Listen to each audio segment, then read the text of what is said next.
Of Dreams and Sorcery, Royal Fae Guardians, Book 1, written by Heather Renee, narrated by Casey Hollowell and Adam Gold. Chapter 1. Watching a talking owl fly through a lavender-colored sky while he mumbled about how stubborn I was under his breath was the highlight of my evening. Mostly because it was still hard to believe what I was seeing was real, but also because it was a distraction from the anxiety that flowed through me. It was my last night visiting with Strix in the secret realm the owl had magically dragged my conscience to nearly every night for the last year. He swooped down and landed on my outstretched hand. Let's take a walk. Uh-oh. You have your serious voice on.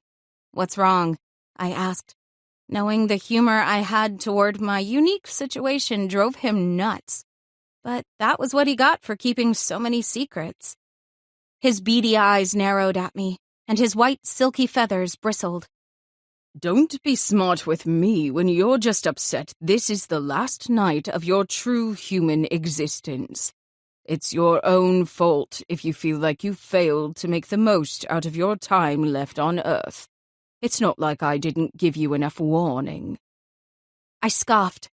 My fault? First, stay out of my head. Second, how about you overworked me with your never-ending to-do lists? Not only was Strix able to speak out loud, but my feathered friend could also read my thoughts. Annoying, but true. Though our banter was endless, and I loved it. It was what kept me from losing my composure as I acknowledged there were things that I couldn't know yet, but needed to be prepared for anyway. I wasn't big on surprises, so it had been a hard pill to swallow. But I'd managed it over time. I'd like to show you something if you're done being difficult. Strix hooted, then flew from my hand back toward the clear skies. Oh, really? Are you going to break some more rules, my little friend? I thought I wasn't allowed to be anywhere but these hills. Inside the realm Strix brought me to each night was a replica of another world I would soon be visiting, called Arveta. The problem was that I wasn't supposed to know anything about the place until my magic was released. So Strix never let me leave the grassy knolls to see the world my family was from. His wise eyes, black with flecks of silver, peered down at me. They were never judging, but usually encouraging me to be better and stronger than I was the day before. Just follow me. Even though he was a talking animal, I finally accepted that I wasn't hallucinating after a few weeks of knowing him, and took a leap of crazy faith to trust the creature who had since become one of the most important people in my life. Yes, I knew he wasn't an actual person, but other than having feathers and no hands, he pretty much acted like one. Sarcasm and all. His beak snapped at me, bringing my attention back to him when I hadn't immediately followed, and I began to walk as he spoke, flying only a few feet above me. With your birthday tomorrow, you're going to know a lot of this anyway. So I don't count it as rule-breaking per se. Just a bit of information to ease you into what comes next. My hand stroked his wing as I realized there was an important question I'd yet to ask, mostly because I was afraid of the answer. But I needed to know before there wasn't time to find out. Will you still be around after tonight? Things will be different, but yes. I will meet you in Arveta after you've settled in with your parents and Jordan. They'll all be going with you, so it's not like you'll be alone. That wasn't the answer I was hoping for, but it was better than never seeing him again. As I pressed my sweaty palms against my shirt, I calmed my beating heart, reminding myself that everything would be okay. Whatever came next, I'd figure out a way to get through all of the craziness. So, what is this information you have? I asked, trying to get back on track since my mind was a hot mess at the thought of my impending 19th birthday.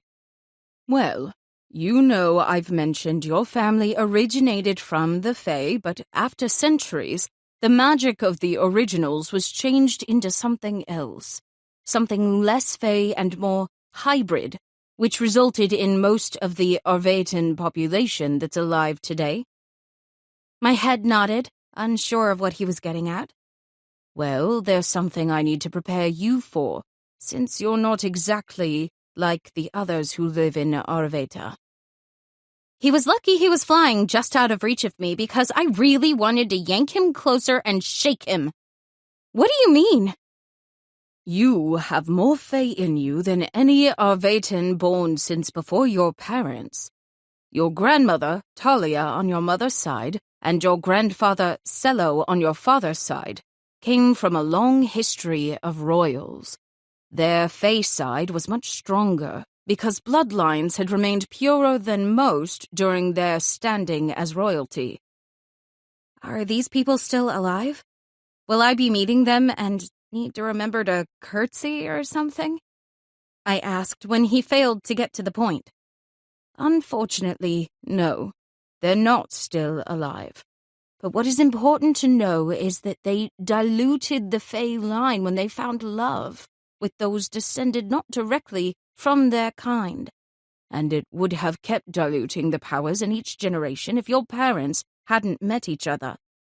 Strix, I don't understand genealogy.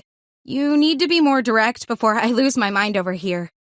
I hated having conversations that didn't get right to the point. When I stopped walking, he swooped around to face me and snapped his beak at me like he so often did when I frustrated him. What I'm saying is that your grandparents on both sides had enough Fae magic in them to carry on their powers for many generations to come, so long as the Fae line remained predominant between future unions. But they'd each taken bonds with those not of pure blood. That made your parents half Fae, still powerful in their own right, but nothing completely out of the ordinary. When you were born, you became the first being conceived from two royal families in hundreds of years. My eyes pinched closed as an irritation settled over me. I still felt confused, probably more overwhelmed, actually, but I was beginning to wrap my mind around it all. Strix landed on a rock near me and continued. Most otherworld beings are only a 1/3 or less Fae.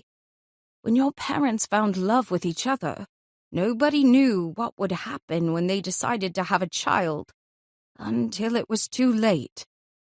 Too late for what? You carry a significant amount of magic within you that was thought to be lost long ago.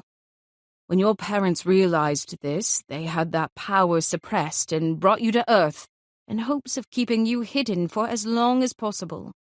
But sometime tomorrow night, your magic will be set free, and there will be no hiding what you truly are. Part of me knew I shouldn't ask, knew that I didn't really want to know, but it didn't stop the words from tumbling out of my mouth. What am I? That's something I can't answer for you yet. I wish I could, but there are bigger things at play, and I just need you to trust me. What I can tell you is that you're the first royal who has a chance of restoring the balance lost in the Dark War many centuries ago, and stopping the prophecy that was given when you were conceived. A deep laugh escaped me, and once it started, I couldn't stop it.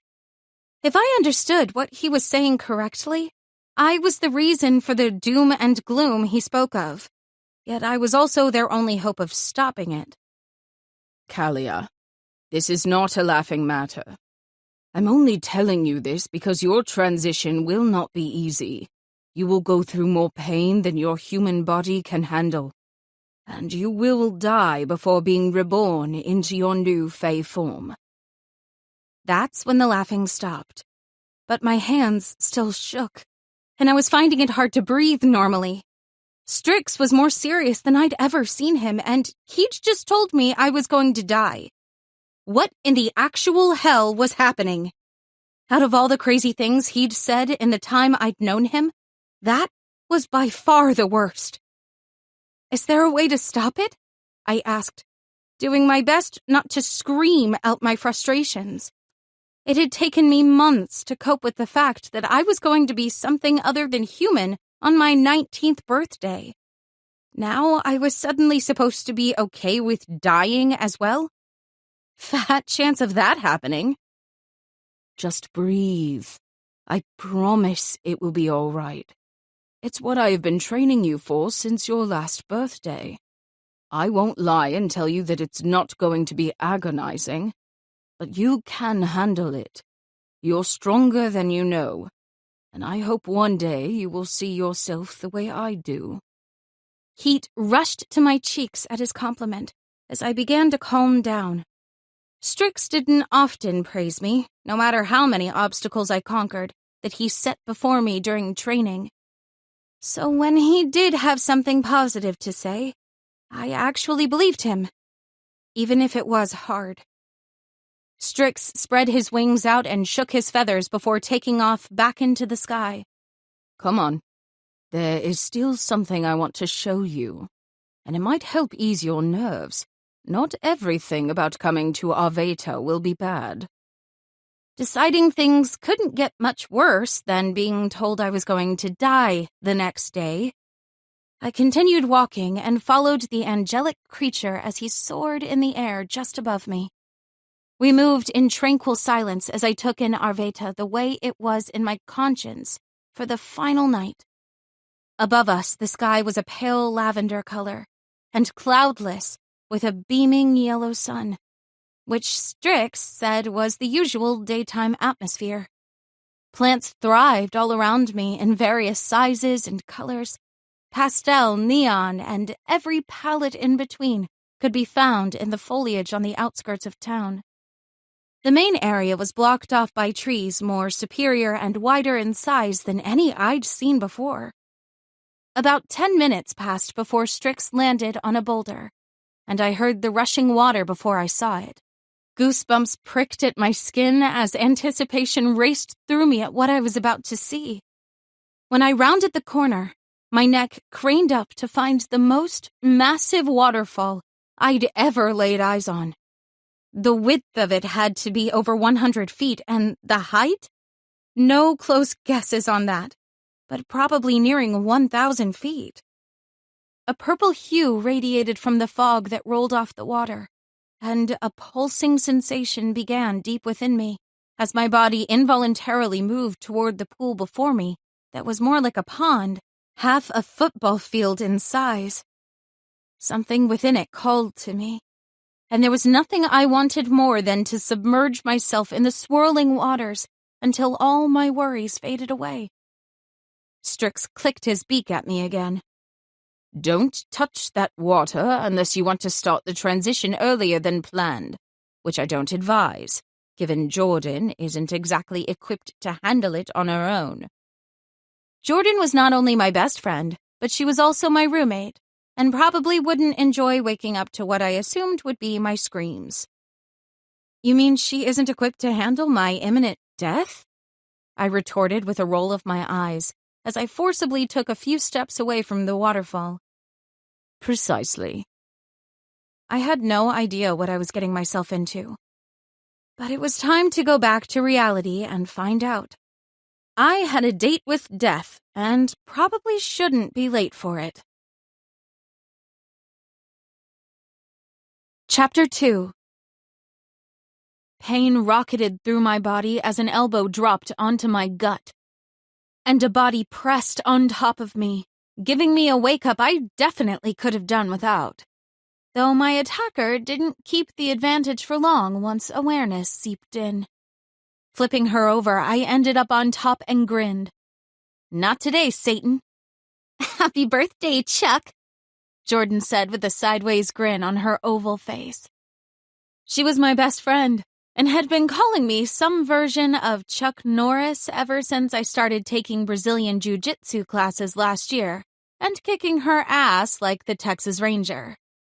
In return, I often called her Satan due to the smirk she constantly wore as she pushed any boundaries set before her.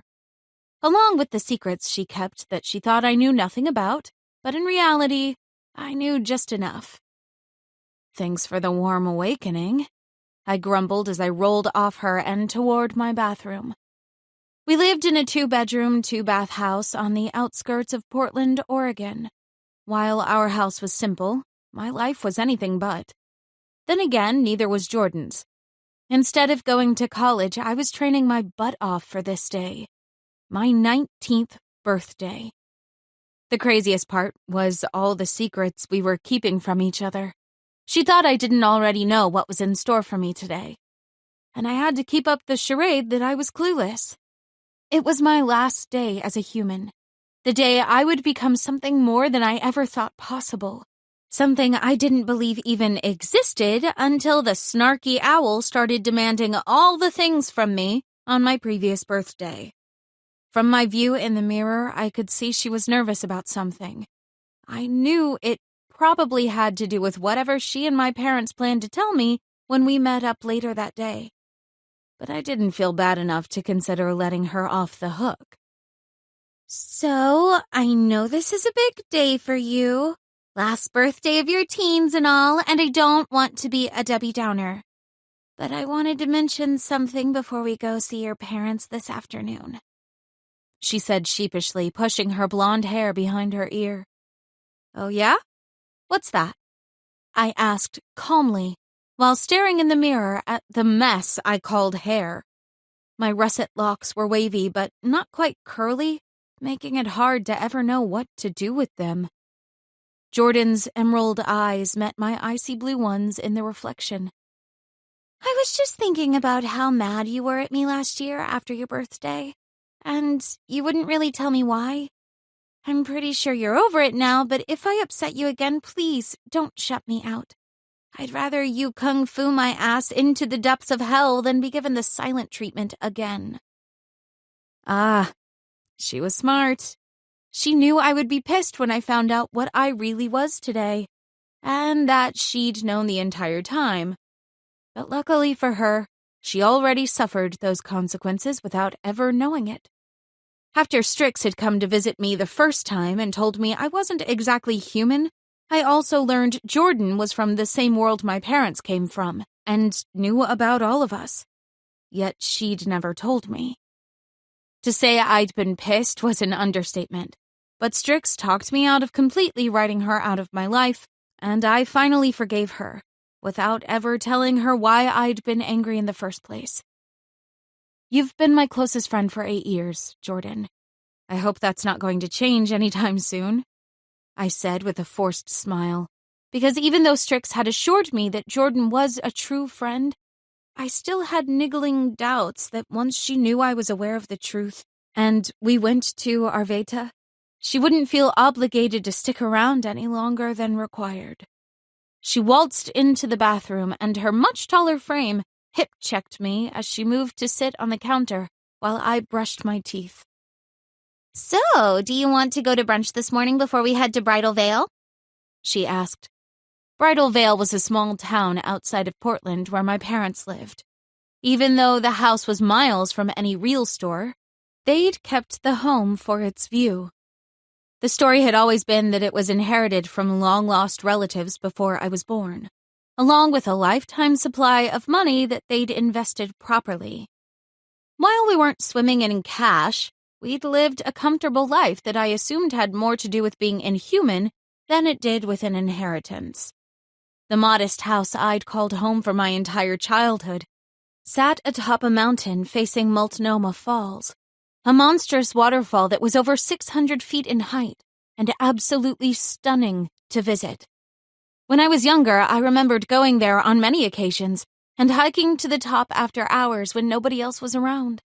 There was always a sense of peace that would settle over me when I did, and I never understood why until the night before. When Strix had shown me the falls in Arveta, the same sense of tranquility became rooted deep into my soul. Once I recognized the feeling, I knew I was home. Even if I hadn't been raised in the unknown world, my inner being recognized it for everything that it was. Jordan kicked me from her spot on the counter as I finished rinsing my toothbrush. So, brunch? Oh, yeah, that would be great. We can swing by Carver Cafe on our way to Mom and Dad's. I replied. My mouth was already watering. Not only was the cafe in the middle of nowhere, far away from the craziness of downtown Portland, but they served the best biscuits and gravy I'd ever had. Are you still half asleep or what? She teased while hopping off the counter. Pretty sure I'm wide awake. I rolled my eyes. Then what did I just say? She smirked, and I gulped. You asked about brunch? She patted my shoulder. Nope, but maybe I'll tell you again later. Damn it. The stupid biscuits and gravy thoughts on top of my looming death had me distracted. That was definitely still rolling around in my mind, but I was trying to make the best of it. Strix had promised that while it would hurt, the pain would be dulled as soon as I arrived in Arveta. Apparently, I couldn't begin the transition in the magical world as the passageway would reject me if I hadn't at least begun the process of having my powers released. My head still had a hard time wrapping itself around that one. I was going to be something other than human in less than 12 hours. If I was just learning about all of this on my birthday, I was pretty sure I would have run away from everyone and changed my name. Likely my appearance as well. But given I'd had the opportunity to take it all in slowly, a part of me was excited for the new adventure, especially if my parents and Jordan were still going to be in my life. As long as the darkness Strix had warned me of on several occasions, the reason I'd worked my ass off for the last year, didn't completely screw things up, I kept hope that my life would work out for the better. Jordan left my room so I could finish getting ready. It was late April and temperatures were sporadic. While they usually were during all seasons in Oregon, it was almost a guarantee to need an umbrella and shorts on the same day this particular time of year. Finally, I decided on my favorite ripped jeans, sandals, and my Avengers tee. We weren't going anywhere fancy, and I preferred comfort over fashion any day of the week, regardless of what my roommate thought. You're wearing that today? She huffed when I came out of my bedroom. Peeking at my phone, I feigned shock. Wow, look at the date. I'm pretty sure it says April 29th. You know what date that is? My birthday. So yes, I will wear whatever I want, and there's not a single thing you can do about it. Her head shook. One day you're going to come to me for fashion advice, and it's going to be the greatest day ever. She stomped toward the front door in her perfect-fit skinny jeans, strappy heels, and sequined tank top. The day I did that, hell would have frozen over. You still love me anyway, I called down the empty hallway, then grabbed my purse before following her outside. First part of my last human day down. Just a few more events to go. The drive out to my parents' house was as stunning as usual for the time of year. It was late spring, and the warmer weather was just starting to make its appearance, causing the trees to change from deep forest green to a more vibrant version filled with bright colors from all the budding flowers. 30 minutes after stopping for brunch, we passed by Multnomah Falls and made a right turn up the dirt road leading to the wooden home I'd grown up in. The house was 2 stories with floor-to-ceiling windows and log siding that made it appear more like a weekend getaway than a full-time home. Jordan parked the car in her usual spot beneath the side overhang, and before we could even open our doors, my mom was waiting just outside my window. Her hand waved excitedly, and her blue eyes, a few shades darker than my own, shone brightly in the afternoon sun. "Happy birthday!" she exclaimed when I opened the door. "Thanks, Mom." My arms opened to her, and her shorter frame stepped into my embrace. "How was the drive?" she asked when we pulled apart. "Same as always. Too much traffic until we passed Troutdale, but it wasn't all bad. Before we hit I-84, we stopped for brunch at Carver's, so it made the drive a little more bearable with food in us," I answered. Mom's eyes sparkled as she licked her lips. "Did you get the biscuits and gravy?" A grin appeared on my face as I opened the back door of the car. I did. And I might have even ordered an extra side of them to bring with me. There wasn't much about my mom that wasn't exactly like me when it came to taste, so I knew she'd be over the moon with the treat. The biggest difference between the two of us was my temper. That I got from my father, who was barreling his way toward us from the front porch. After I handed Mom the food, she and Jordan talked about the weather of all things, while I made my way to meet my dad in the middle. He was a gruff man, but more like a teddy bear whenever he was around people he actually liked. "Hey, sweet girl. Happy birthday," he whispered in my ear as he picked me up off the ground. "Thanks, Dad," I replied after he set me back down and I could breathe a little easier. My dad had blue eyes the same shade as my mom's, but his skin was naturally tanned while my mom's was fair. Mine was the perfect mix of both. The same thing happened with our hair.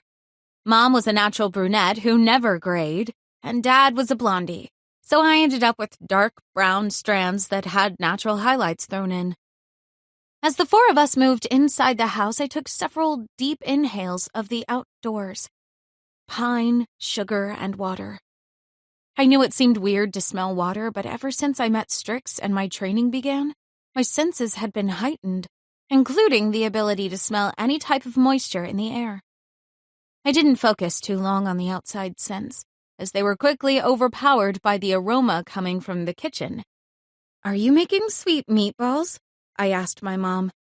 "Of course I am. It's your birthday. And I didn't need to ask to know what you'd want for dinner." Her homemade meatballs were my death row meal. That final meal I would ask for if the occasion ever arose. When I really thought about it, I was getting my final meal. Part of me wondered if that was a twisted joke on my mom's part because she always glared at me when I called her meatballs my death row choice. Probably not, though. She was too sweet for a devious plan like that. Jordan may have subconsciously suggested it, though, and it wouldn't surprise me in the least. "Why don't you girls have a seat in the living room while your father and I go get some snacks?" Mom suggested. "Sure thing, Dahlia," Jordan answered before tugging me along. Dad's shoulders tensed as Mom drug him from the room. "Do you think they're fighting? What if they're not happy together anymore?" I feigned panic when we both noticed the obvious tension. Pretending things seemed worse to Jordan was just payback for the hell I went through after learning I wasn't who I thought I was. From a freaking owl, of all things. Jordan choked on the water she'd just drank, then spit it all over her lap. "Excuse me? Why on earth would you think that?" They seemed really stressed. Actually, all of you do. Do you know something? Is this some sort of last family meal before you all break the big news to me? My voice rose and I coughed to cover my laughter as Jordan became increasingly nervous. "Callie, what the hell is coming over you? Your parents are the two happiest married people I've ever met. They're life goals.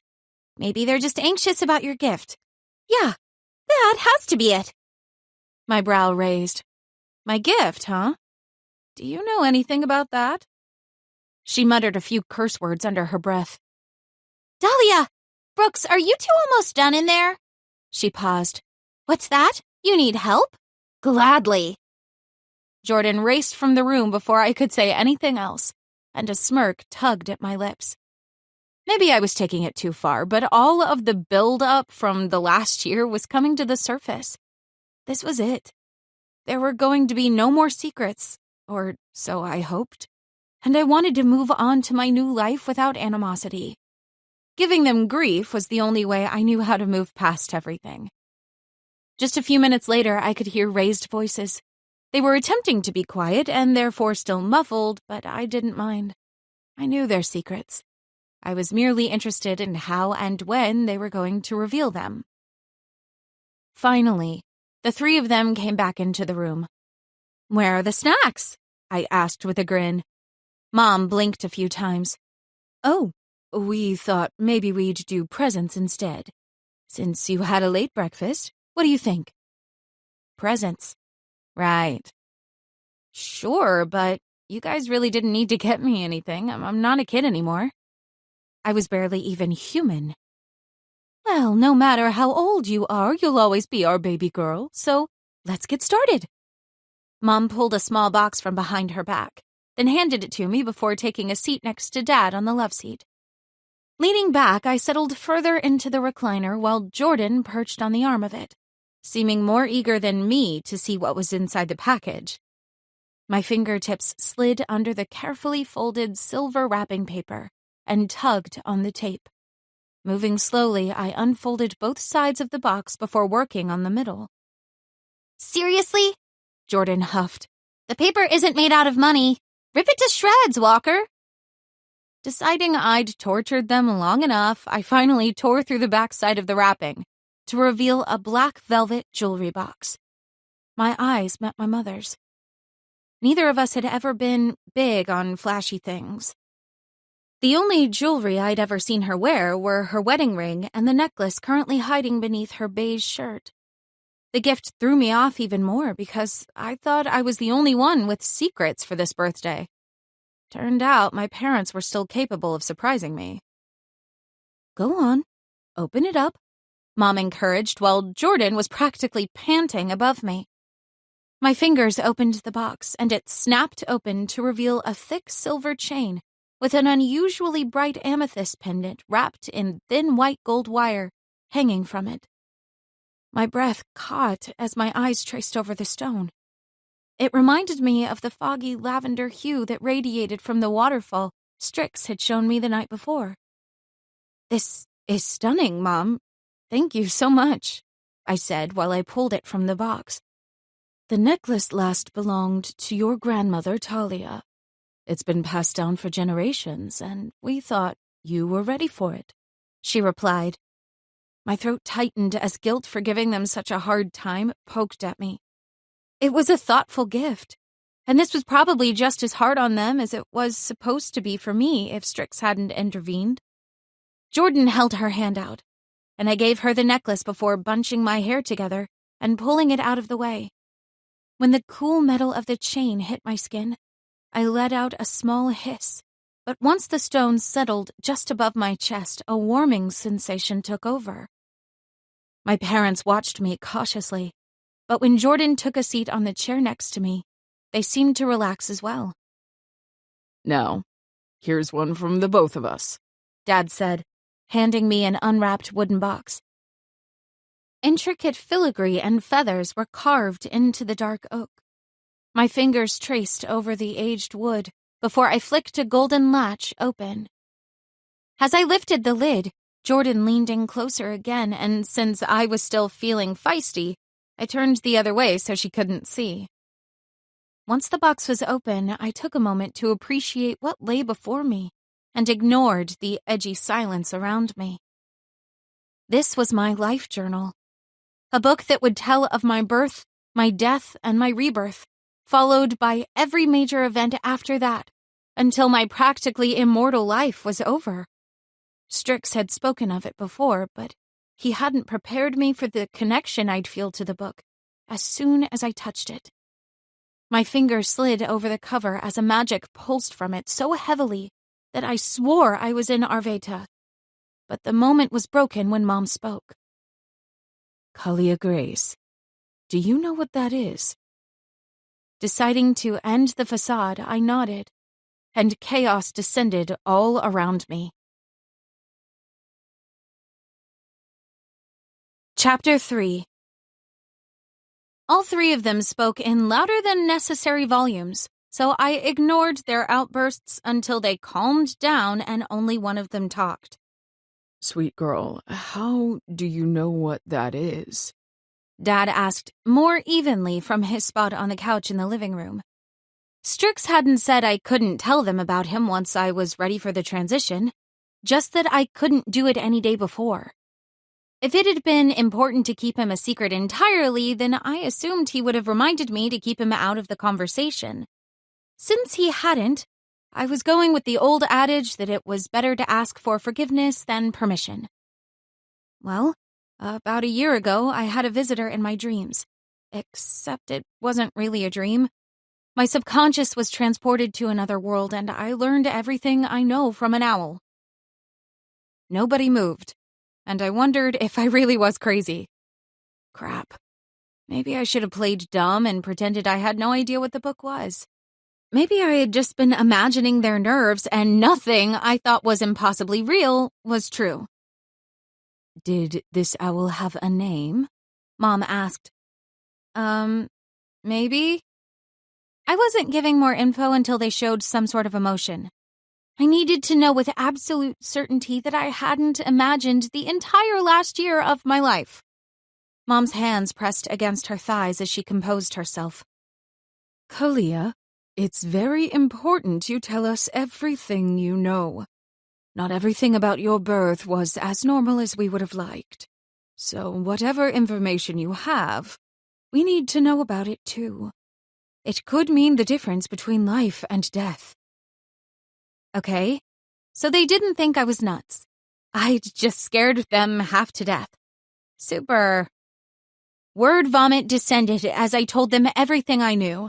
From meeting Strix, the small part of Arveta I'd explored, the history I'd learned, to the training I'd been challenged to complete. When I was done, a weight lifted from my chest and I felt like my true self for the first time in much too long.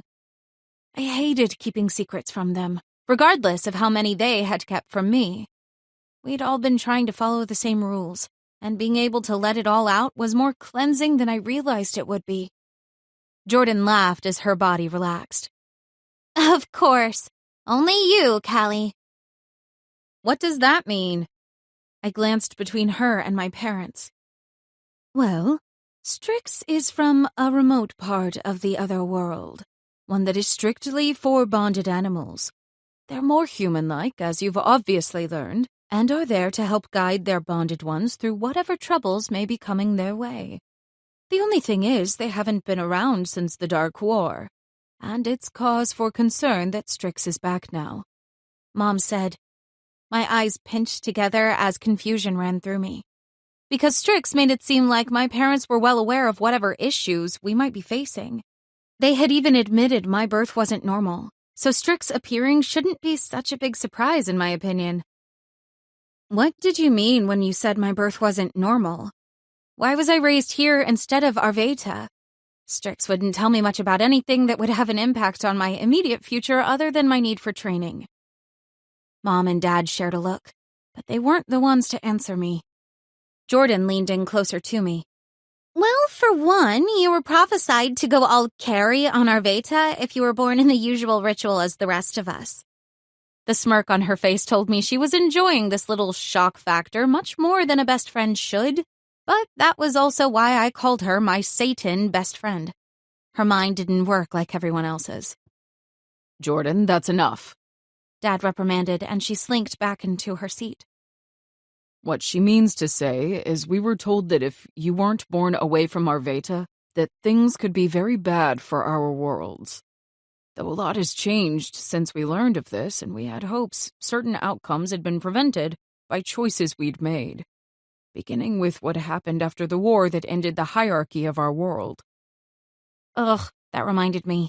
My parents were supposed to be royalty, which meant I was as well. My body shuddered at the thought. I wasn't one who enjoyed being in the spotlight. That was more Jordan's calling, and I was happy to let her have that role whenever possible. As you seem to already know, your ancestors were lost to the Dark War, along with all of the pure Fae we are descended from. Thankfully, those mixed with Arvetan and Fae blood did not perish, or else Arveta would have completely crumbled. Dad continued. What was the Dark War? Strix just told me many of our people died, and that was when the council was created in place of an actual king and queen. My hands continued to fidget with the book I'd been given, but had yet to open. Long story short, your grandfather was led to believe one thing by someone close to him and made several wrong decisions which cost him his life, among too many others. He'd made dealings with a dark fae who posed as a sorceress in need of help. When he agreed to help her, he chose to share his natural power with her. When he did so willingly, she drained him before moving on to as many fae as she could, until a group was formed to stop her. Mom answered. How was she stopped? Man, I really wished Strix would have told me all of this, but I guess I should have asked more questions as well. The council we now have killed her. But in order to do so, they had to use a spell that siphoned power from all Fae, the good and the bad, killing them in the process. The sorceress who tricked your grandfather grew more powerful by the hour, and the council made the choice to kill off one pure race that consisted of hundreds of people in order to protect thousands of others. It was the only way to save Arveta, Mom said, with tears brimming in her eyes. That was not at all the answer I expected, and it had my nerves on edge. So, my grandfather had screwed up, gotten a horde of people killed, including himself, and then put me in danger somehow. Though the million-dollar question still hadn't been answered. All of this happened centuries ago. What does it have to do with me now? Jordan opened her mouth to probably spit out another crude response. My bestie had 0 filters. But my dad stopped her. Did Strix tell you about the fates? Groaning, I thought of all the ways I was going to kill that feathered little monster for making me think he had properly prepared me for this moment. Nope, not a word. They are the purest of Fae descendants and have the ability to see the future. They live in the in-between, a place only those who have died pass through on their way to the afterlife. They're not living, though, nor are they dead. They just exist, watching over the worlds with the hope of keeping a balance of good and evil. Sometimes, when they deem absolutely necessary for the survival of our kind, they will intervene. When this happens, the council who now leads Arveta is given a glimpse of possible futures based on certain choices. Your birth was part of 2 prophecies given, Mom answered. I really shouldn't have opened my mouth. I should have just run away and pretended like none of this existed, because the more I learned, the less I wanted to know. Even still, I didn't stop myself from asking. And those 2 things were what? Dad grabbed Mom's hand and took over for her. To put it simply, we could allow you to be born into the Arvatan waters, as is usual for all newborns. But then we would watch you be lured into a life of darkness by an ancestor of the Dark Fae. The other option was to hide you away for as long as possible, and have a small hope of ending the Dark War so many thought was already finished. There had better be a whole library on this Dark War, because I needed to know more about it, along with this Dark Fae that Strix had failed to mention. Though if I was smart, I'd stay as far as possible from everything mentioned, but I didn't think I had a choice in the matter any longer. Either way, I was screwed, but thankfully, I was made of strong stuff. As overwhelming as the situation was, I wouldn't back away from a challenge. If I was going to go down, I'd do so fighting with everything I had. Jordan's face tightened as she spoke seriously, surprising more than just me. Just as you are the strongest light Fae descendant since the Dark Wars, there is also a Dark Fae descendant. One who is hell-bent on making sure his family has the retribution he believes they deserve. In the prophecy, he comes for you. And one of 2 things happen. You go with him and turn on your people, causing a ripple effect of great proportions. Or we once again go to war. And who knows what will transpire. On the plus side, we knew who we were up against. I wasn't sure my human training would actually do any good against a Dark Fae who'd likely been plotting my death for years, but it didn't change my stance on things. I was ready to find out what came next. So what's the plan now? I have my final meal, I die, and then you guys take me to Arveta to be born again and we find this crazy Dark Fae? I ask. Mom glared at my crassness. You've been hanging out with Jordan too long. Jordan grinned. What your mom means to say is, yes, that's pretty much how it will go. You were born at 7:46 p.m., so we have until then to make the best of your last human hours. So how about we head out to the falls before dinner and chat some more? The book I'd been given that began this whole conversation still sat in my lap, and I held it up. What about this? That you can worry about when we're settled in Arveta. Jordan is right. Go explore. But don't be too long. Your mom has been working on dinner all day, Dad answered. Deciding I didn't want to argue with him, I placed the book back in the box and set it on the table before taking Jordan's outstretched hand. With one last glance at my parents, I smiled at them, then left the house. My mom appeared as if she was about to completely lose her cool, and my dad seemed proud of me. Suddenly, the fate of a world was sitting on my shoulders. I wasn't entirely sure I was ready for it, but I was prepared to fake it for as long as it took to figure things out, and preferably not die more than once in the process. Chapter 4. When we arrived at the waterfall, Jordan cut through a path we'd never taken before, and when I tried to question her, she shushed me.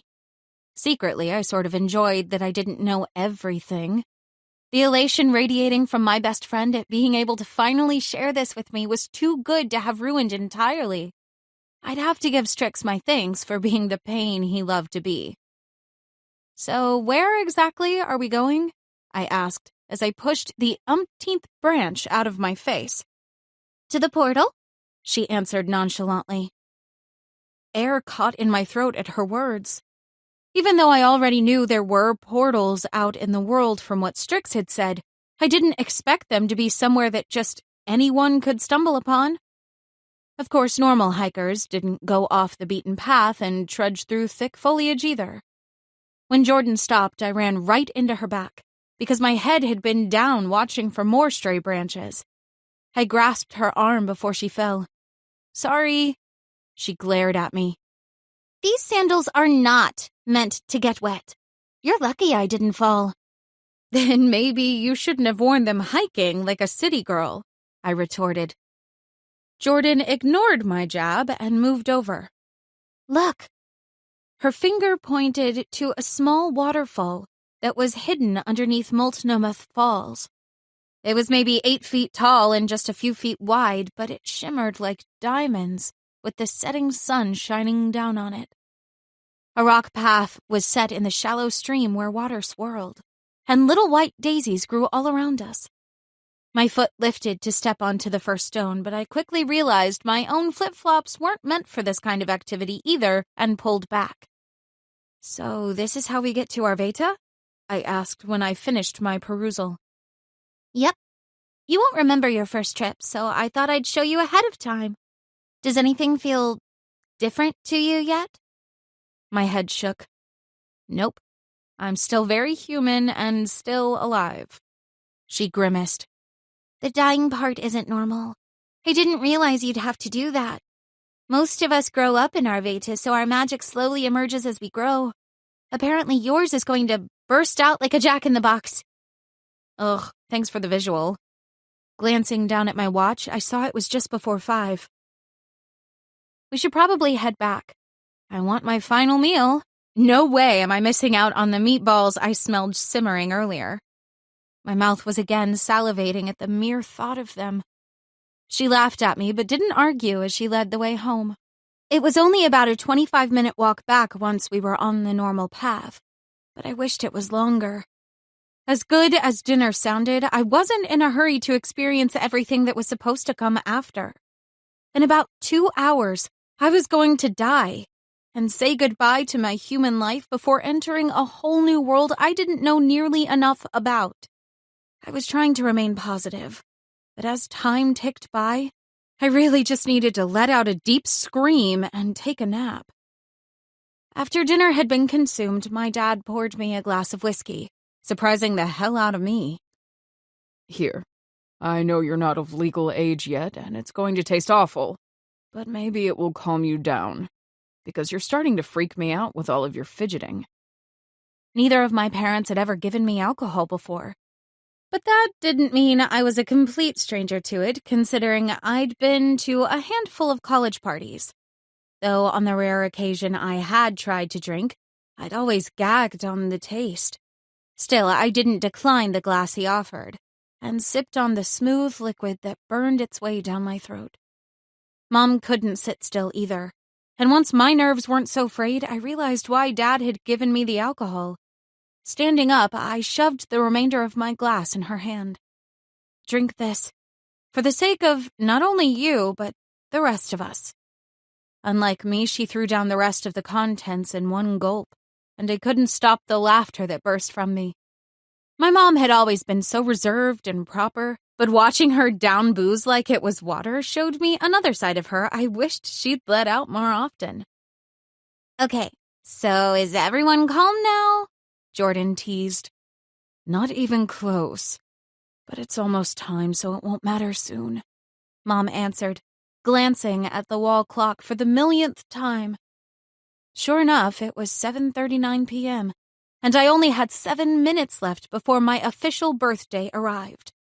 We all headed to the guest room, and I laid down on the bed. Dad had thought it was best if I was already comfortable before things began, which was the polite way to say before I died. My hands were beginning to tingle and my head spun, but that could have been the effects of the whiskey, so I tried not to let it stress me out. Jordan pulled out her phone, but my mom quickly yanked it from her hand. "Not happening." "It was worth a try. You know she'd want to see it later," Jordan replied. As I opened my mouth to respond, my body seized up, and no words were able to come out, though there were plenty of groans that caught the attention of everyone in the room. The necklace my mom had given me began to burn as everything around me started to glow. My mind was telling my hand to rip the necklace from my chest when it felt like it was seeping into my skin, but nothing moved. Mom let out a strangled cry, but I couldn't see her any longer. It felt as if the sun was right above me, and I was going to be fried to a crisp from the bright and hot lights. Closing my eyes, I focused on the training I'd gone through with Strix. While the heat didn't disappear, the light did dim. When I opened my eyes again, a full-body paralysis was in effect, and there was no way I could move at all, as the faces of the 3 most important people in my life stood over me. The only things I thought about as sudden darkness crept in were that I hoped like hell it wasn't the last time I would see any of them, and I wished I would have told them goodbye, just in case. Stabbing pain brought me back to consciousness, who knew how much later. I was still unable to move any parts of my body, though I could sense everything that was happening to me. Hands roamed over my body from more than one person, as voices talked over each other. Some I recognized, some I didn't. "Are you sure this is normal?" Dad asked someone. "Brooks, if you question my methods one more time, I'm going to banish you from Arveta," a woman snapped. "She's going to be okay. Laurel knows what's at stake if Kalia doesn't wake," a rough male voice said, most likely to my dad, or maybe to both of my parents. Not being able to see anything was really beginning to piss me off as claustrophobia set in from having no control of my body. Something sharp stabbed through my chest as my body arched on its own. Then I heard the splash of water as I settled back down. Apparently, I was going to be waking up in a body of water of some sort, with more than one stranger around me. Super! Just how I wanted to come back from the dead. She's coming around. I can sense her consciousness returning already. Now her body just needs to wake up. I'll come by the house later to check on her, but you all have it from here," the woman said in a much softer tone than the last time she spoke. "Thank you, Laurel. We appreciate you meeting us here," Mom said, but I heard no response.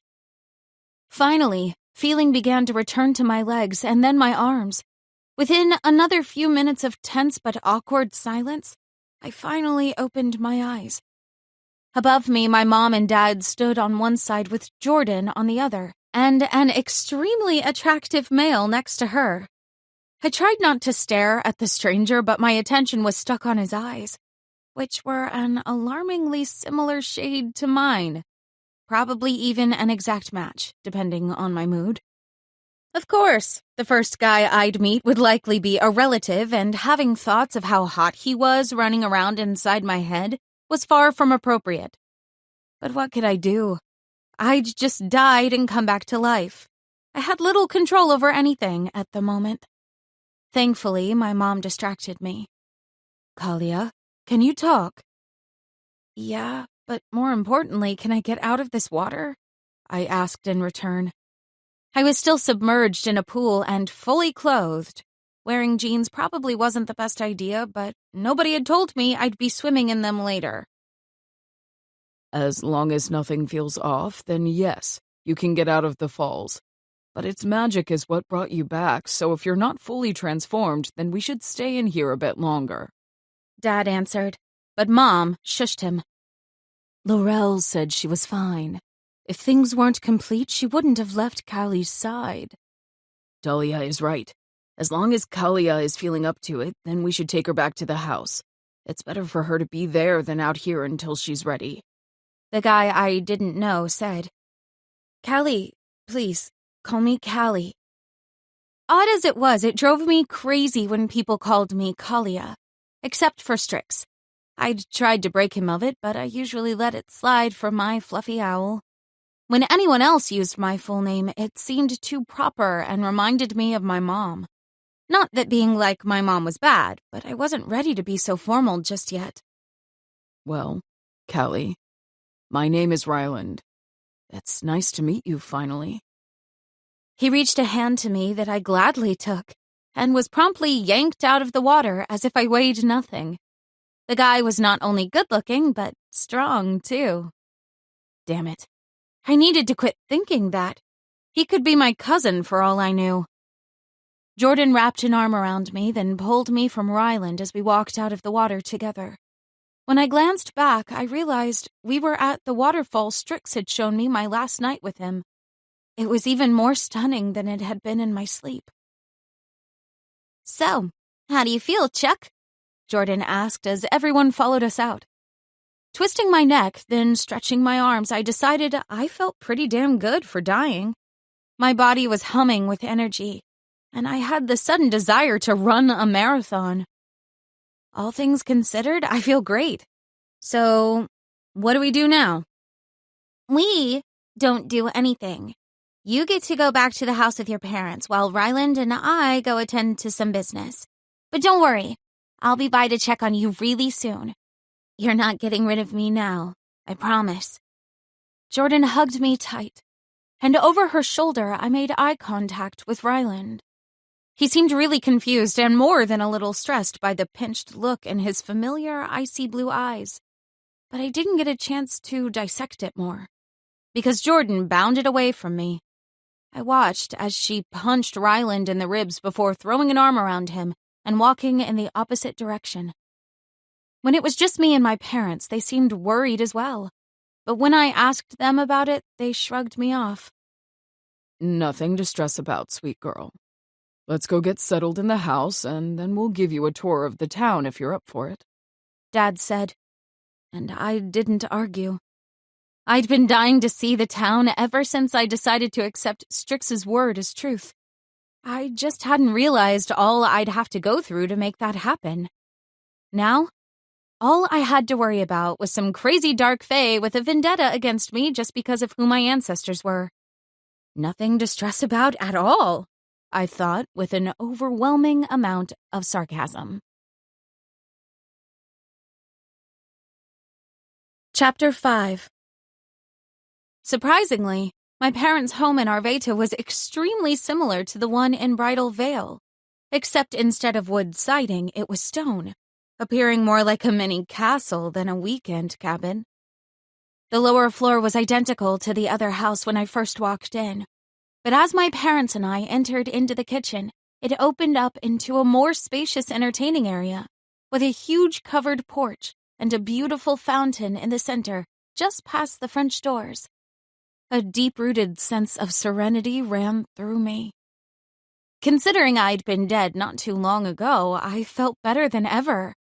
Well, maybe a little tired, but I was trying to ignore that feeling and just soak in as much of this new world as possible. What do you think? Mom asked. It's gorgeous. And now that I'm seeing more of Arveta, it makes me sad I didn't get to grow up here. Don't get me wrong, Oregon was great, but this is something else entirely.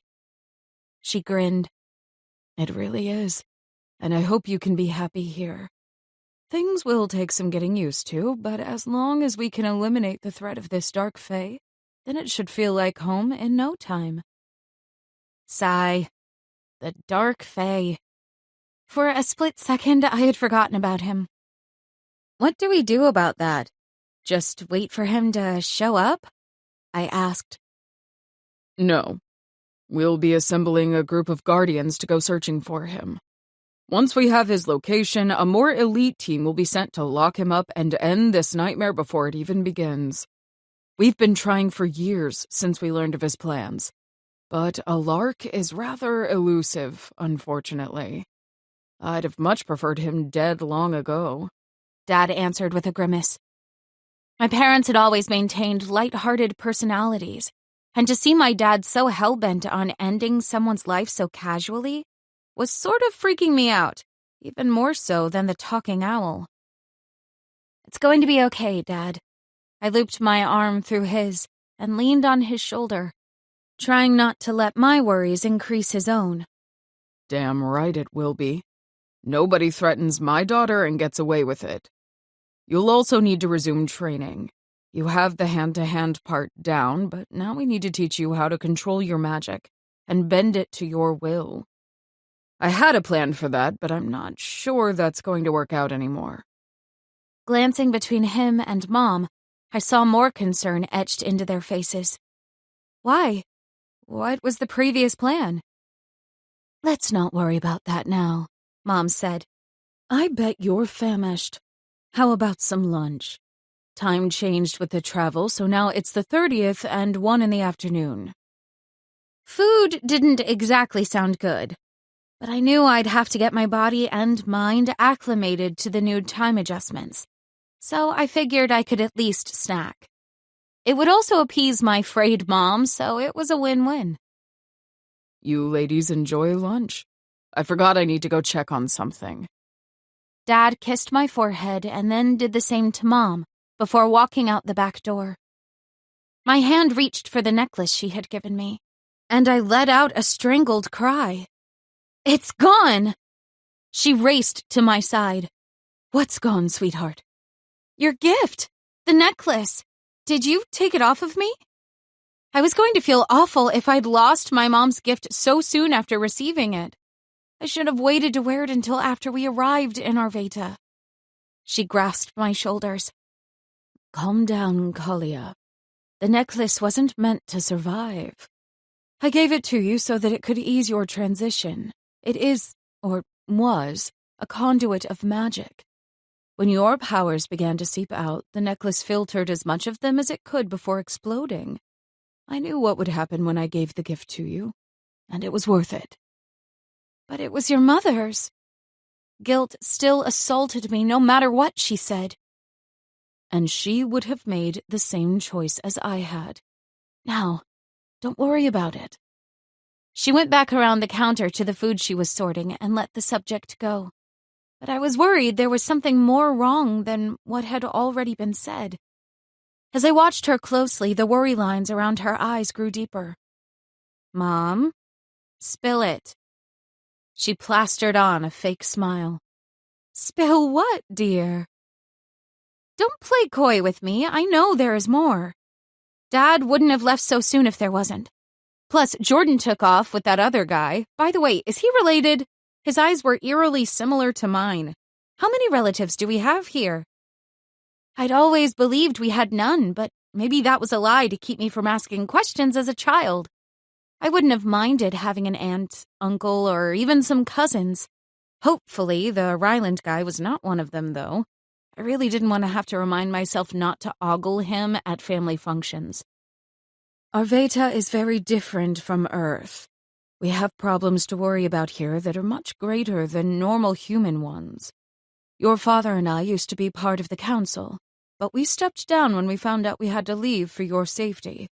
I'm sure your father is just going to check in with them. my brow raised. Her answer was plausible, so I let it pass for the time being and inquired more about my other questions. What about Ryland? Who is he? She focused really hard on cutting the fruit in front of her and didn't answer for a minute. He's one of the top guardians of Arveta. He used to be assigned to us when we had to travel for missions, and he'd stayed close if there were threats near. So, not a cousin. I needed confirmation so I wouldn't feel guilty anymore. Your father and I were only children, and as you know, your grandparents passed away in the Dark War. So, no, Ryland is definitely not a cousin. She grinned. Why? I shrugged. Just curious. So, where do I stay? I changed the subject. I had zero desire to talk about guys at the moment. It had already been a long enough day. Well, we have a guest house. I figured you and Jordan could stay there. It's smaller than your old one, but should work for now. I may not have had a job before, but I just remembered I was leaving behind a lot of belongings. Speaking of houses, what about all of mine and Jordan's things? That house is paid for. Your stuff can sit there for as long as it needs. Once you have your own place here, we can collect your things, and the old house will likely be turned into a workplace for other guardians if needed. Interesting. I always thought I was taking advantage of the parental system by letting them pay my way when I wasn't in school. Good to know I'd just been utilizing resources. So, am I good to go get a nap in before Dad gets back? If so, don't let me rest for too long. I'd prefer to be able to sleep tonight. I'd only done major travel once before and remembered the jet lag like a bad dream. Assuming this adjustment was going to be similar, I wanted to do my best to avoid it if possible. Of course. Let me just clean up here and I'll take you over there. Glancing out the back door my dad had used, I saw the house that I assumed was where I'd be staying. As long as it's that place over there, I think I can manage. She nodded. All right. Well, I'll check on you shortly then. Grinning, I waved goodbye and headed out the door. That was the best part about my parents. They weren't overbearing and understood the importance of space. While crossing the wood deck, I dipped my fingers into the cool water of the fountain, and a tingle ran up my arm. There was definitely something in the water, and I hoped it was good that my body reacted the way it had. I really didn't want to die again so soon. Moving across the yard, I took in the small guest house. It was a mini version of the main house with the same rock siding, but only a single story and with much smaller windows. It sat higher up on the hill, though, so I assumed the view would be just as impressive. The door opened up into a small living room that included 2 couches, a TV on the wall, and a coffee table in the middle with an assortment of board games tucked underneath it. Immediately to the left was a small kitchen with barely any counter space. Major cooking would definitely be taking place in the main house.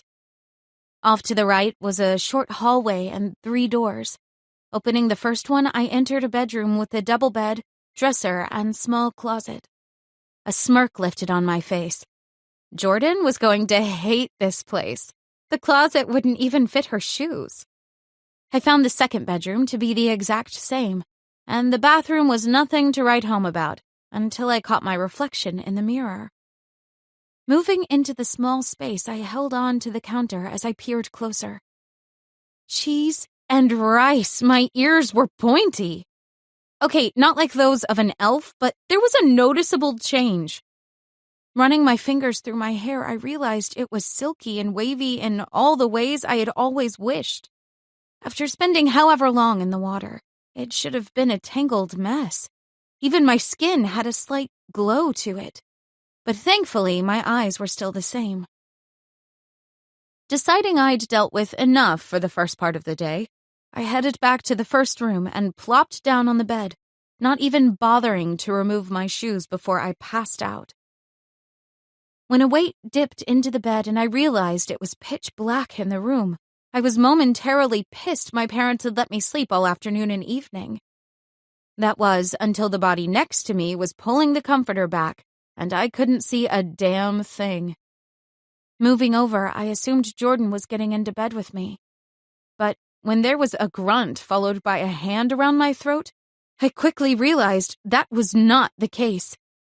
Using the skills that I'd worked almost a year to hone, I grabbed the wrist of my attacker and twisted before flipping him onto his back.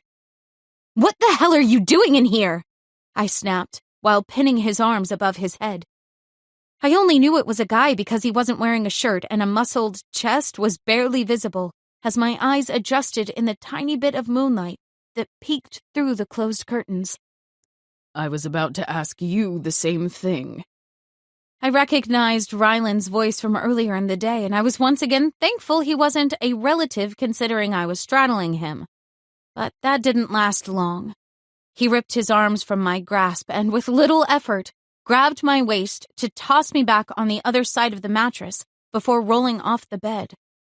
Are you staying here? He asked as he turned on the bedroom light. Of course I am. It's my parents' house. He glared as I moved from the bed to stand level with him. No, this is their guest house. A house I normally stay in when they're home. Why don't you stay in the main house? Because they offered it to me. Not that it's really any of your business, I retorted. He smelled of alcohol, and gone was the kindness he'd shown me earlier. A scowl marred his face, and I was not awake enough to deal with his diva attitude. So, run along to your own house, I added when he continued to glower. Besides the similar eye color, Ryland had tanned skin and russet hair that fell over his forehead in that natural, messy way I'd always found appealing. His broad shoulders and muscled abs were also on full display, and I let my gaze wander until he cleared his throat. Enjoying the view? He smirked, which was better than his previous surly attitude, but still not something I wanted to deal with after being rudely woken. Nope, just sizing up the competition, I quipped. Thank the fates I'd always been quick on my feet with retorts. I did not need this guy knowing I thought he was hot. Something told me he was already well aware of how good-looking he was. So, considering you're supposed to be my parents' guard of sorts, why don't you stay in the house with them? You don't want to be caught slacking on your job all the way out here, I said, then wondered if Jordan had come back at the same time as him. But I wasn't leaving until the sleeping situation sorted out. Sure, there'd been an attraction, but I wasn't giving up my space for anyone. Before he could respond, the door slammed open in the living room. Ryland, don't... Crap. Jordan was a couple minutes too late.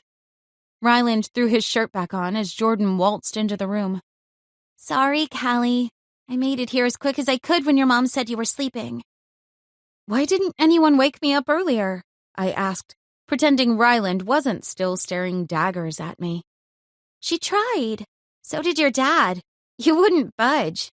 Come on over to the house and we'll grab some food while we chat. It's just after 9, so I'm sure you're starving now.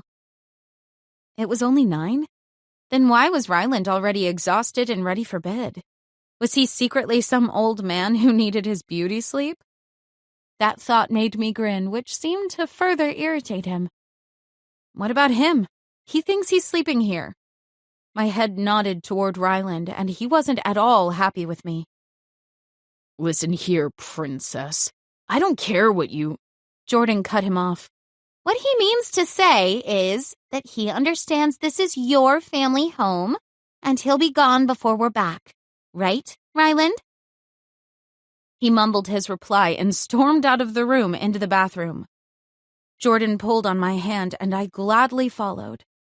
When we were outside, I asked, "What's his problem? He was nice for like 2 seconds earlier." Don't mind him. He's just going through some stuff and might be a little inebriated. So much for him being a top guardian, I scoffed. Jordan grasped my elbow. He's had a rough day. He deserved an evening of reprieve. Just try to cut him some slack and things should work themselves out soon enough. Ryland is one of my best friends from here. I promise he's not all that bad. Deciding she was right, even if I didn't know the whole story, I let it go and continued on to the main house with her. Hopefully, whatever attraction I had to Ryland would pass, because he clearly didn't feel anything for me based off his attitude. I was counting on his surly disposition to make sure any blossoming feelings disappeared. When we entered the house, my mom was already setting out more food in the kitchen, because she was awesome like that. And my dad was sitting on the couch reading a book, which I immediately took interest in. We both had a love of reading, but I hadn't been keeping up nearly as much as I liked. Glad to see you're alive, Dad joked when we walked in. Yeah, I guess jet lag exists even with portals, I replied with a shrug. You'll get used to it after a few times. Dad went back to his book, and I headed toward the kitchen to check out the spread my mom had laid out. There were several platters of baked goods and light snacks, making me realize I was famished. What's wrong? I asked after taking a seat at the counter and noticing the frown on her face. She glanced up and smiled. Just a lot of adjusting today. Don't worry about me. I wasn't sure I believed her, but I was already on information overload and didn't push. After all, we were in a world where my magic was supposedly putting into motion the plans for some fae who wanted to destroy me. There was a slight chance I was overanalyzing things, because everyone had a perfectly good reason to be acting stressed. Chapter 6.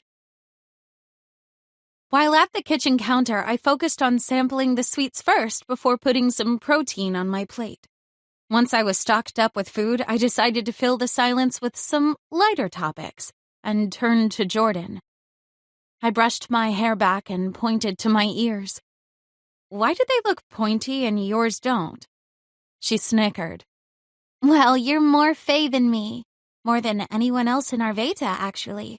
So you get perks the rest of us don't. You call this a perk? I glowered at her while gesturing again to my ears. Yep. Just be thankful you don't have wings like the original fae did. Then you'd really stand out in a crowd. Ugh, she was not helping.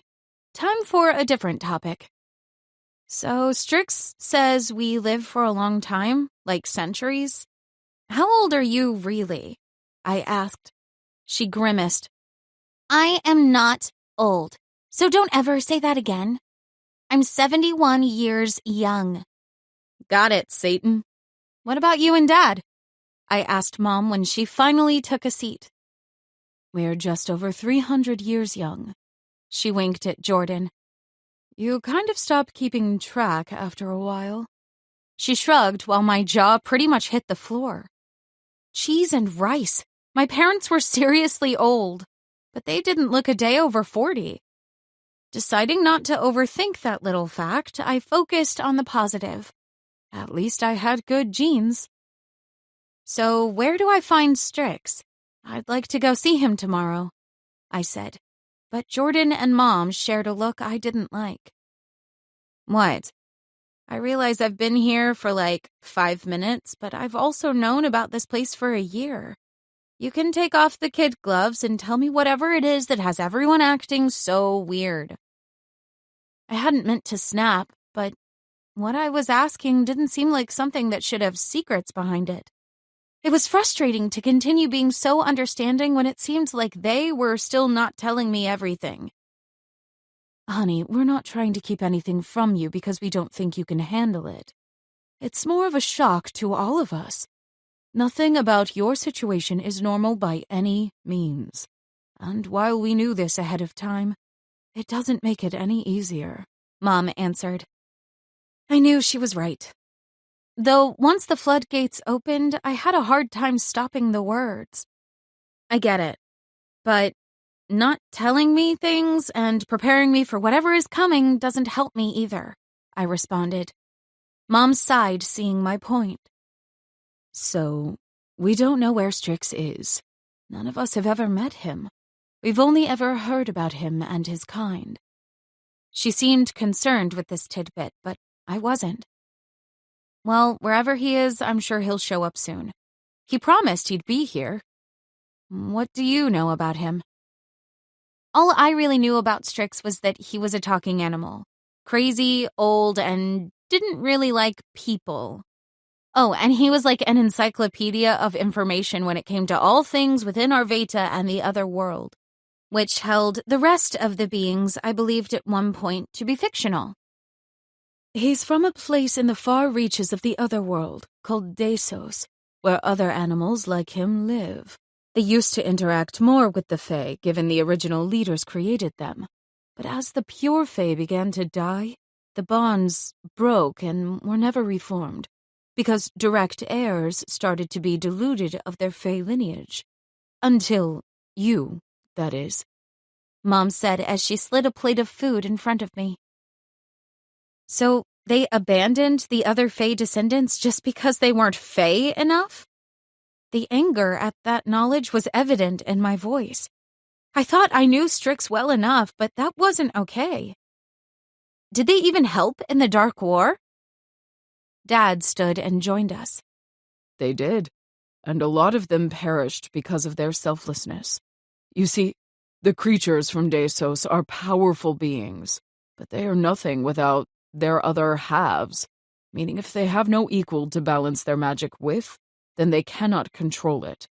Strix and his people did not abandon us because they didn't care, but because they simply weren't capable without risking their own lives. Well, I felt like a jerk for my previous comments. I don't understand why someone has to be predominantly Fae to have a bond with the animals. From the sounds of it, the people around here are pretty powerful, I said. Unfortunately, magic is still an unknown, even after centuries of living with it. For every being, it is different, but maybe one day things will change and we can once again come together. Dad grinned, then leaned over me to steal some of the potatoes on my plate. Mom took a seat next to Jordan. Speaking of power, you put off quite the show when you were in transition, but I haven't felt much coming from you since we arrived. Strix did an excellent job of teaching you how to control your magic ahead of time. As much as I wish to have been the one to tell you of our world first, this is actually working out better than I predicted. I have no idea what you're talking about. Strix didn't teach me anything about my own magic. He only told me to expect pain during my transition, and he hadn't been kidding about that. Once again, my parents shared a look. But before I could say anything about it, Dad reached out to me and took my hand. There is definitely heavy power within her. Let's just be thankful she's able to control it and figure the rest out together before we make any assumptions. Maybe the necklace did more for her than we thought. Searching within myself, I tried to sense whatever my dad had, but I got nothing. Now that it was brought to my attention, I realized the only time I'd experienced anything resembling the feeling of magic was when I'd touched the water in the fountain. Maybe I needed Strix close by for my power to come out in full force. If so, that nocturnal pain in my ass better show his face soon, or he was going to be missing a few feathers when I got done with him. He'd shown me this world and promised he'd be here. I'd have a bit of a problem if he broke that. Jordan nudged me and brought me back to the conversation. What do you want to do now? I'm sure you're not tired after the 8-hour nap. I'm actually still kind of sleepy. Plus, it's dark out, so I'm sure there isn't much to do. Will I get to see the main parts of town tomorrow, or am I going to need to stay hidden because of the dark fae stuff? I asked, and really hoped the latter wasn't the case. Dad nodded. We can do whatever you're comfortable with tomorrow. We won't be keeping you from anyone, and we have a few days before your scheduled training begins, so don't feel rushed to do anything if you're still tired. You'll need all your strength once magic practice starts. Ha! It was unlikely I'd be too tired for anything if it meant venturing out. On the way to the house earlier, I'd gotten a small glimpse of the village-style area. But it wasn't nearly enough to sate my curiosity. though his comment at the end did give me pause. Hopefully it wasn't about to have my ass beat over and over again by some deranged trainer. "The council will want to meet you when you're up for it as well," Mom added. Who is the council exactly? I mean, I know they took over once the hierarchy ended after the Dark Wars, but what do they do? I asked. You mean besides telling people what to do? Not much, Jordan grumbled, but Mom glared at her. What? It hasn't been the same since you and Brooks stepped down.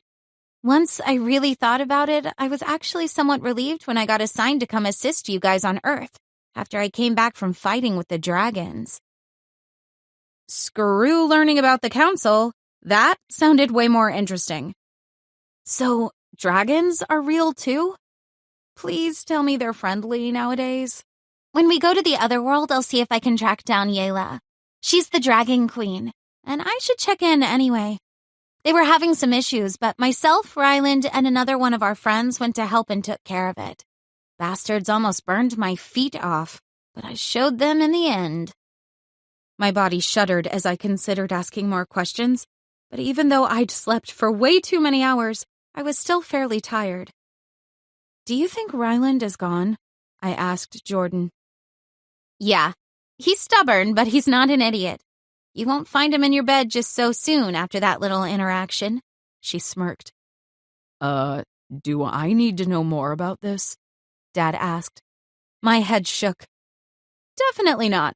I took care of it. I'll be back over in the morning and we can head to town." Both my parents stood as I slid off my chair and rolled my eyes while Jordan scarfed down the rest of her food like she may not eat again for the next week. After our goodnights were said, Jordan and I headed out to the guest house together. I was on edge until I double-checked the rooms to confirm Ryland was truly gone. I didn't understand what about him triggered such strong emotions in me, but hoped it would pass. It wasn't like I'd never had a boyfriend or been attracted to a guy before. I should have been able to handle things better. For the time being, I was blaming it on my body adjusting to the new world. Some things were bound to be out of sorts. Jordan was on the couch with her feet up and the TV on already. "Want to dumb down your brain with some late-night television?" "We have cable here?" For some reason, that was even more surprising than dragons. "Yep. And cell phones and so much more. Just you wait. Magic makes almost anything possible. I've been looking forward to this day since the week after I arrived on Earth and realized you weren't going to be the worst thing to ever happen to me." My best friend had absolutely no filter. "Are you saying you didn't actually want the job to come be my babysitter?" I teased, even though, if I was being honest, it hurt a little to feel like I had been forced upon her. "I'd just gotten back from the fight with the dragons, so no, I wasn't really looking forward to regressing back to a much younger version of myself and having to go to school again. But once I was there with you, I saw that things really weren't so bad. You weren't the princess I pictured you to be, and decided our world would be better off with you growing up under my influence as opposed to anyone else's." "Selfless as always, Satan," I laughed. "You know it, Chuck." Settling on the couch with her, I put the past behind us and accepted that everything happened for a reason. Jordan wasn't going anywhere, even though her assignment was done. Holding on to doubts would only make moving forward in this world all that much harder. There was a deep-rooted feeling within me that I had bigger battles to worry about in my immediate future. Chapter 7. Later the next morning, I got ready in the main house with Jordan. The little bit of our stuff that had been snuck over ahead of time was there. And after sleeping like crap the night before, I was too worn out to bring anything out to the guest house. Strix hadn't visited me while I slept. It had been the first time in a year, since I didn't count the night before with the time change, and I didn't like the uneasiness that turned within me. My heart was missing him, and I hadn't realized how much he'd grown on me until I didn't have him around. Jordan nudged me. Come on, we have to meet with the council first, and then I get to show you around town while spilling all the secrets I've been dying to for years. My smile didn't reach its full potential, but I did my best to embrace her joy. And I can't wait to hear everything. After throwing my hair in a ponytail, I took one last look in the mirror, and as my eyes caught my attention, they reminded me of Ryland. That was going to be annoying. He was an enigma I wasn't sure I had time to solve. Normally, I loved puzzles, but with the threat of the Dark Fae, I just hoped whatever had my emotions responding so strongly to him died down. All right, let's go, I said, looping my arm through hers. We ventured back downstairs to meet my parents, who were grinning like children on Christmas morning. Their excitement of being able to share their home with me was palpable, and I almost felt bad about feeling so disconnected when I woke up. You girls ready? Dad asked, dressed in a white collared shirt and tan dress pants. Looking over, I realized my mom was also fancier than normal, and a navy blue dress that fit loosely enough to be comfortable. But the small gems embedded into it made it appear more than casual. Glancing down at myself in jeans and a plain t-shirt made me feel severely underdressed. Should we change? I asked. Mom shook her head. Not at all. The two of us are staying with the council for a meeting that requires us to be more formal, while both of you are fine to stroll through town just as you are. Deciding to take their word for it, I followed them out the door, then quickly realized there was no car out front, and no town in sight from the house. How do we get around?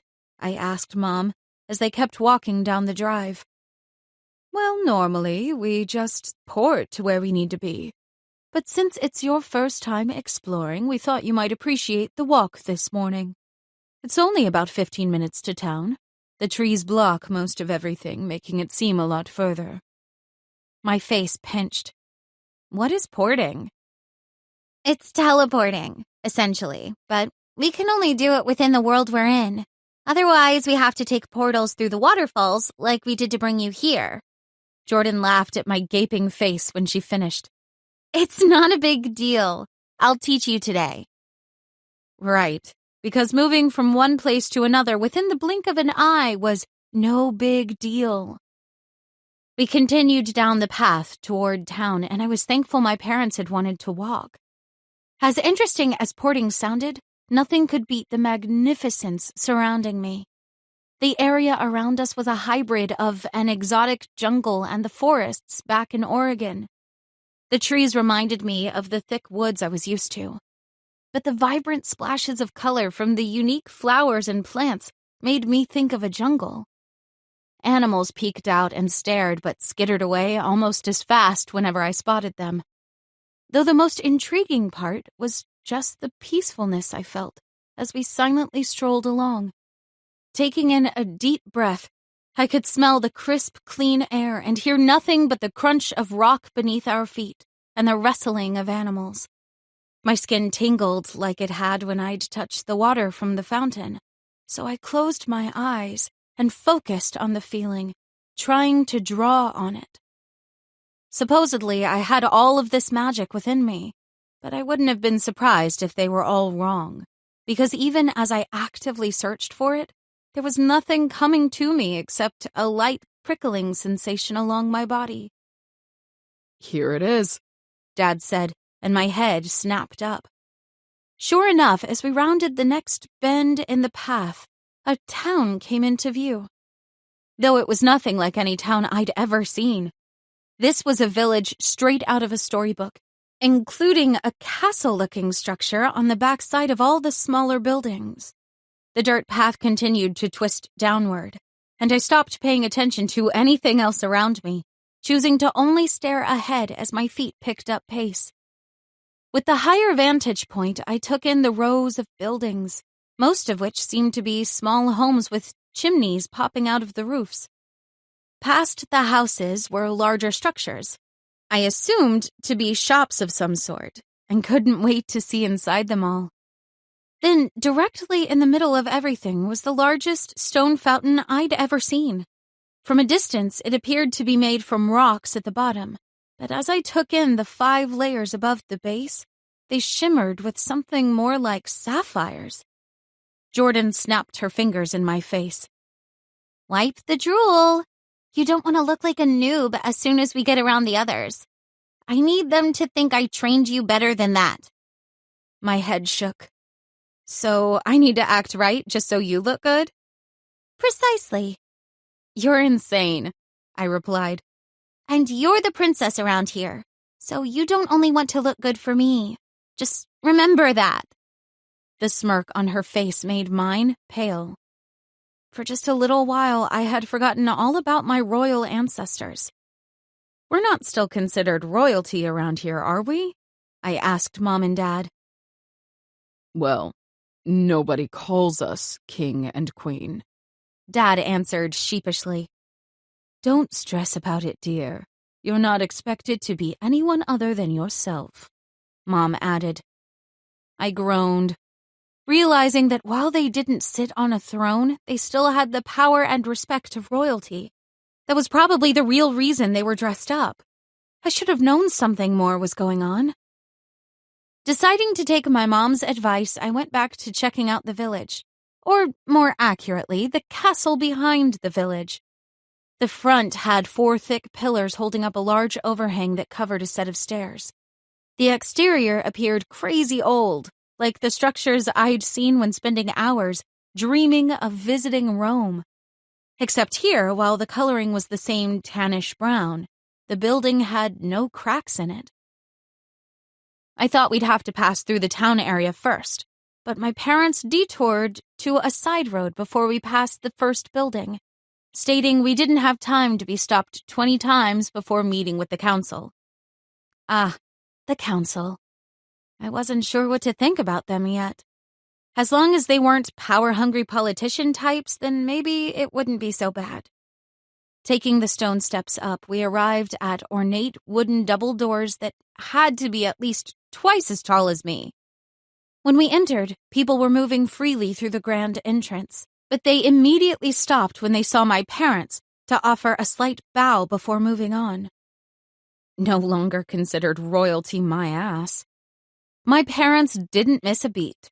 They addressed everyone by name who took a moment to greet them and introduced me before politely excusing us.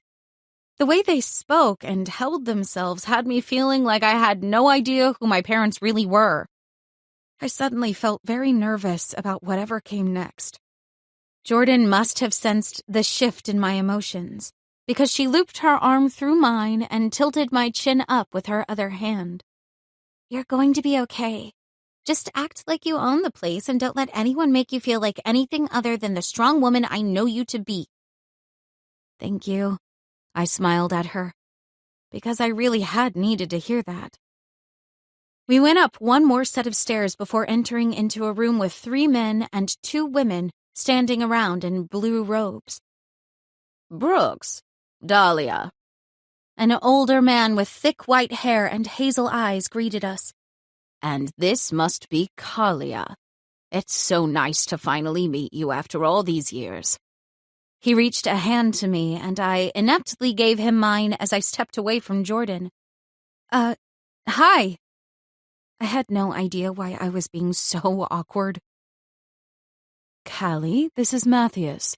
He took over for me as the leader for the council," Mom said, and I choked on air.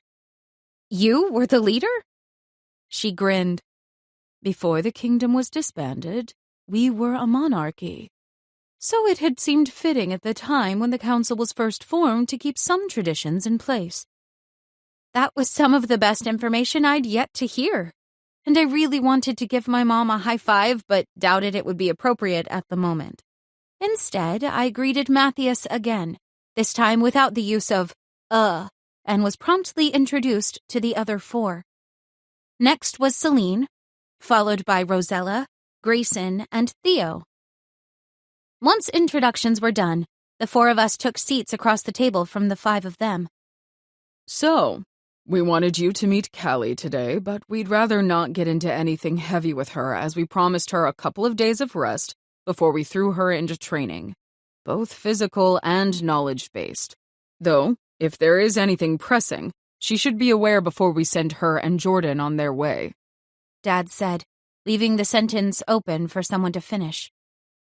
"Unfortunately, we don't have any news on Alark, the Dark Fae. But if Callie has any questions for us, then we're happy to answer," Celine said. Her green eyes flicked to mine, but I couldn't stop staring at the intricate braids in her ebony hair. "Nope, no questions. Well, actually, maybe one. How long and how often is this training I'm supposed to do? I've spent the last year being told what to do by a feathered tyrant, and I'd like to be mentally prepared for what's coming."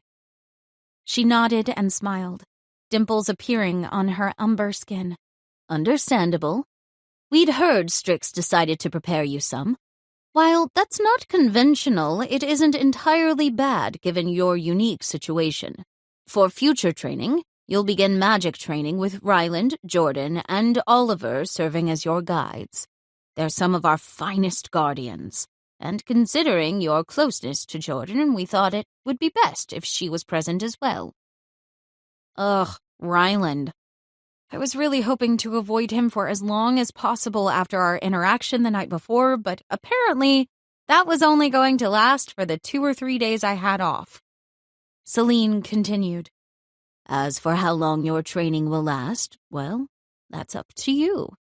Whenever you feel confident in utilizing your abilities, then we can move on to more specialized aspects, depending on what you're most interested in doing. As the daughter to Dahlia and Brooks, you'll be able to choose whatever you want." Sigh. Of course I would be able to. "Thank you for the information.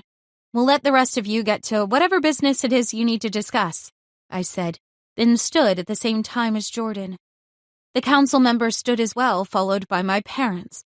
As soon as I hugged them and left the room with Jordan, a sense of dread settled into me. "You could have prepared me a little better for this, you know? Little hints here and there wouldn't have hurt anything," I grumbled. She laughed. "But this is so much more fun considering how you tortured me on your birthday with all the crap you kept spewing." Grinding my jaw, I really regretted finding so much joy from her discomfort, because this payback was not what I had in mind.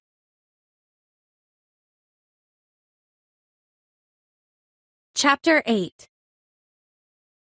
We exited what Jordan had called the town hall and headed for the main streets we had skipped by earlier. "Everyone is staring," I groaned when we passed by the first store. "Nah, they're simply using their peripherals to peek and then turning to whisper about you to the nearest person. Totally different." I really needed to rethink my friend choices. Our stroll down the main street wasn't even enjoyable since I was so distracted by all the prying eyes. I mostly kept my head down and wished my hair wasn't in a ponytail so I could hide behind it. When we got near the end and I completely missed everything Jordan had said, I was irritated I hadn't taken a single moment to admire the fountain I'd seen earlier from the distance. "How about we head to the training field? You told Celine you wanted to mentally prepare for what came next, so this might help," Jordan offered. "Will there be less people there?" I asked. "Sort of. More like less people who give a crap about who you are. Guardians tend to not gawk as much as regular Arvatians." "What exactly does it mean to be a guardian?" "Well, think of them like the military you're used to on Earth. Guardians are battle-trained, and the Council assigns them duties as needed. Guardians help not only in Arvata, but also in the other world, and Earth as requested, too." Interesting, but not so surprising, given what I already knew. At least it wasn't something that came with a shock factor like almost everything else I'd been told. We turned left and headed down a hill to a field with a running track, some sand areas, large rock boulders, and a metal building behind all of that. "So, what will this training consist of?" I asked. Hard to say until your magic starts to show what it's capable of on an instinctual level. It could be a number of things depending on how basic we need to go. Since Strix wasn't able to do anything with your magic ahead of time, it might be back to kindergarten for you. Well, that didn't sound like fun. Plus, I didn't have high hopes I was going to be an exemplary student, considering I couldn't sense an ounce of anything extraordinary within me. A guy with shaggy blonde hair, fair skin, and a wide smile jogged up to us and wrapped Jordan up in a massive hug. You're on my bad side for not coming to see me last night. She grimaced. Well, I had a bit of a situation I had to take care of with Ryland. Her eyes widened as she realized she'd said something she hadn't meant to. The newcomer's gray eyes glanced at me, then offered his hand and a grin. I'm Oliver. You must be Kalia. Please, call me Callie. It's nice to meet you. I smiled in return. His gaze moved back to Jordan. These fields weren't near as exciting without you here to put us in our place. It's been rather boring, actually. But I hear that's about to change. Yeah, a vengeful dark fae will do that. Have you heard anything about a lark? The council was pretty tight-lipped about it when we were in there earlier, Jordan said. Nope, not a word. Though I can sense a shift in things. Might be harder for you since you've been on Earth for so long. But the magic within our waters isn't as strong as it was even a week ago. My mouth opened to say something, but I closed it right away, because I really had no idea what I was talking about.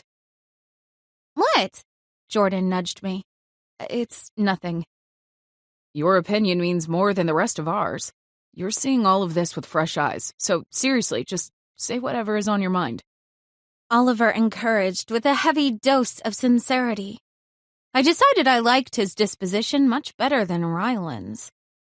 Well, the only time I've been able to feel any sensations of magic since I arrived was when I touched the water. Even in the shower, I felt it. Jordan laughed. TMI, Chuck. We don't need to know what you do in your alone time. Oliver shook his head at her.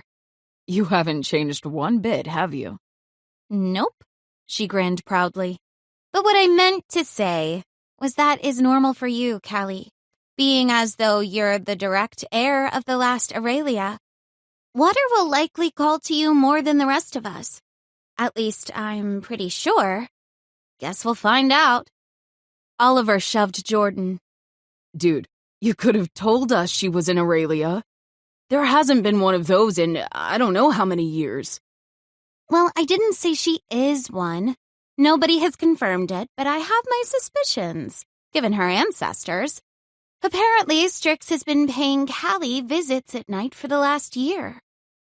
He turned to me and wrapped both of his hands around my shoulders. You have no idea how happy I am that you're here. I need this excitement in my life. Anyway, you two have fun, and I'll be eagerly awaiting the start of your training, Callie. Before I could even say a word, he was running off in the opposite direction we had been heading, and I glanced at Jordan. What's an Aurelia? It was the first time I'd heard the word, and if she thought I had anything to do with whatever it was, I hoped she'd explain right away. It's like a fae on steroids. Your power is heightened. You can do crazy things most others can't. I'm sure there's more, but I've never met one. And it's not something they cover in class growing up. If you are one, I'm sure we'll figure it out once Strix comes back. Used to disappointment when it came to getting more information, I sighed. So there's a lot I still don't know, isn't there? She nodded. But there's a lot all of us still don't know, so try not to worry about it. We're going to figure it out together. Oliver, Ryland, and I won't let anything happen to you. Right. I believe 2 out of 3 are correct, but not so sure about Ryland. He was nice around my parents, but the look of despise he sent my way in the guest house told a different story. She grabbed my hand and made us stop walking. Listen, Callie, there are some things that aren't my place to explain to you, but I need you to trust me when I say Ryland is good people, and someone that I consider a dear friend. He's also one of the best guardians we have at our disposal, but he's going through a few things right now. When he's ready, I can guarantee you'll be the first to know about it. Or maybe even before then, depending on how things go. That was intriguing, yet ominous. I wanted to interrupt her and ask more questions, but while Jordan normally had no filter, if she said it wasn't her place to tell, then I knew she wouldn't. She was loyal to a fault. Even though you've already been physically training, you'll still need to maintain. Chuck Norris didn't become a badass and stay that way by being lazy, you know? So each morning we'll run 5 miles before we begin any of our training sessions to help keep endurance up. Is there an outdoor or indoor pool around here? I asked, because I'd love to do some laps in the water instead of on the track. Not in the sense of ones you'd see on Earth, but there are plenty of clean bodies of water you can use. And considering where I think your magic is coming from, it's probably a good idea to rotate between running and swimming. As we passed the track, we came upon a group of 15 or so guardians practicing hand-to-hand combat. They moved with a precision and grace that I knew was far beyond anything I was capable of, but I hoped to be there one day soon. Jordan waved to a few, but we kept walking and entered the training building. The door clicked shut behind me, and when my eyes finally adjusted to the darker room, I took in the different parts of the room and the groups utilizing the resources. There were 2 guys beating the crap out of each other with bamboo sticks, followed by another handful of people doing archery. But instead of arrowheads piercing into the target, there were orbs of magic, or so I assumed, flying through the air and blowing up the targets. Pure craziness, yet I couldn't wait to try it. Next, a young woman was on her own and creating a swirling vortex of magic that had me so entranced that I almost ran into 2 guys wrestling on my right. Once I got my wits about me again, I continued my perusal and found a guy all the way in the back. He had no shirt on and was beating the crap out of a punching bag, but of course, it wasn't an ordinary one.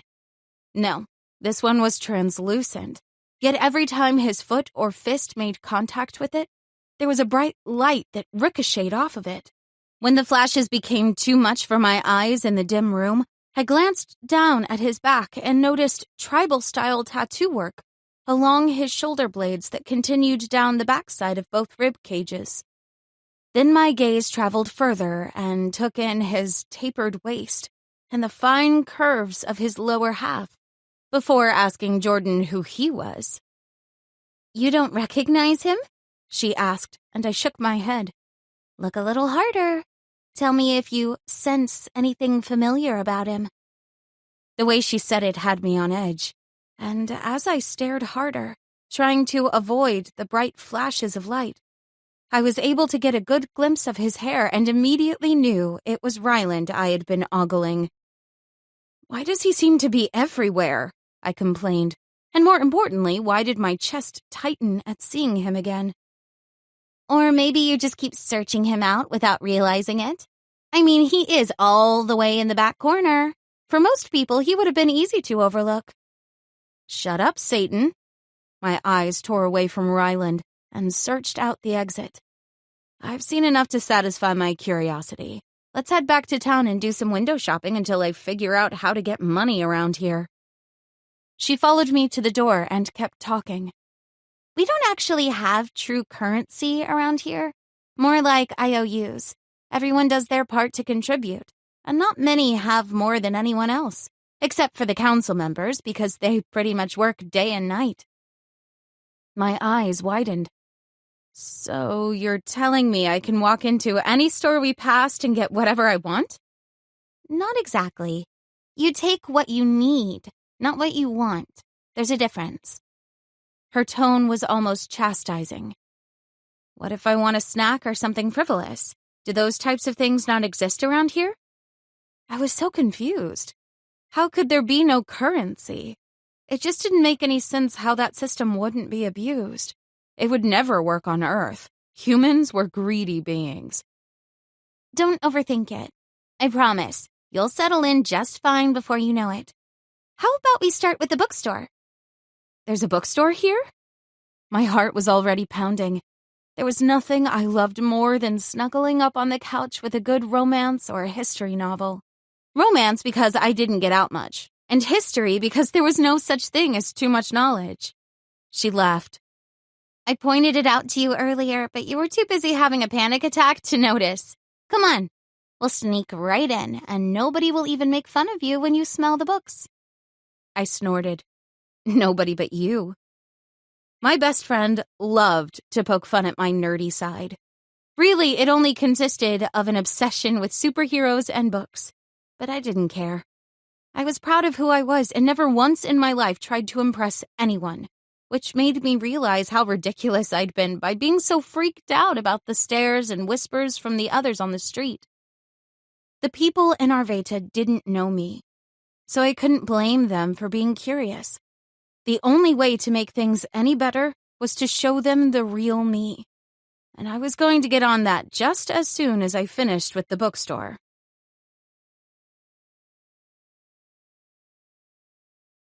Chapter 9. We spent a couple of hours in the bookstore, followed by another hour window shopping as I made mental notes of which stores I wanted to visit again when I wasn't so tired. The high I felt in the bookstore was fading fast, until we passed by the fountain. Any history to this?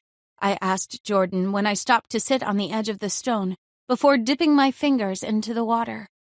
Once again, the tingles ran through me, and I shuddered at the overwhelming feeling of emotion. It's said to have been a gift to the Guardians from Queen Talia, your grandmother. How come? I wondered if the stronger feelings were because of who had given the fountain to the people, or simply another effect of being connected to the water as Jordan had thought earlier. It's stunning, is all. She raised a brow. Then why is most of your arm submerged in the water like you need it more than your next breath? Oops. Standing back up, I shook my hand out. Just a warm day. No reason to overthink anything. She mumbled something as she tugged me along, but I missed it. Too busy smiling at the people instead of shying away from them to ask what she'd said. Not being so worried about what others thought of me was a whole lot easier than stressing about it. When we got to the edge of town, Jordan turned to me with a challenging smirk on her face. Want to port? Walking hasn't killed me yet. Then I realized I didn't need to be afraid of anything. I'd seen plenty of people disappearing and reappearing while we'd been out. Actually, why not? Let's do it. Really? Jordan was beaming with excitement. For the first time, I won't even make you do any of the work. All you have to do is close your eyes and not throw up on me. If queasiness was part of the process, maybe I needed to rethink saying yes so soon. I was pretty sure my body wasn't yet adjusted to the new world, and I didn't want to embarrass myself by getting sick with something that seemed so easy for everyone else. Pinching the bridge of my nose, I exhaled and closed my eyes as I considered telling her never mind. Though before I could voice my thoughts, Jordan latched onto my arm and my subsequent shout was cut off right before I stumbled onto my parents' front yard. Are you freaking kidding me? You truly are Satan, I grumbled as I rolled over, taking my time to stand back up since my equilibrium was seriously thrown off balance. On the plus side, I was only dizzy and had no desire to throw up. You know it was fun. And I didn't have time for you to overanalyze it. Some things we're just going to have to rip the Band-Aid off with. She shrugged, then left me on the ground and headed into the main house. I went to the guest house since I still had bags in my hand from the books I'd purchased, or borrowed. I had no idea, really. The whole idea of a barter system was a lot harder to wrap my head around than Jordan made it seem. Dropping them off quickly, I double-checked my hair wasn't a wreck from the porting that still had me feeling queasy, then headed to my parents. When I walked in through the back door, my insides warred with each other at the sight of Ryland sitting at the dinner table with my parents and Jordan. I was equal parts eager and nervous, because our interactions had been so off-kilter so far. There she is, Mom gleamed, but she seemed to be the only one smiling. "What's going on?" I asked as I took a seat next to Dad, furthest from Ryland. Nobody answered me at first, and the tension in the room was palpable when Dad finally spoke. Ryland brings news from the other world. He was there for an errand this afternoon and met with some of our liaisons. "So, what did they say?" I asked, because he wasn't getting to the point on his own fast enough for my liking. Ryland cleared his throat, but wouldn't meet my eyes. Instead, he focused on Jordan as he explained. Alark, the dark fae with the vendetta against you, has made a public appearance and his first threat. He said if the Atwater heir isn't either dead or turned over to him by month's end, then he would start punishing the other races until someone brought you to him. A hiss escaped my lips as hatred for someone I'd never even met flowed freely through me. This fae was hitting right where it counted most for me, harming innocent people. "So, when do I go meet him?" I asked, because to me there really was no other choice. I wouldn't be able to handle the death of others on my conscience, so we either needed to set a meeting with the psycho or find a way to kill him first. That's not happening, Kalia. You're not ready, Dad snapped. And whose fault is that? Certainly not mine. As soon as the words left my mouth, I regretted them, but the thought of other people dying on my behalf was making me extra snarky. "Callie, I know this sucks, but your parents are doing their best given the situation," Jordan said, trying to calm the tension. "I understand that, but they're not the ones who have to live with being the cause of however many murders. I'm not trying to be a martyr by any means, but I do have a heart. My life isn't worth more than anyone else's." They all shared a look that said I wasn't going to win this argument, so before I said something else out of anger, I decided I needed a moment alone. Without excusing myself, I headed upstairs and decided to let them keep talking, because I knew it didn't really matter what I said.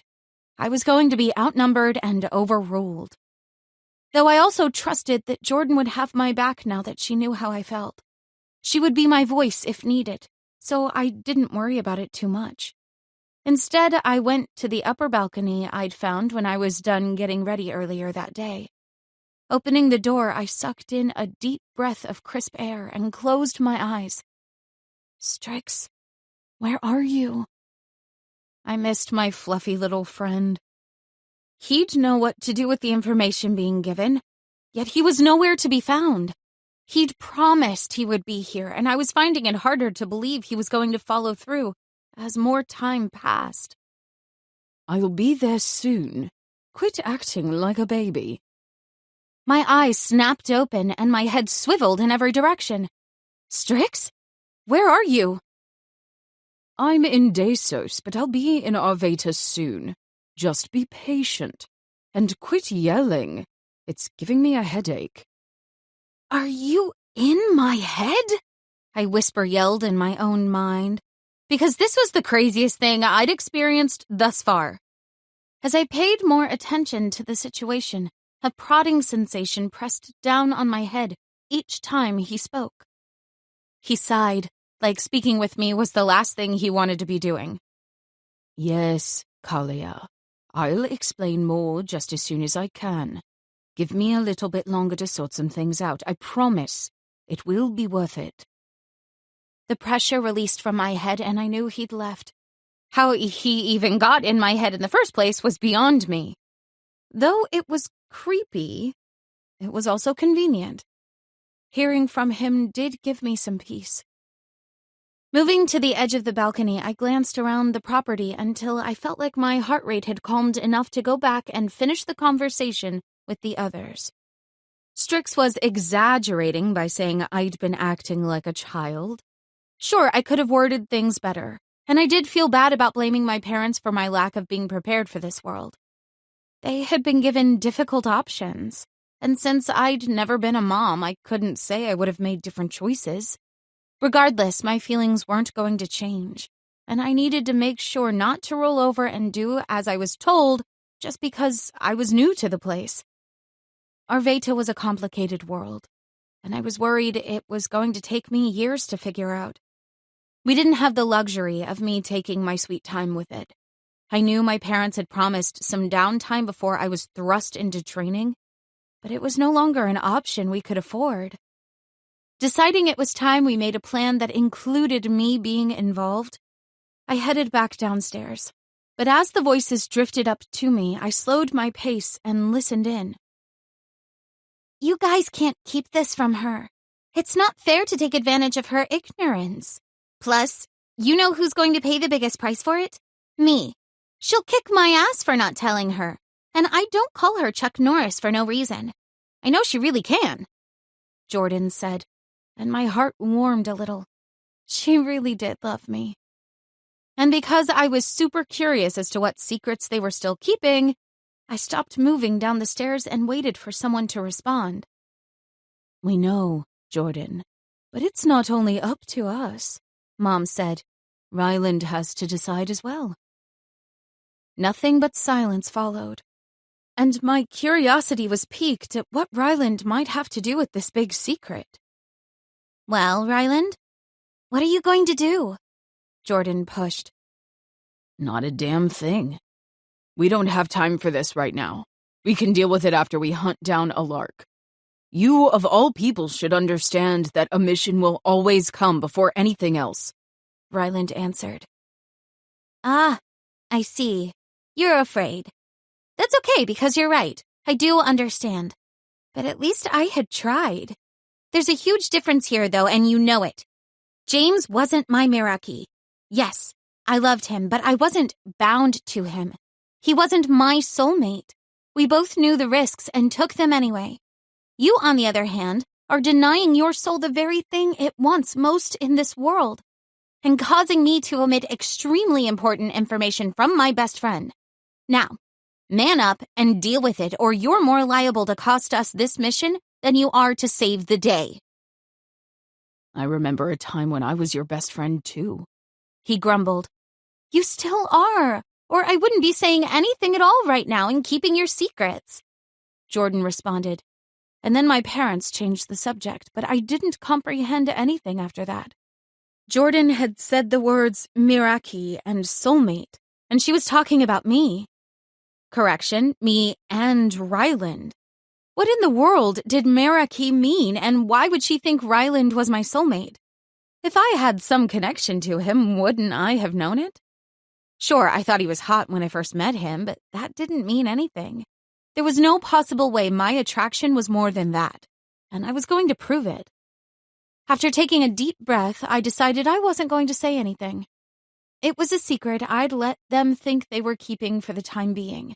Because if Ryland was actually right, if there was something between us that somehow I wasn't aware of, then it didn't need to be discussed until my life and the lives of others weren't in danger.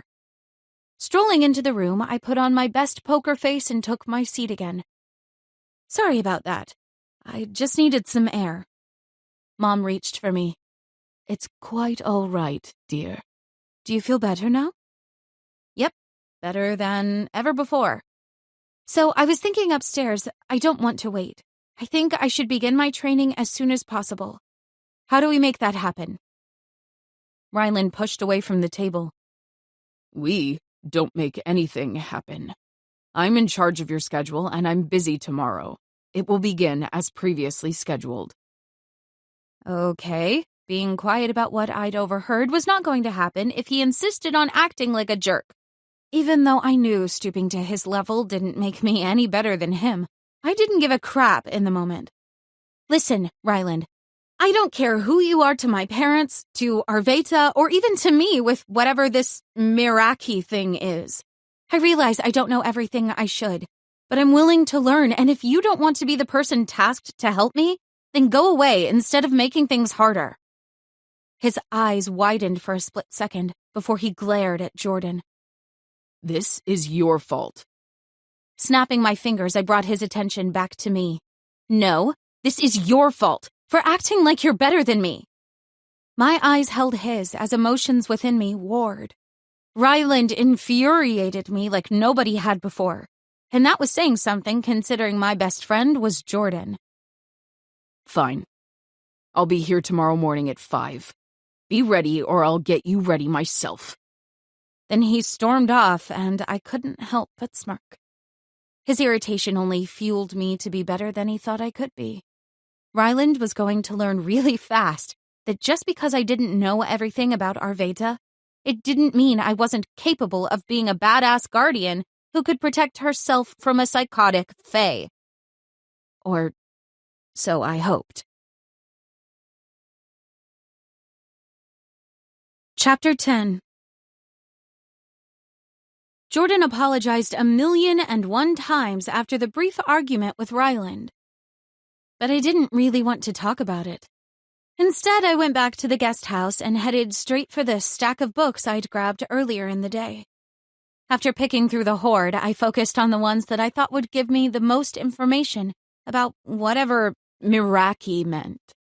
Once I had books in hand, I got comfy on the couch and prepared to read for as long as it took to make sense of the conversation I'd just had. Of course, I could have asked my mom or Jordan to explain it, but I didn't want the guarded version of anything. I needed facts, and considering they hadn't wanted to tell me in the first place, I wasn't sure they'd be truthful about what I needed to know. This surprised me because Jordan was normally brutally honest, but apparently that ended with all things Arveda. I missed Strix even more and went as far as yelling at him in my head like a crazy person. But I hadn't received any word back since our initial conversation. After staying up for most of the night, I learned a lot of things I wasn't happy with, but tried my best to accept. First, Miraki was another word for soulmate, a predestined match by the fates that watched over our worlds. And second, there was nothing I could do to change who my Miraki was. I either accepted him or I would never have a soulmate, meaning I had 2 options. Be a lonely spinster for the rest of my extremely long life, or deal with him and hope for the best. Unfortunately, those options were only viable pending what Ryland truly thought about the whole situation. From what I'd observed so far, he wasn't happy about it, nor did he seem willing to attempt to make anything work. So maybe it was option 1 for me, regardless. In a way, that devastated me. As an avid reader, romance was my jam. I loved love. Dreaming of having my own happily ever after happened on more occasions than I cared to admit. But maybe my knight in shining armor was merely a lonely man dressed in tinfoil, and not everything the stories made him out to be. By the time I'd groggily gotten up, the sun hadn't even risen, but I had a renewed determination within me. It didn't matter what Ryland thought about me, or if he was utterly depressed to have been saddled with a Miraki. We had things to do, and feelings aside, I would make sure they got done. Jordan wasn't up yet when I snuck out of the house at 4, but I left a note for her and one on the door for Cranky Pants in case he actually showed. After learning as much as I could in the books that I'd devoured just a few hours before, I'd decided I could teach myself a few things, beginning with porting. Closing my eyes, I pictured the training field Jordan had shown me the prior day, and tried to summon the magic within me. Flutters erupted in my stomach, but when my eyes opened, I was still shivering in front of the guest house. The next time I tried, I kept my eyes open and saw when my arms began to disappear. But when I got excited, they solidified once more. I didn't have time to waste, and knew there were other things I could work on. So I began jogging to the fields. When I reached town, I was completely warmed up and feeling better about my stamina than ever before. Picking up speed, I reached the fountain and dipped both hands into the cool water. There was a momentary boost of power within me, and I decided it was now or never to try porting again. Keeping my concentration on point, I conjured an image of the field. Within seconds, I was standing on the grassy knoll. "Yes!" I shouted, then immediately covered my mouth in case anyone else was psycho enough to be out there before 5 a.m. I glanced around and didn't see anyone, so I continued toward the track. Even though I'd run most of the way to the field, I still wanted to do a couple of laps before trying to draw out my magic. My hope was that I could show Ryland I was perfectly capable of becoming an Arvaten guardian and wasn't some helpless fey princess. Before I could make it halfway around the track, Ryland appeared at my side. Pull your shoulders back so you're standing tall, and breathe through your mouth instead of your nose. He was running next to me as if he'd been there the entire time. Instead of responding, I followed his instructions, and surprisingly found my chest feeling lighter at the small adjustments. Maybe Ryland was more of a morning person, and training with him wouldn't be so bad. Now, head into the building. It's time to show you what happens when you don't wait for your trainer to begin. Or maybe he was still a jerk. With a sigh, I did as he said, because at the end of the day, I knew my parents wouldn't have let him be assigned to the group of people responsible for getting me up to speed if he wasn't among the best. Just because I didn't like him didn't mean I wouldn't listen to him. Well, most of the time. Jordan will be here when she feels like, and Oliver should be around shortly. I dumped a bucket of cold water on him before I left the house, so I know he's awake. He didn't even crack a smile, which gave me less hope he had any sense of humor. It was disappointing, mostly because I still found myself attracted to him. Even the tick in his square jaw caught my attention, though it was likely only because of the Meraki bond. I just needed to do my best to ignore it until we had a chance to talk about our predicament like adults, which didn't seem like it would be anytime soon. For the next hour, I worked my ass off trying to access my magic, until I couldn't stand any more and asked for a break, which was denied. You can rest as soon as you're able to show me your magic, Ryland retorted after my complaints. I'm doing everything exactly how you demand. Maybe you just have no idea what you're doing, and I need a different trainer. Listen, Princess. I know exactly what I'm doing, and I'm trying my best to believe the fates weren't wrong about all of this, which is the only reason I'm still standing here. So get it together and show me you're more than a pampered heir to a throne that no longer exists. My teeth ground together at how badly I wanted to take his words and shove them so far down his throat, he was crapping them out for a month. Instead, I took his challenge and decided to show him the only way I knew how to connect with my magic. Walking away from him, I headed for the drinking fountain at the wall. Don't walk away when we're in the middle of training. Giving up isn't an option, he yelled. But I ignored him as I took a long pull of cold liquid. Thankfully, my assumption was right, that the water would be drawn directly from the falls, because I could feel the effects as soon as I drank it. The same as when I had taken a shower the night before and when I touched the fountain in order to port to the training field. Something was broken within me, but I wouldn't let it beat me. I'd take whatever broken pieces I could and use them to build something great, because that was what strong women did, and I refused to be weak. When I had inhaled as much water as I could without fear of throwing it up, I turned back to Ryland. His normally tanned face was beet red while his hands fisted at his sides. Grinning, I thoroughly enjoyed pushing his buttons, and I was going to see just how far he'd let me before he retaliated. Recalling the books that I'd read the night before, I drew on the power I'd gathered from drinking the water and called it toward my hand. As I felt the magic build, I tucked my hands behind my back and waited to see if Ryland would do anything about my insubordination. Just when he was about to open his mouth, I shook my head. I'd choose those words very carefully. Why? What could you possibly do to me? He glared, and I decided it was time to show him.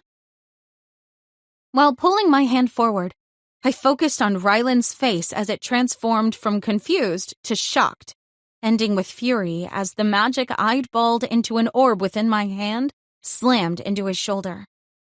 I'd read that Fey magic was all about intention and didn't need spells like witch magic, just power and thoughts. So when I began creating the orb, I thought about how I wanted it to sting, but must have put a little too much weight into that particular word. What the hell did you do to me? Ryland began pounding his fist against his shoulder, then ripped his shirt off. When I stepped closer, I realized there were tiny red dots all over where my orb had hit. Apparently, magic was very literal, and it appeared as if Ryland had been stung by 100 bees. Regret filtered through me, but I wasn't sure how to fix what I'd done. The door flew open before Ryland could retaliate, and in came Oliver, followed by my feathered friend. I ran toward the middle of the gym and lifted my arm for Strix to land on. When he did, I pulled him close before growling in his ear. "Took you long enough to show?" He snapped his beak at me. Not now. Let's go see what you did to Ryland so I can make you fix it. My face twisted. "Before you see what I did, just know it wasn't what I was going for.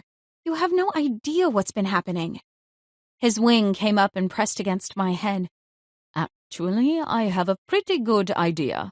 Your thoughts are still very loud. Ugh. I wondered if I was ever going to get used to having him in my head all day, every day. No, you're not.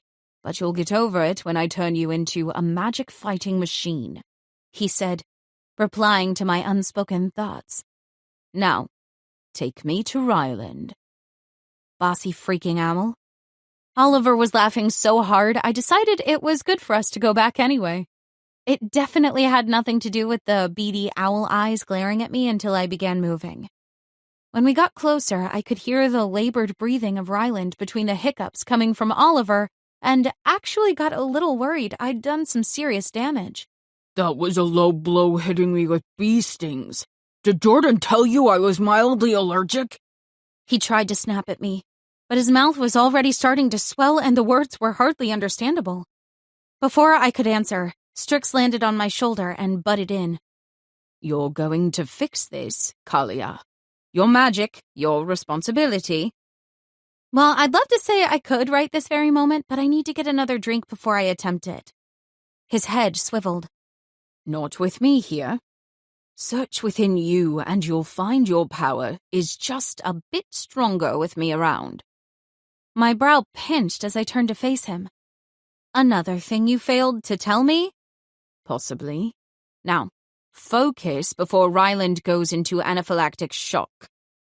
Shaking my head, I closed my eyes and did as Strix asked, focusing on healing magic instead of harmful. When the well of power flowed through me stronger than ever before, I knew my little owl had quite a bit of explaining to do. I walked closer to Ryland and pressed my palm into his shoulder, but immediately yanked it back when my hand was burned. You have to push through the pain. These are the consequences of using magic against someone you care about. I snorted. I did not care about Ryland. But that was an argument for later.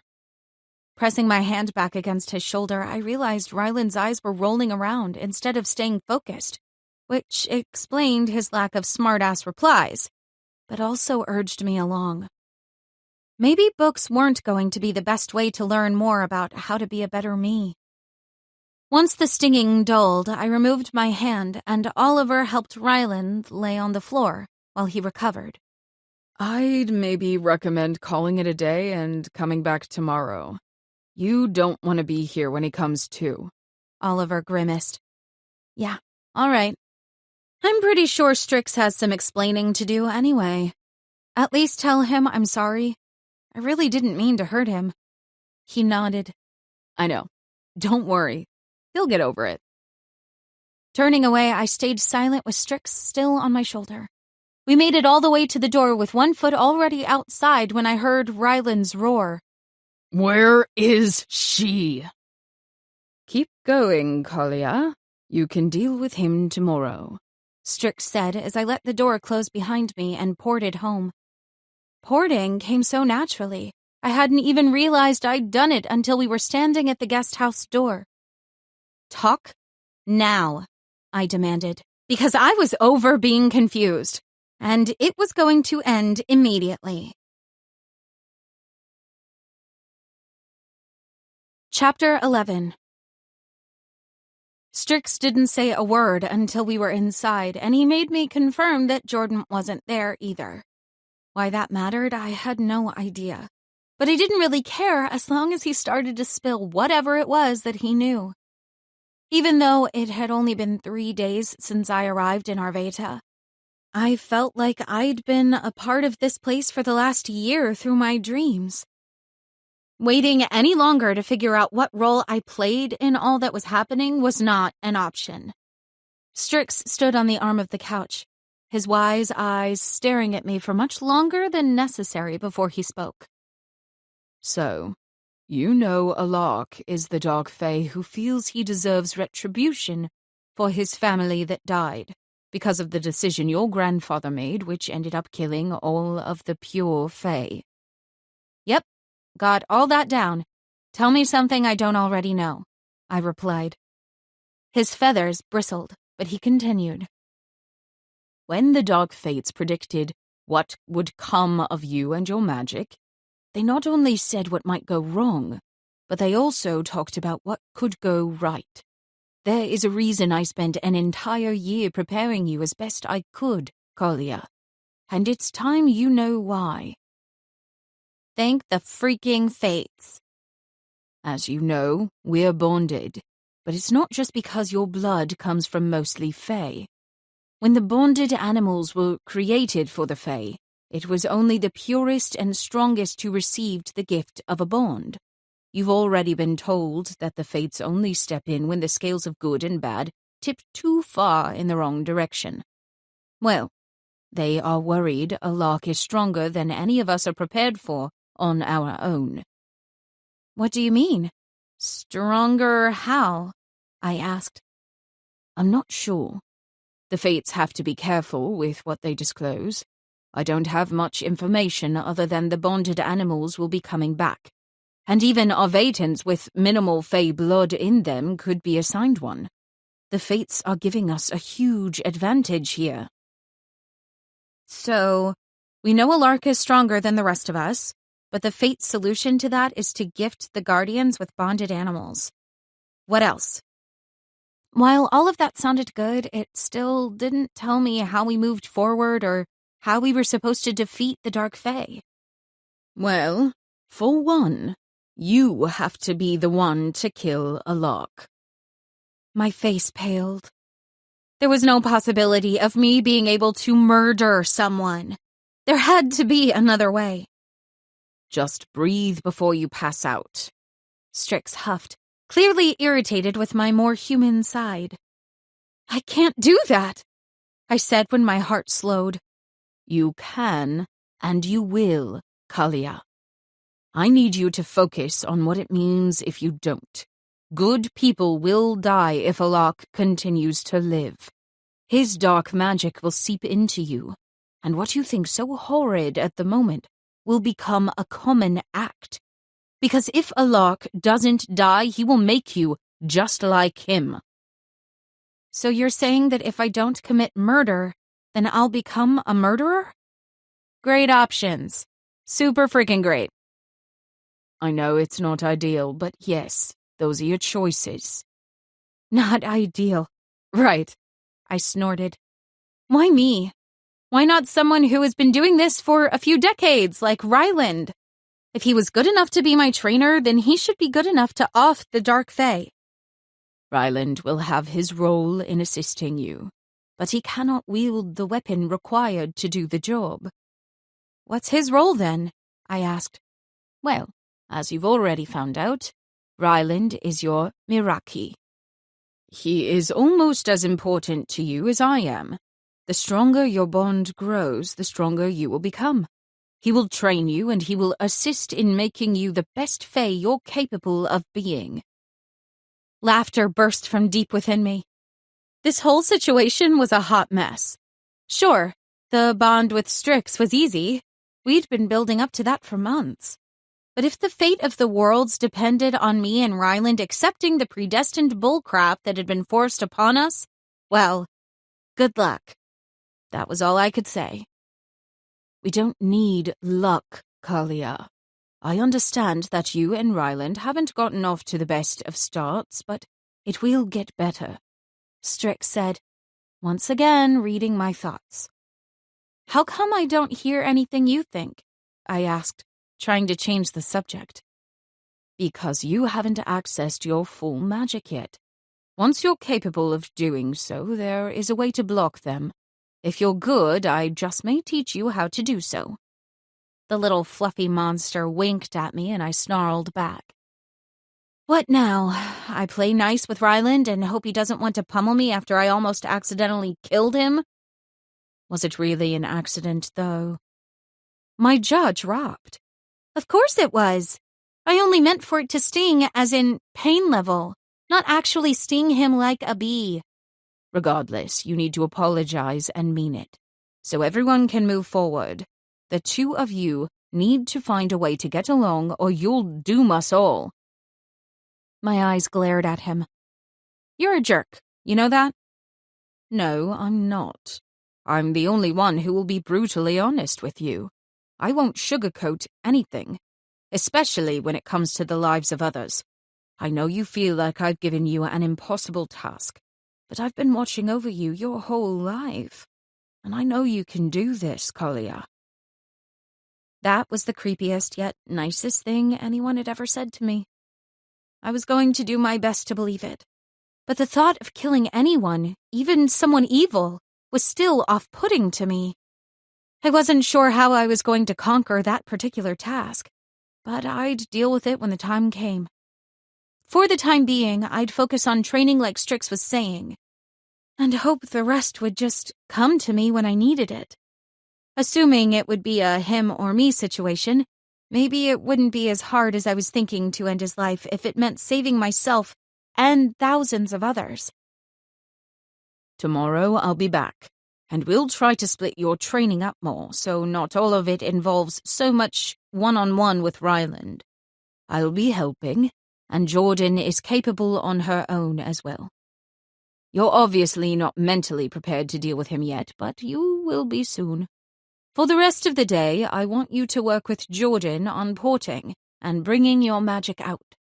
I'll be staying in Arvata, so it should keep your magic flowing enough for those simple tasks. What happens if you need to leave? I'm just helpless again? Why am I unable to do even the simplest things without making contact with the water or having you near? I rapid-fired the questions at him. Because I didn't have a chance in hell of surviving if I had to depend on someone else being around every time I needed to use magic to protect myself. I placed a block on your magic. It would have torn your human body to shreds if I didn't. The water gives even the youngest of Arvatans the ability to use simple magic. As soon as you've gotten a better hold on the power, I'll release the block. But until then, the training wheels stay on. Frustrated, I glared at him, but he didn't seem the least bit fazed. I wasn't a child, but I was certainly being treated like one. Jordan burst into the house, breaking the tension. Girl, what did you do to Ryland? He broke Oliver's nose and gave him 2 black eyes by the time they were done training. Sigh. Poor Oliver. I'd definitely have to apologize to him. I didn't mean to do anything. I'll say sorry to them both when I see them again. Then, Jordan noticed Strix in the room and her eyes widened. Oh, I didn't mean to interrupt. Should I come back? Not necessary. I was just leaving, actually. Jordan, will you take Collier out to practice porting and basic orb skills? Strix asked. Yeah, I can definitely do that. Jordan was starstruck, and I was doing my best not to laugh. The door was still open from when Jordan had come in, so Strix nodded to me, then took off. Once he was gone, I let the laughter out. What is up with you? Do you not understand who he is? She gaped. He's an owl who is old, smart, and powerful? I replied with a shrug. Her eyes rolled. He's also kind of famous in our world. He was there in the Dark War. He was the bonded animal to Queen Talia. Most importantly, he's not just any bonded animal. He's the leader of them all. Huh. Strix was keeping more secrets than I thought. But I also understood. He probably knew I would have been more closed off to him if I had known all of that. Instead, he'd come to me as a friend, with a smart-ass attitude who didn't take no for an answer. He was exactly what I needed when I needed it. Well, I don't think he wants to be treated special, so feel free to be your psycho self when you're around him like you are with me. He's in my head 24/7, so he already knows you. She grinned. True. Let's go do as he suggested. Have you been able to port on your own yet? I nodded. Twice. Good. Head outside and we'll make it a third. Why do I have to go outside? I asked. Because you can't port in or out of any building. That and not leaving worlds are the only two restrictions to the perk, Jordan answered. That wasn't actually a bad thing. At least nobody could just appear in my bedroom if they wanted. We went outside, and Jordan disappeared right after telling me she'd meet me by the fountain. Not worried at all, I pictured the area and disappeared. Though it definitely took more effort than it had when Strix was with me, it wasn't nearly as difficult as when I'd tried to do so that morning. When I arrived, Jordan was watching some kids play in the street with some scooter-bicycle hybrids. One of the boys was on the smaller side and kept my attention, as he wobbled a lot more than the others. The poor kid, who was maybe 5 or 6, could barely even see over the handlebars. My skin began to tingle, and I lost sight of the boy for a few seconds while my attention was diverted. At a quick glance, I saw Ryland walking down the side of the street, also paying close attention to the kids with a soft smile on his face. Suddenly, there was a crash followed by the sound of crying. My eyes frantically searched for the boy I'd been watching, but by the time I found him, Ryland was already standing over him and untangling his small body from the boxes he'd crashed into. See, he's not so bad, Jordan whispered from next to me, but I ignored her as I continued to watch. Ryland wiped the boy's tears and whispered something to him that had the child grinning from ear to ear. Ryland then helped him back onto the scooter bicycle before showing him what I assumed were a few tips on how to maneuver through the cobbled streets. When the boy pushed away, Ryland stood, and his gaze landed on me. Even though he had caught me staring, I didn't look away. I couldn't even if I tried. He held me captive, and I seemed to be doing the same thing to him. Maybe there was a bit of hope for us after all. Even if I didn't find my happily ever after with Ryland, if we could join forces long enough to save my life and that of others, then it would have to be enough. Or so I kept telling myself. Chapter 12. Surprise came over me when I realized Ryland wasn't going to make attempts at payback for almost killing him once he saw me. It shocked the hell out of me, considering how angry he'd been when I'd left him in the training center. Instead, he did something much worse. Once our eye contact had been broken, he'd turned away and kept walking, completely ignoring me. I wasn't sure what to think about it or how I felt about his actions. Sure, he had infuriated me before, but we were supposed to be partners. After speaking with Strix, I'd mistakenly let my heart consider the idea of having a real soulmate. But had I already ruined the chance? Jordan knew more, and she needed to tell me something, so that I would know how to proceed. I needed to quickly nip whatever budding feelings I was experiencing if it was an utter waste of time. Maybe he already had a girlfriend, and I was basically ruining his life. I'd heard Jordan mention something about an old boyfriend she had to let go, so maybe something similar was happening with Ryland. Before I could begin questioning her in the middle of town, Jordan zapped us to the back side of the training center. "Are you okay?" she asked. "Yeah, why?" "Well, your face went through a horde of emotions back there, and I wasn't sure whether you were going to start crying or yelling when Ryland walked in the other direction." I laughed. "So before I could make a scene, you ported us here instead?" "Yep. So spill it." She nudged my shoulder before walking toward a medicine ball and tossing it at me. With a grunt, I caught it and responded, Actually, I think it's you who needs to spill it. Why was Ryland so nice to me when I first arrived, then he became so angry? She grimaced and readied herself to catch the ball. He doesn't hate you. He's confused by you. Throwing the ball as hard as I could, I took my frustrations out with my force. I know he's one of your best friends, and I hate putting you in the middle, but I need to understand. You have to give me something. Jordan dropped the ball and sat on it. I don't need you throwing heavy items at me when we have this conversation. Come over here and have a seat. Thank the fates. She was actually going to give me something good.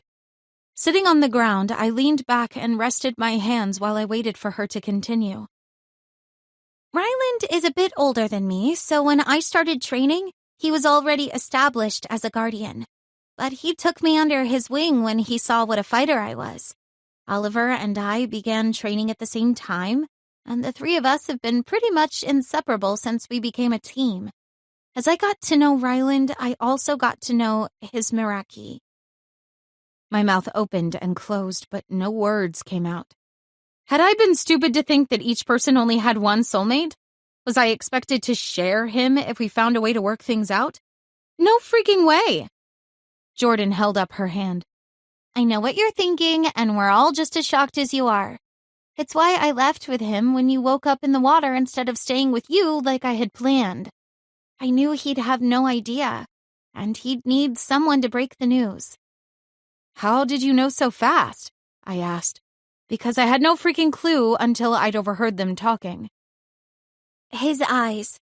Before he saw you, his eyes were a light brown color, and now they're identical to yours. It's a Meraki trait.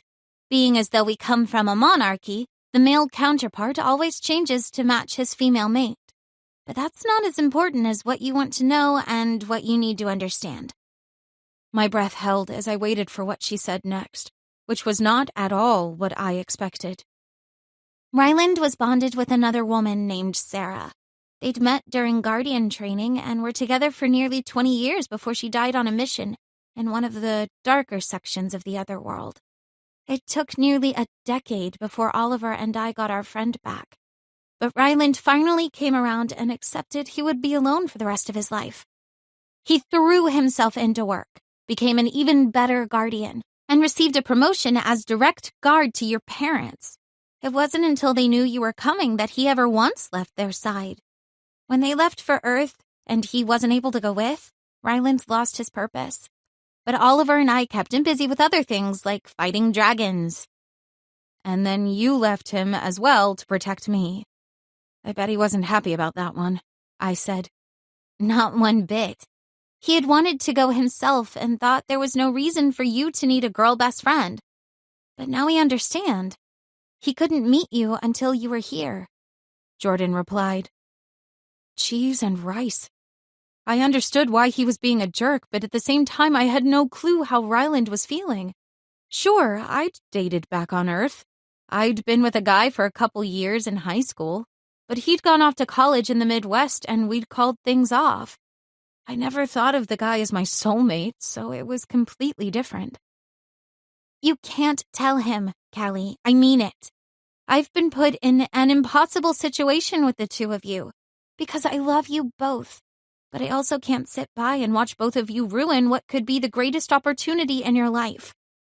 While finding your Meraki isn't super rare, it doesn't happen for everyone, and it should be cherished, never neglected. By doing so, it could be broken and never happen again.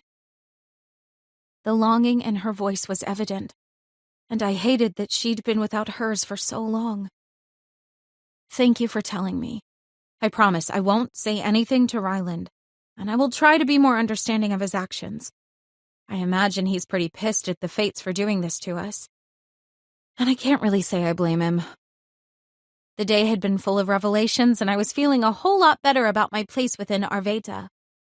I had a plan forming in my head that I hoped Strix agreed with or could use alongside whatever he was cooking up.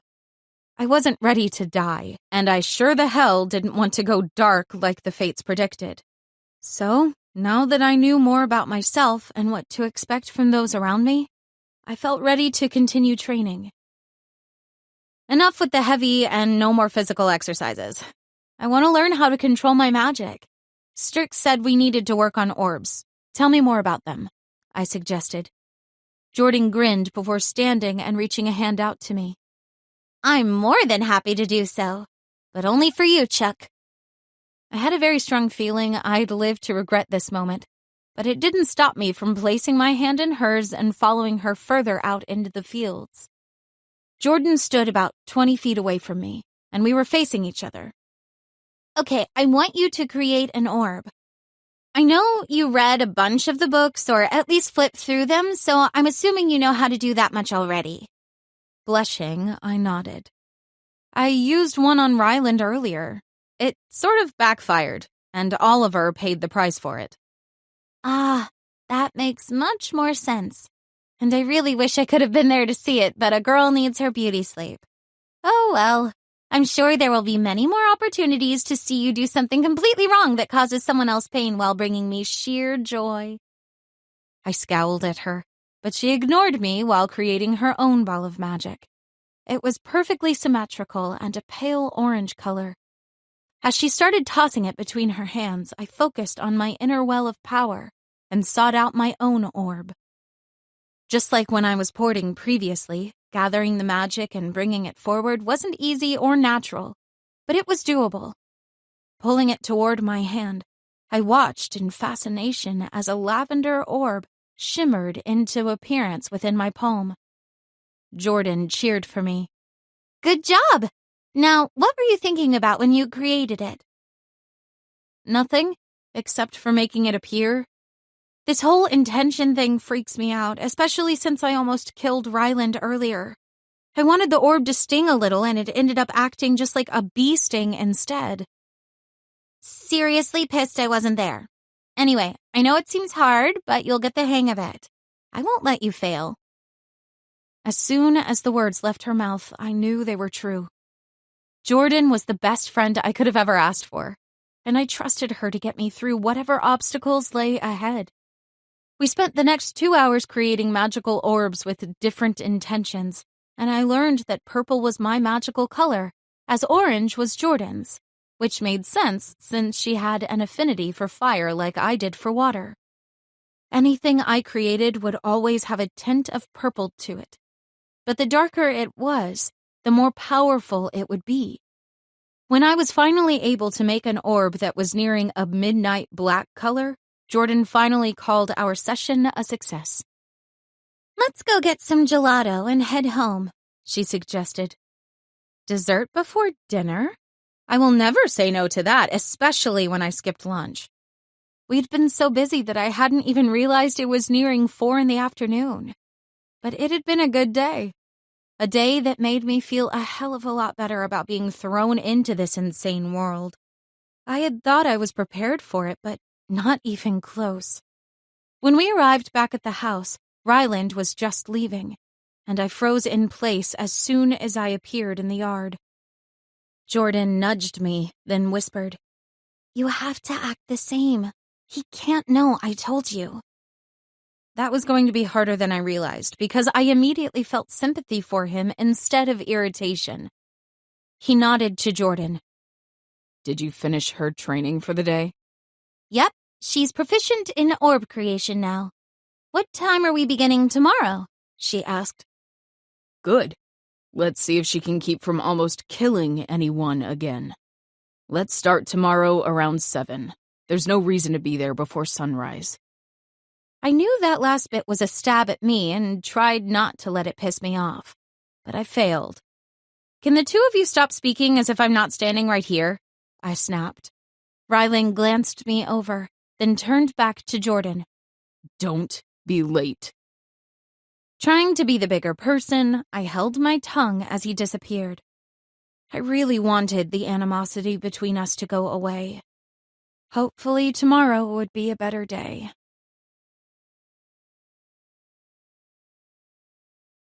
Chapter 13. The following day was utter hell. Jordan was no longer my best friend. Strix was going to be defeathered, then cooked for dinner, and Ryland? He was going to be gutted just before I tossed him over a cliff. The only person I didn't personally want to kill was Oliver, but it was still early, so anything was possible. Callie, quit being afraid of the magic. You're only hindering yourself and making me late for lunch, Jordan complained. Yeah, easy for her to say. She hadn't been knocked on her ass like I had more times than I cared to admit, and laughed at when I blew up one of the boulders instead of just chipping it with the least amount of power. Apparently, before I could move on, I had to learn control of the storm raging within me. But when Strix lifted the block, even a quarter of the way, I screwed up every time. I'd had all this confidence going into the morning. I was going to do better and prove I was capable of handling things. But that strength was slowly ripped away as I continued to fail at what was asked of me. On top of not being able to control the endless well inside me, everything hurt. The magic burned my insides and made it hard to breathe when I tried to wield any sort of control over it. Part of me wondered if I wasn't already dark and these were the consequences of it. Maybe no matter what we did or how they tried to prepare me, the ending for me wasn't going to be all sunshine and roses. Strix flew into the back of my head and smacked me with his wing before landing on the table beside me. Kalia Grace, I don't want to hear another word about going dark. This is all in your head, and you need to move past your fears.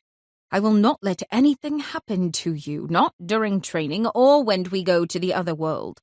You need to believe you're safe. Otherwise, this will be a waste of time for all of us. You don't understand. I can't control it, I screamed in his face as my frustration hit a new high. Yes, you can. You are more than you believe, and I'm going to prove it. It's time to sink or swim, young one. With those final words, Strix snapped his beak and began to flap his wings. But instead of flying away, he hovered above the table, while wind slapped me in the face. Glancing back at the others, they all stared wide-eyed, likely just as surprised as me at Strix's actions, though none of them intervened. Then the burning sensation within me turned into a scorching one, and panic raced through me more than ever before. Strix, you have to stop. Whatever you're doing isn't working, I yelled above the roaring of the wind coming from him. He ignored me even as I fell to the ground, and a glow began to surround my body so bright that I couldn't even tell what color it was. Suddenly, I realized this was exactly how it felt when I'd died, before being brought to Arveta. Strix was trying to kill me for real this time. Yelling could be heard through the roaring, but I couldn't tell where it was coming from, as I fought to keep consciousness and not die again. I wasn't sure how many times I could do that and actually come back. Once seemed like more than enough. The magic within me raged until it found a way out through different exits. Some left my hands like I was used to. Then some of the power seemed to go straight through my heart like an electrical current that made me start convulsing on the ground. Lastly, when I tried screaming through the agony, magic poured out of my mouth and went who knew where. My only hope was I hadn't hurt anyone other than Strix. Hands grasped at me as I flailed around, unable to control any aspect of my body. A loud snarl sounded near my ear, and I was raised off the ground. When I dared to open my eyes, I still couldn't see anything other than bright lights, as if I was staring directly into the sun. So I had no idea how someone was able to carry me, but whatever they were doing was working. The power began to calm within me, but my energy was completely gone by the time the pain began to dissipate. So even though I could probably see again, opening my eyes seemed like an impossible feat. It's going to be okay, Callie. Just hang on. Ryland's voice whispered in my ear, and a wave of excitement ran through me. Why was he, of all people, helping me? Wouldn't life be easier for him if I was dead, considering how angry he'd been at our bond?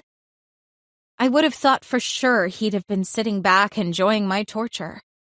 But at the same time, I couldn't deny the joy that coursed through me knowing he'd come to my rescue. Stupid soulmate bond was screwing with my emotions. Before I could question much more, I heard the splashing of water. As soon as the cool liquid touched my skin, a sizzling sensation traveled along my body, and I was finally able to open my eyes. When I did, I was nose to nose with Ryland, whose concerned face didn't once waver from mine. "Are you okay?" he asked, voice gruff and low as he fully submerged my body into the water, except my head. Nodding, I did an internal check. Nothing was burning any longer, except for the parts of my body that were currently being cradled against Ryland, which I was choosing to ignore. He smirked. "Can you talk?" "Yep, I can probably stand too if you set me down," I replied, trying to keep any feeling from my voice.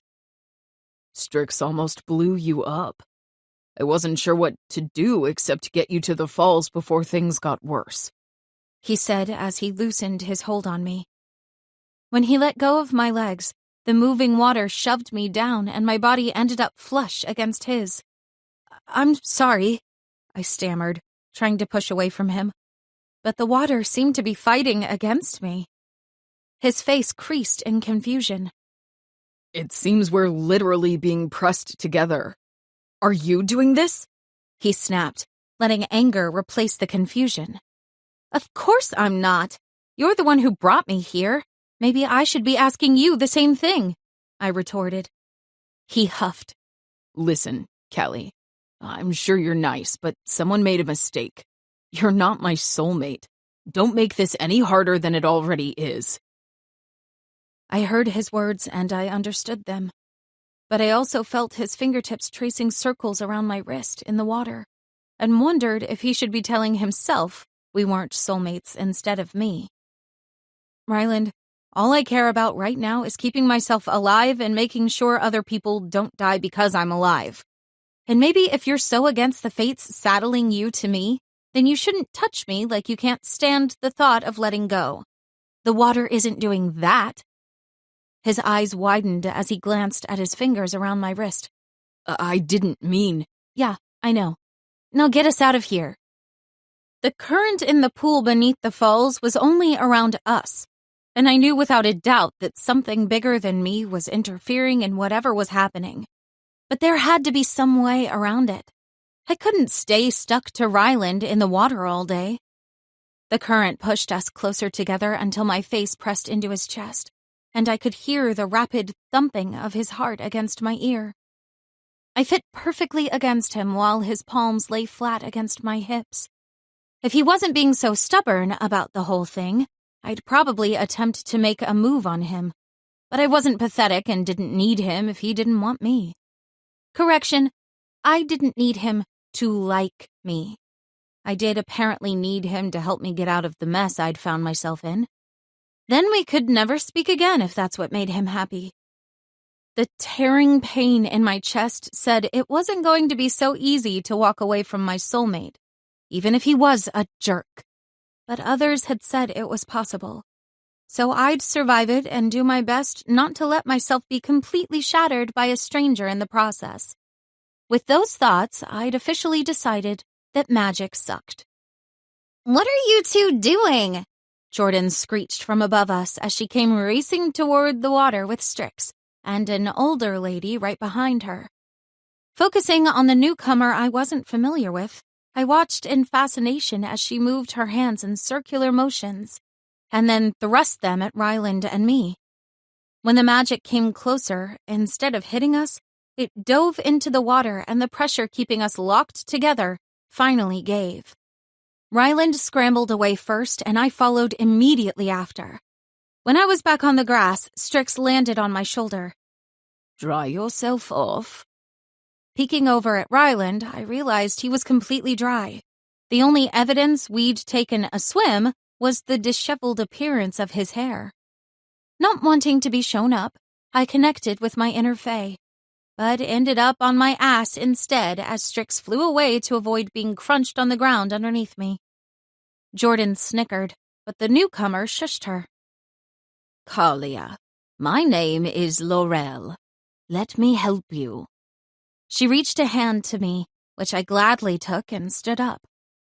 As you've learned, your power is too strong for your body, and you're unable to handle the full amount gifted to you.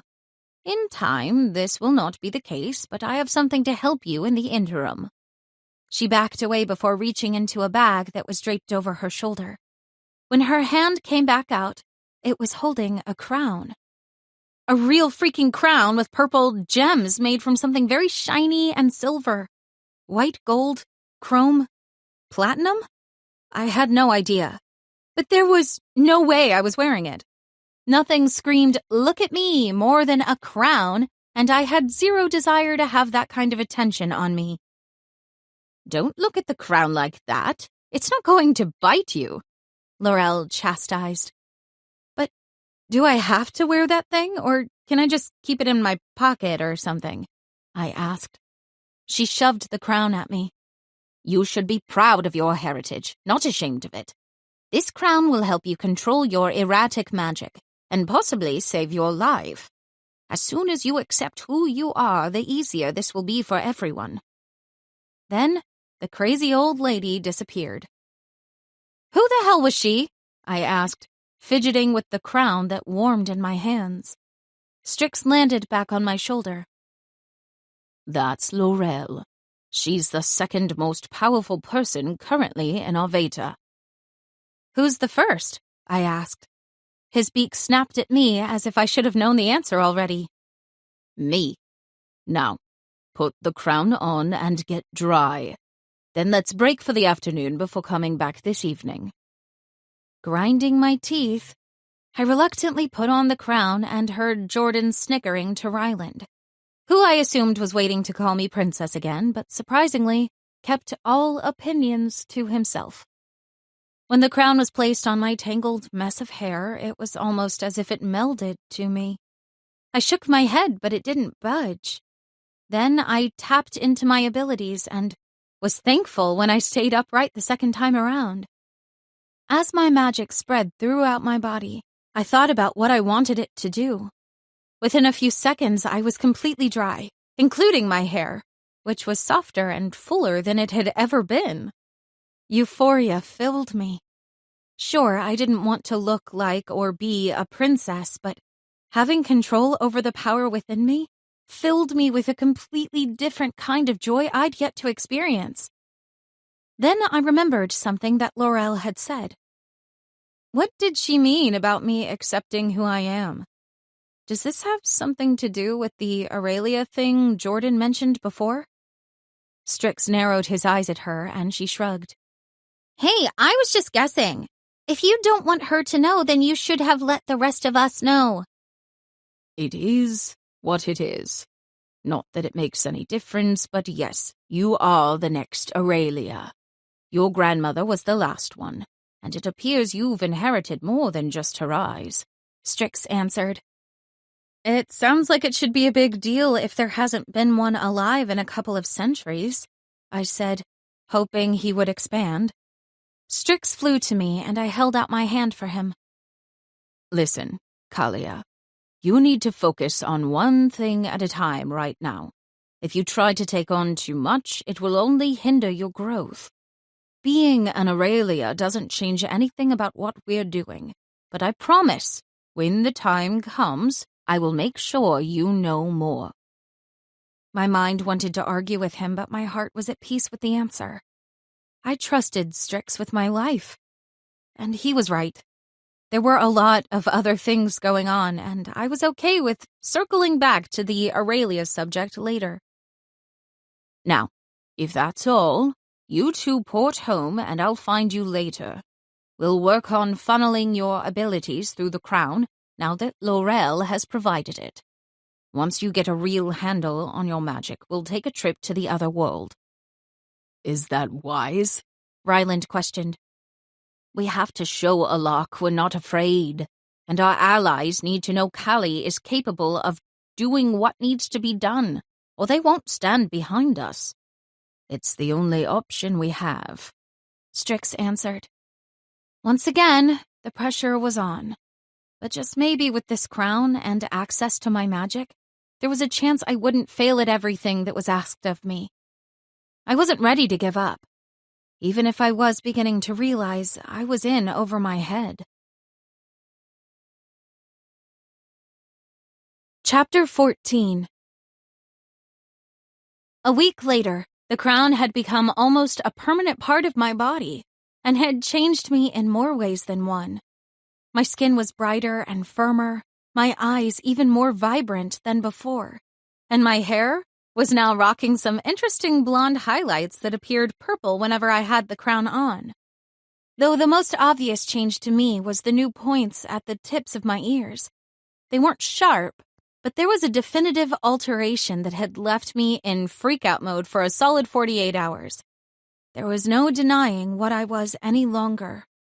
I was Fae. Along with the physical changes came the mental and magical ones.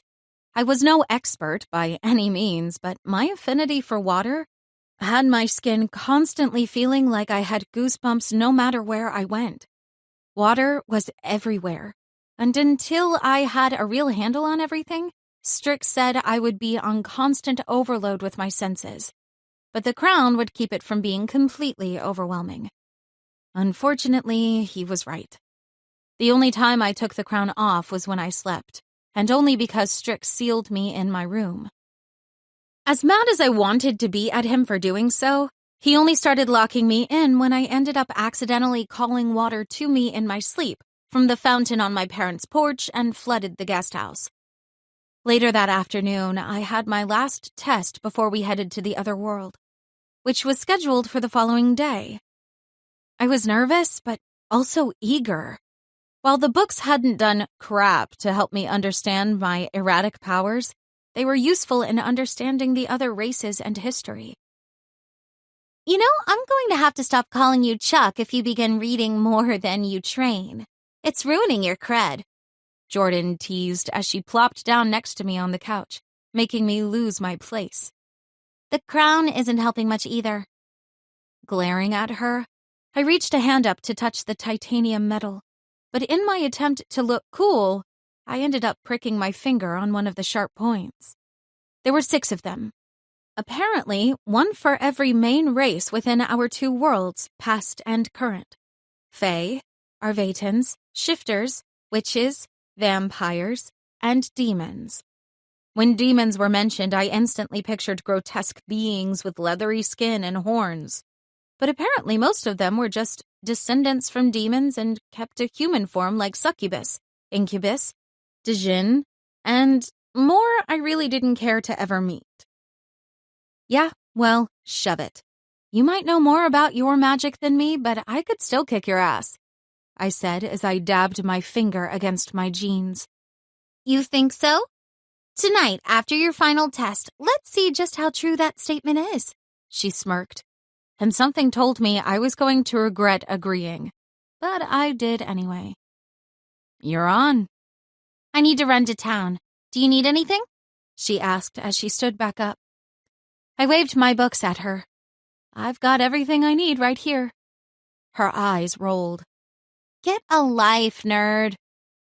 Ignoring her, I waited until the door shut to begin reading again. It was a section on past Fae with water affinities, and I was mentally taking note of several things I wanted to try that evening. Maybe even against Jordan. The door opened just a few minutes later, and I let out a sigh. You ready for your ass whooping now instead? I said, before looking up to see who was walking through. Ryland raised a brow at me. Bestie problems? His use of bestie had me snort laughing. Not exactly. What are you doing here? His feet shuffled side to side before he finally grabbed one of the 2 chairs at the table and brought it over to sit in front of me. He was visibly sweating, and I didn't think I'd ever seen him so nervous. Is everything okay? Did something happen to my parents? He was still technically their assigned guardian, but they'd been so busy communicating with the higher-ups in the other world, and he was so busy helping me train, that Ryland hadn't spent much time with them. Sorry. Yes, your parents are fine. So is everyone else, for that matter, he answered gruffly. Then I'll ask again. What are you doing here? I wasn't trying to be rude, but we weren't exactly friends. Even though we had formed a sort of truce we never talked about, any communication we'd had over the last week was strictly related to my training. Irritation flashed on his face, but he managed to rein it in quickly before answering, I wanted to speak with you privately if you were willing. About what? I asked. I was definitely willing, because ever since the day he'd carried me to the falls, my body hummed whenever he was close. As much as I hated it, I also loved it, which made me hate it even more. My emotions were putting me through a vicious cycle I hoped would end sooner rather than later. Well, as awkward as it is, we need to speak about us and the bond. Taking a deep breath, I sighed. It's only awkward for you. I mean, does it bother me that you've shunned me and been a jerk a majority of the time? Of course. But I won't let it stop me from moving forward and doing what needs to be done. He ignored me and began speaking again.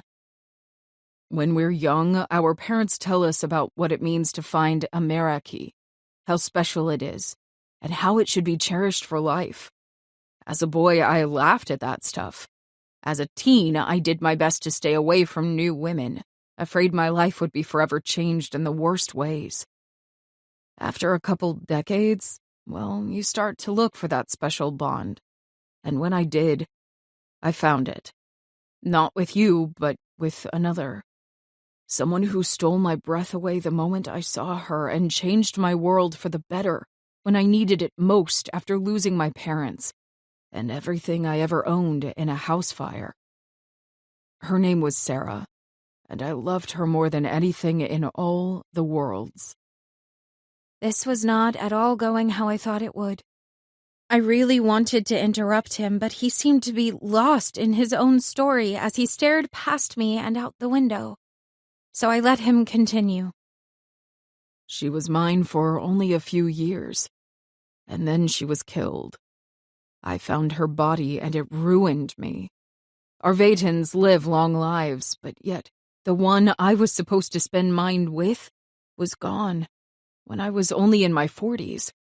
If it hadn't been for Jordan and Oliver, I might have willingly gotten myself killed and searched for her in the afterlife.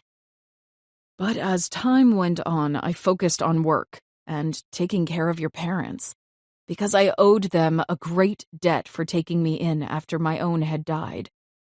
I'd lost the 3 most important people in my world within a few short years of each other, and it was another decade before I was even close to the man I'd been before they were all taken from me. Reaching out to him, I said, I'm really sorry for your losses. His pain was real, and I felt it in my own soul. My eyes brimmed with tears as he spoke, and I wanted nothing more than to take the agony away from him.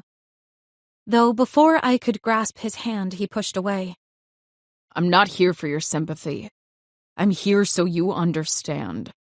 I've already loved another, and I can't do it again. I don't know how this happened, and honestly, a part of me wonders if there is a dark magic at work here, but I can't prove it. I lost my life book in that fire that took my parents, but if you're willing, I'd very much like to see yours.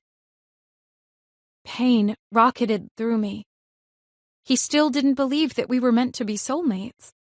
Him asking to see my book made me feel as if he thought I was lying to him in some way. As much as I wanted to snap back at him, I decided to just ignore the hurt and get it over with. I'd actually forgotten about the book my parents had given me on my birthday and never even opened it. Apparently, I wasn't questioning things enough. Getting up, I didn't say anything to him as I headed toward my room and opened the dresser drawers until I found what he wanted. As my hand closed around the book, a shock ran through my body and buckled my knees.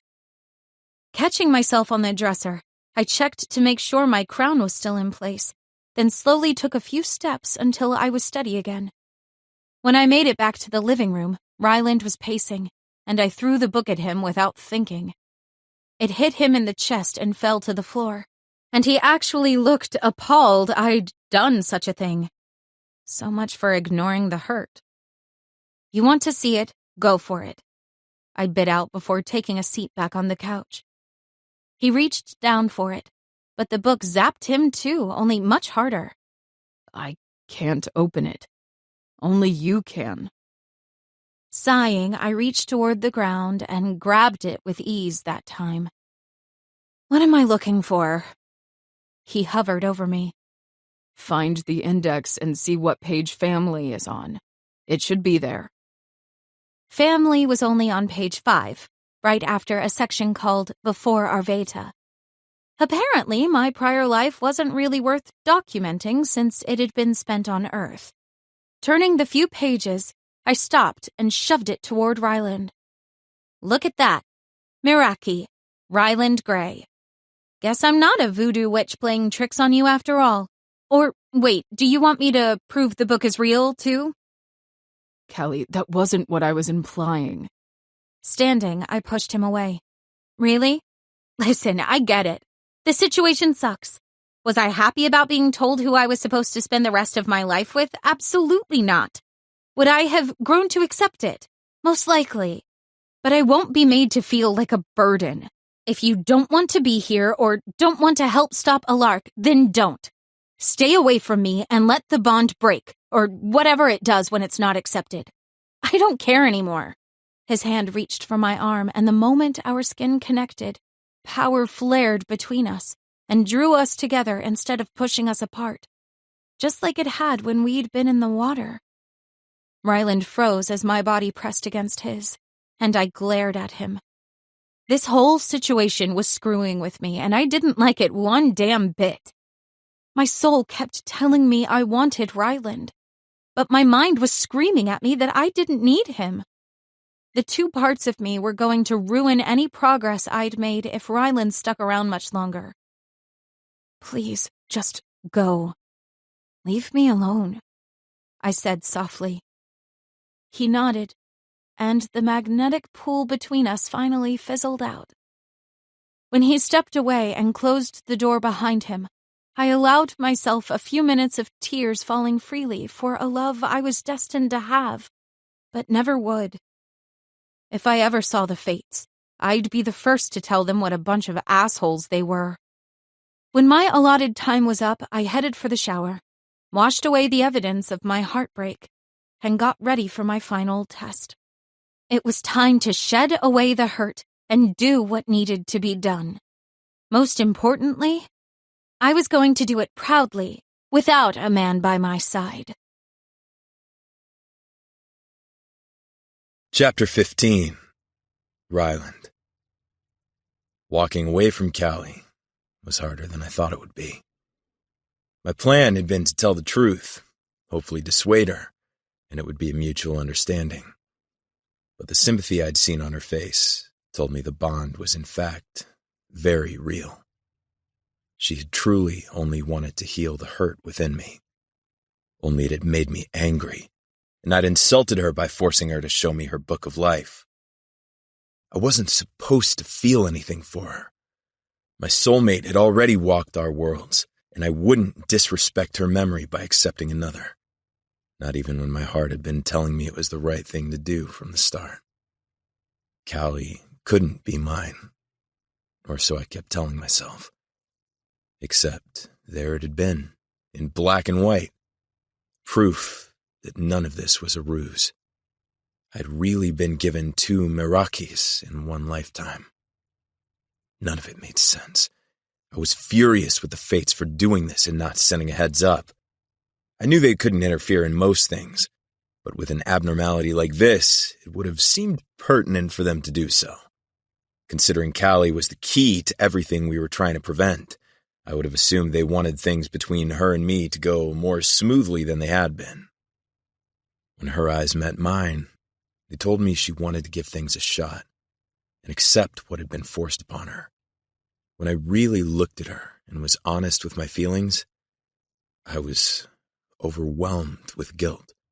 Guilt for wanting the same things, but knowing my first love had been murdered. There was no way I could move on like she had never existed. I just couldn't do it. I couldn't disrespect her memory by taking another Meraki. Instead, I'd been rude and distant and angry. All things Callie hadn't deserved or put up with.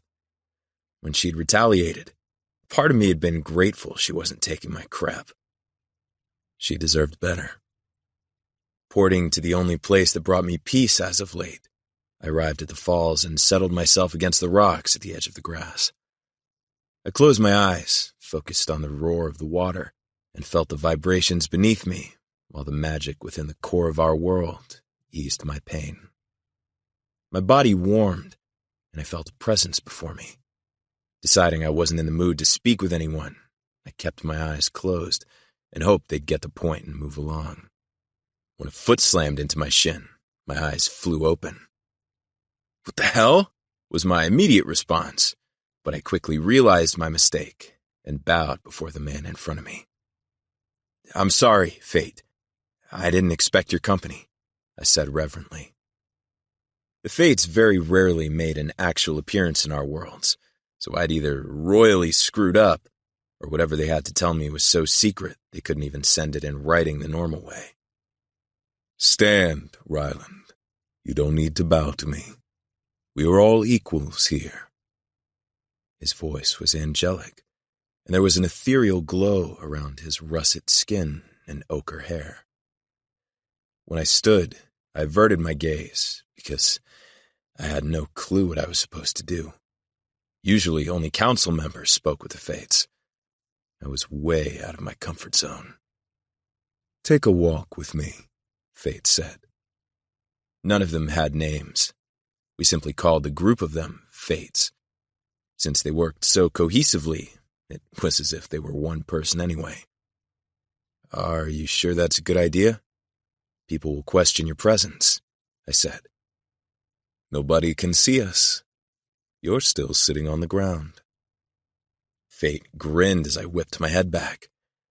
Sure enough, it appeared as if I was sleeping next to the falls, completely at peace. What I wouldn't give to actually feel the way I was seeing myself. Trusting Fate was right, I followed him down the dirt path. "Have I done something wrong?" I asked. "Not at all, child. I'm here because we made a mistake, and we need to remedy it." I knew it. Callie wasn't really my Meraki. Thank the Fates I hadn't actually done anything to lead her on. She didn't deserve that. "You have it wrong, I'm afraid," Fate said, interrupting my thoughts. "What do you mean? What other mistake could you have made?" "We kept something from you when we shouldn't have. We thought you would work through it on your own, but we underestimated your loyalty. For that, I am very sorry for the grief we've caused you." I was very close to cussing out a Fate who could very well end me where I stood. I didn't understand anything he was saying. "Sarah was never your Meraki. I am deeply regretful we let you believe it for so long. But I need you to know we thought you'd figure it out yourself when you managed to move on with your life without completely losing yourself." My head shook. No, they had it wrong. Sarah had been mine in every way. She knew me soul deep, and our love, it couldn't have been fake. "You're wrong. Sarah was my perfect match in every possible way. Callie is the one who isn't my Meraki." I responded with so much hate, my hands shook at my sides. Fate reached for me, but I backed away. "Don't touch me! Don't take away my memories! Don't take Sarah from me! I won't let you!" I knew the Fates were capable of pretty much anything, and I wouldn't bend to their will and accept Callie just because they deemed it necessary for whatever was going to happen with the Dark Fae. They needed to figure out another way. Ryland, I'm not trying to take anything away from you. I want to show you something we should have shown you long ago, but at the time, we didn't see it pertinent to interfere. He snatched me before I could port away, and I was locked within his grasp. His fingers pressed against my temples as the world around me faded, and images began to assault me. Sarah with another man. Them laughing and pointing at pictures of me with my friends. Sarah kissing this other man and whispering into his ear. Then, Sarah, the day I met her. She was positively stunning in a white summer dress, sitting peacefully on a swing in the other world, all by herself. Her presence had called to me like a siren. A need to go to her had been so strong, I still vividly remembered it, even all these years later.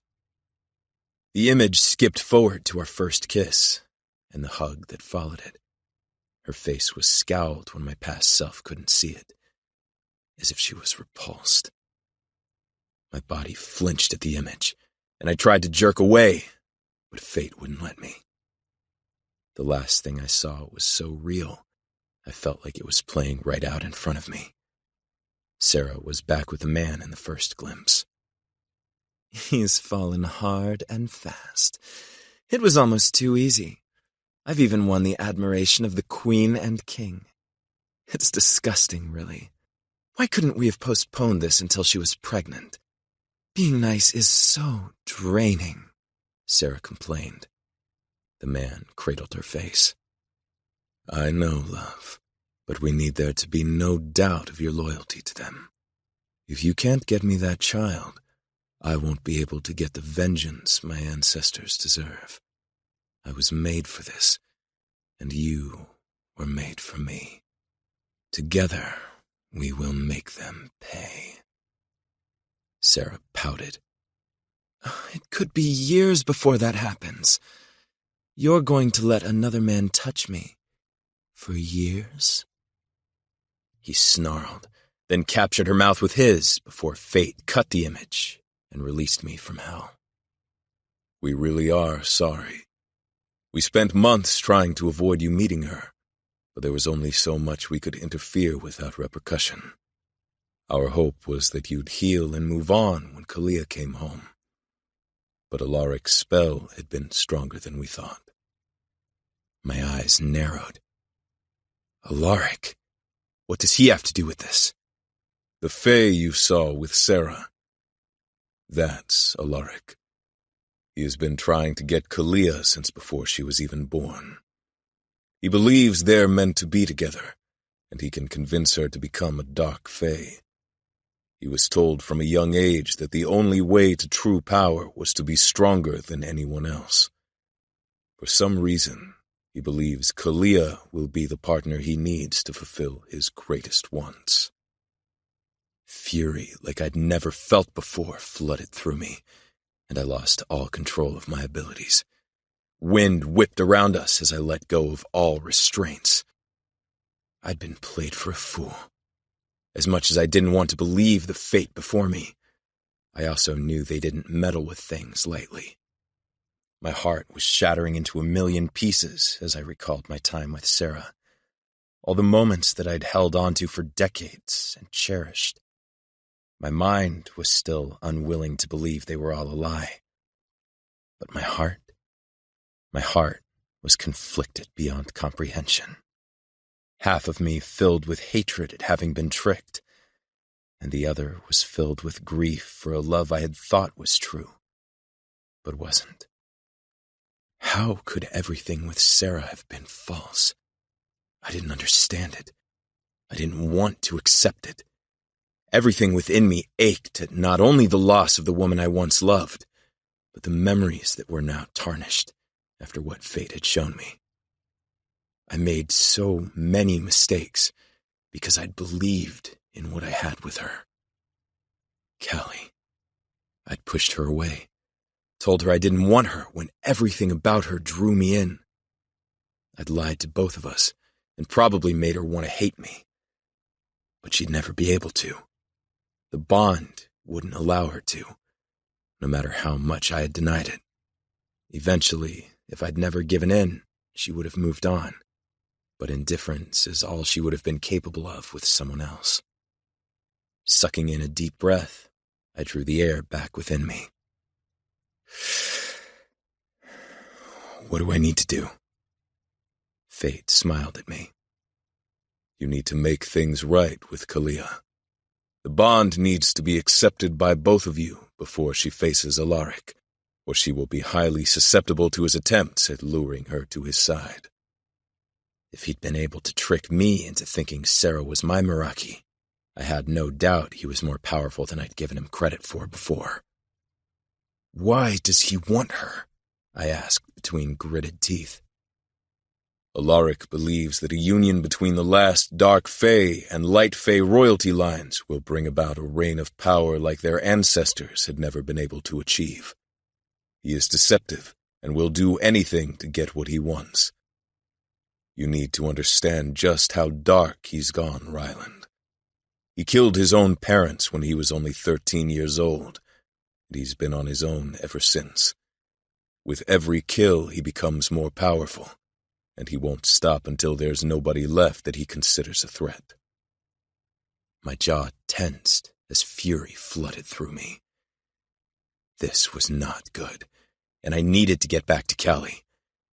I needed to apologize for being an idiot, though my mind and heart had loved another for so many years that even though my mind now believed she was my Meraki, I was still hesitant. To make my heart believe what I'd seen wasn't going to be as easy as it sounded. I can't stay any longer, but we need to know you understand now, that you believe what you've been told and seen, Fate said. It's not going to be something I can quickly fix.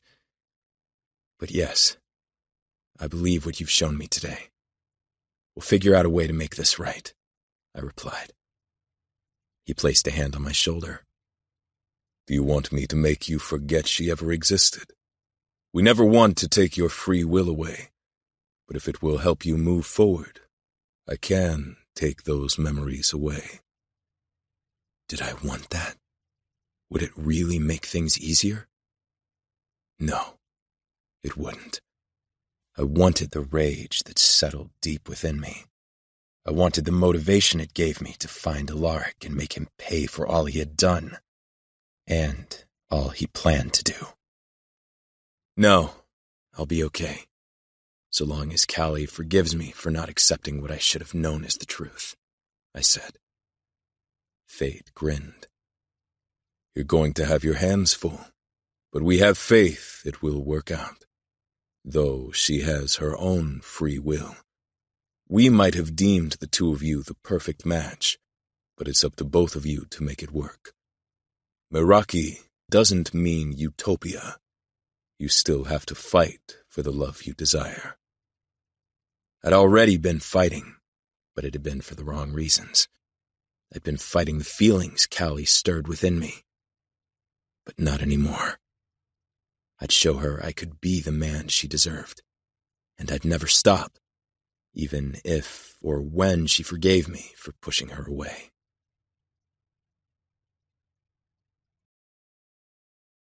Chapter 16. Ryland didn't show for my final test, but I told myself 1,000,000 times that it didn't bother me. I didn't need his approval of my progress. I didn't need him for anything, no matter what my soul thought. I was a badass, and I'd do what needed to be done with the people who actually gave a crap about me. Strix was perched on the edge of the table and hooted at me. So, your final test isn't so much of a test, but more like show and tell. I want you to demonstrate to me what you're comfortable doing and answer a few questions. There is nothing you can do that is wrong. We just need to simulate some scenarios to make sure it's safe for you to leave Arveda. Nodding in agreement, I kept telling myself I was ready enough for whatever little test they wanted me to complete. I wouldn't let any obstacles keep me down. Jordan and Oliver were present and standing beside Strix. Without notice, Jordan tossed a fire orb at me, but I doused it in water before it could burn my skin. "Not today, Satan." I grinned and thought about how I had called her Satan before I knew she had an affinity for fire. It was constant entertainment for me. "I'm only warming up, and it's 2 against 1, so I wish you luck, Chuck."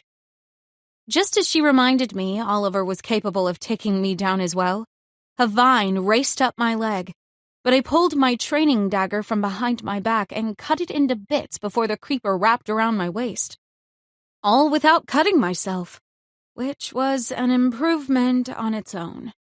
Normally, I was fairly good at drawing blood whenever I was using the blade Strix said would help me prepare for the ones I needed to wield against a lark. Jordan continued to distract me with flames or fire orbs, while Oliver attacked me with vines and the occasional hole in the ground. Those would randomly appear when I was dodging the fire before using my water affinity to keep as many of their hits at bay as I could. After I'd been singed no less than 5 times, twisted both ankles, and had bruises from the vines strangling me all over my body, Strix finally called them off. "I think that's enough defensive work. You did well, Callie, but that's not enough to keep you safe. There are a certain number of people surrounding us right now. Call out the location of each one, or you're as good as dead."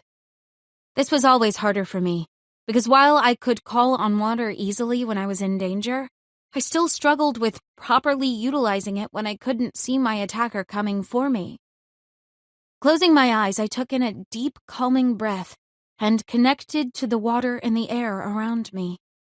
Then I moved that connection further down and into the ground beneath me. Water was everywhere, which should have made wielding it that much easier, but instead, it was almost overwhelming. Picturing the connection like a bubble, I pushed it slowly away from me while keeping my eyes closed. I sensed the moment Jordan, Oliver, and Strix were within it. Even felt the warmth in Jordan's hand as she likely considered playing dirty and hitting me with fire while I was focused on something else. The further out I searched, the more strained my body became, and my jaw tensed as I pushed my senses beyond any distance I'd attempted before. "Behind the boulder to our right, 1 man," I called out. 2 more in the trees to my left." The process continued until I found 19 people, and was barely standing upright from the amount of energy and focus the task was taking from me. "One more, Callie. Can you find them?" Strix asked, and I groaned.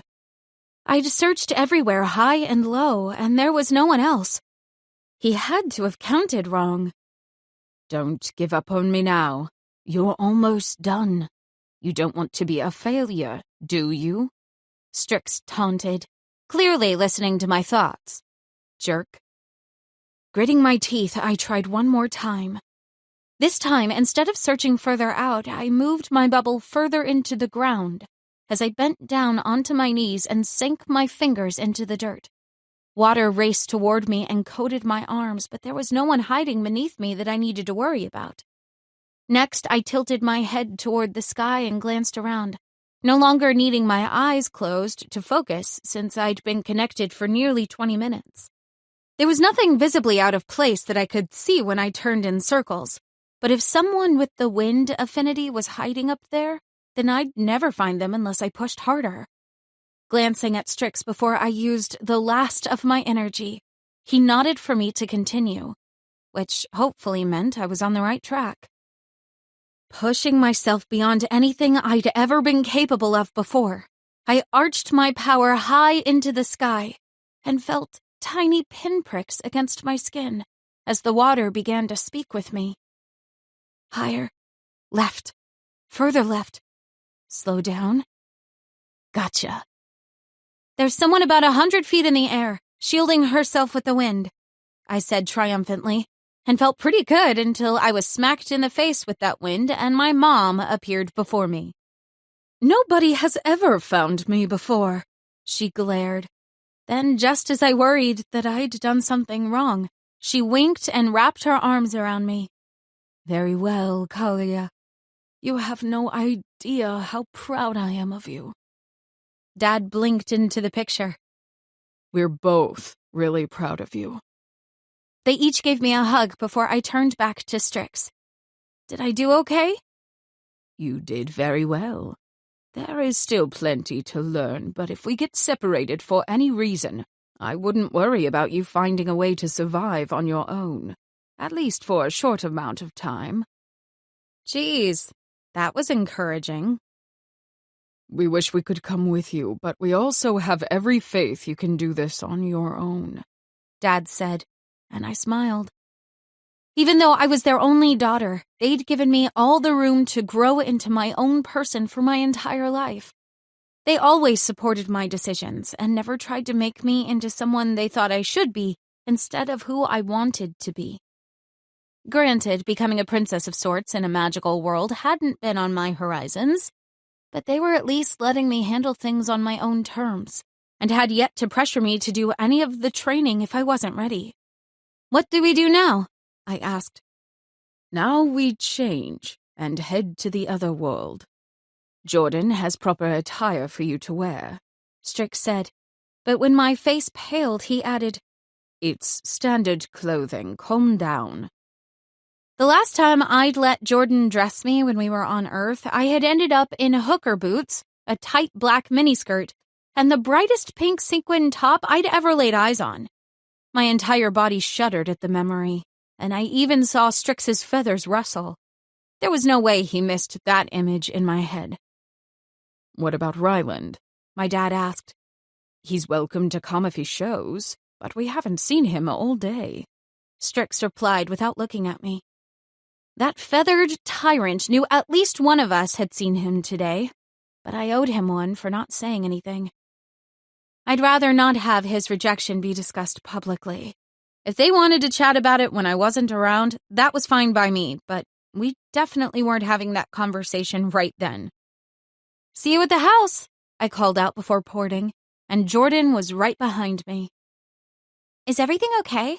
She asked as soon as she was at my side in front of the house. Everything is great. Now show me my new badass warrior clothing. She eyed me suspiciously. That was too enthusiastic, but I'll let it slide. I expect you to tell me what's going on when we get back. If I need to kick someone's ass, don't rob me of that joy by keeping information from me. I wrapped an arm around her and gave her a squeeze. While I appreciate your words, the actions aren't necessary.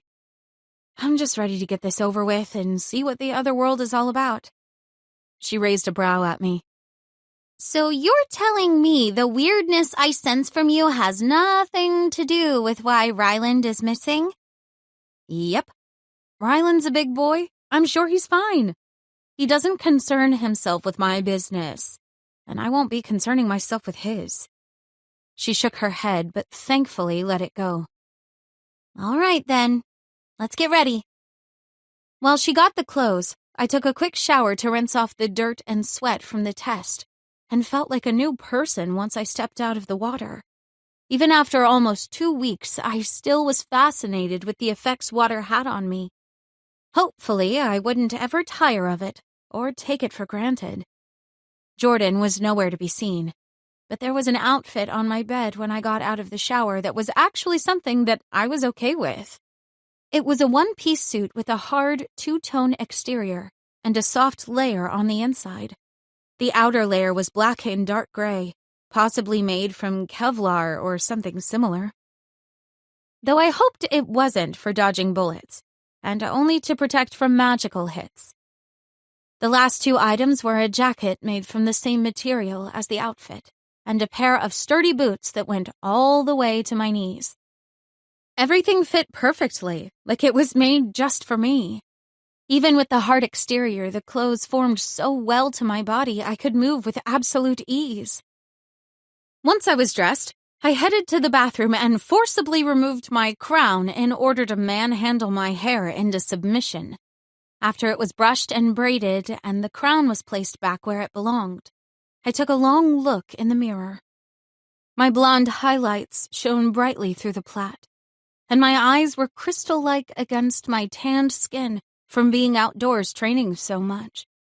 There was almost a flow about me, a sense of accomplishment and power flooding through me. Just a couple of weeks ago, I was petrified of this place. Sure, I had been curious, but knowing magic was real wasn't as fun as it sounded. It came with complications humans didn't have to worry about.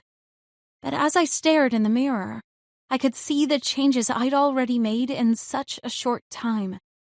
No matter what came my way, I'd be able to give my best without any doubts. Jordan came rushing back inside, seeming out of breath. Oh, good. You're ready. Let's go. Where have you been for the last 5 minutes? I asked, surprised to see she was already dressed, but still somehow seemed disheveled. Just checking on something. Come on. The others are already at the portal, and Strix said he'd leave us behind if we don't hurry. He was way bossier than I would have ever expected. But in a way, I loved it. He was always honest when he was able, and he seemed to truly care about what happened to me. So even though I sometimes wanted to pluck all of his feathers out when he tortured me, I still loved him. My parents were waiting outside the guest house, and my mom's eyes welled up when she saw me. You look exactly like your grandmother. My parents never talked about our family when we were on Earth, for good reason. And we hadn't had much time since arriving in Arveta, so for the first time, I truly sensed the grief pouring from them. My heart broke, and I made a silent promise to ask more about my ancestors when we got back. They deserved to be remembered and talked about. The dead weren't something to avoid. They were to be celebrated, even if their time was cut too short. I love you, Mom, I whispered when I hugged her tightly. I love you too. Dad hugged me as well, but it didn't last long as Jordan huffed impatiently. Come on. With one last wave to them, I followed Jordan's port, and we arrived at a row of smaller waterfalls that led to who knew where. All right, we're here. Let's go. Jordan tugged on my arm. She was being awfully pushy, even more so than usual, so I knew something was up. But I had no idea what. Strix didn't seem to mind, and Oliver was already present, dressed in the same outfit as us except a two-piece that was baggier where needed. I'll punch in the coordinates for the other world, and then we can walk through, Oliver said, and headed over to what I had thought was just a rock, but it revealed a pin pad as soon as it was touched. So, we step through the water, and then the other world will be on the opposite side? I asked Jordan. Well, sort of. We walk through, you float through time and space, and then you stumble into the other world, but you'll be fine. We've only lost 2 people in a few thousand years. My eyes widened, but before I could say anything, the waterfall lit up in a golden hue, and I was being dragged toward it, all the while hoping I wasn't going to end up in some void for the rest of eternity. Wait, a deep voice called out, and Jordan cursed. We were so close, she grumbled. Turning around, I saw Ryland leaning against a rock and glaring daggers at Jordan. You lied. Did I? I think I was just confused. How about we catch up later? Bye! Jordan pushed me into the portal with no notice, and I screamed louder than ever before while praying to the fates I wasn't about to die. Chapter 17. About 30 seconds later, I crashed onto squishy ground while still screaming. I'd never been so scared in my entire life, including when I had known I was going to die and turn into a magical being. What the hell, Jordan? I snapped as she appeared right next to me, landing softly on her feet. You don't need any distractions right now. Ryland is one of those. So I took care of him. You have other things to focus on today, like blending into the other world, meeting with some important people, and making them love you like I do. Ryland doesn't need to be a part of any of that with his brooding attitude. While I was still pissed that she pushed me into the dark abyss, she did make a point, especially after my earlier conversation with Ryland. I didn't need him around reminding me of his rejection. It was really stupid that I even let it bother me in the first place. I hardly knew the guy. He barely spoke to me and usually made me feel like crap when he did have something to say. The only good things about him were that he was nice to kids and an all-right guardian. Okay, he was better than all right, but I'd never tell him that. Or tell him how every time he got really frustrated with me, his eyes darkened just a few shades and I lost myself in them. Or how I noticed the tick in his jaw every time Oliver put his hands on me to help my form and training. The tension with Ryland was more than I could stand some days, but I was drawn to him regardless. I hated it just as much as I adored it, which further pissed me off. Jordan's fingers snapped in front of me. Did you hear anything I just said? When I turned around, I noticed Oliver and Strix were also present, and they were all looking at me expectantly. No. Being thrown into an abyss messed with my head. You only have yourself to blame for that. The trip through the portal wasn't all that scary once it was over. The only part that had frightened me was the unknown. As I was sucked into the vortex, everything around me darkened until about halfway through, there were twinkling lights that reminded me of the stars I used to admire at night when I was at Multnomah Falls. Then, just seconds before I was spit back out, the light around me grew so bright I threw my arm over my eyes and spun around until I landed on my ass onto the ground that I hadn't even really checked out yet. Of course, I'd arrived in a new world and been completely oblivious to the beauty around me. Jordan huffed and walked away, as Strix landed on my shoulder and Oliver took off after Jordan. What do you think? Strix asked.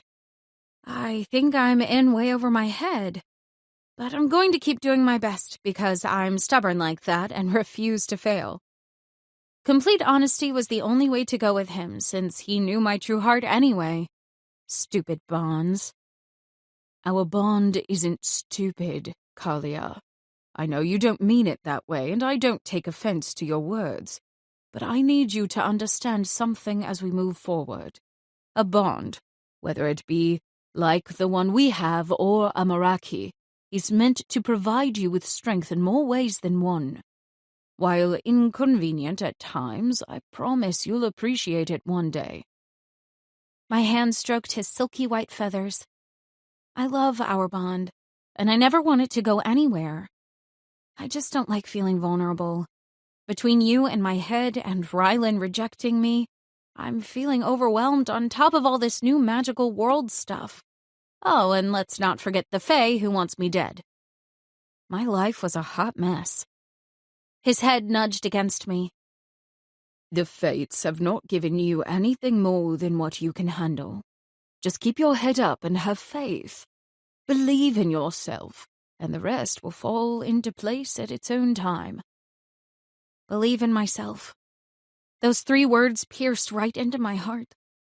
Before magic had become a very real thing in my life, I'd always been confident. Yet somewhere along the way, I'd lost some of that pride. Maybe Strix was right, and I needed to let everything else go. It sounded simple, but I wasn't so sure it would be an easy task to accomplish. Let's catch up to the others. I've blocked the portal, so Ryland won't be interfering with what you're going to do today. Unless you'd rather him come along, we need to move, Strix said, and gave me pause. Sure, there was a tugging sensation that was calling me back to Arveta that I'd felt from the moment I'd gone into the portal. But if I was truly going to believe in myself, I needed to do this on my own.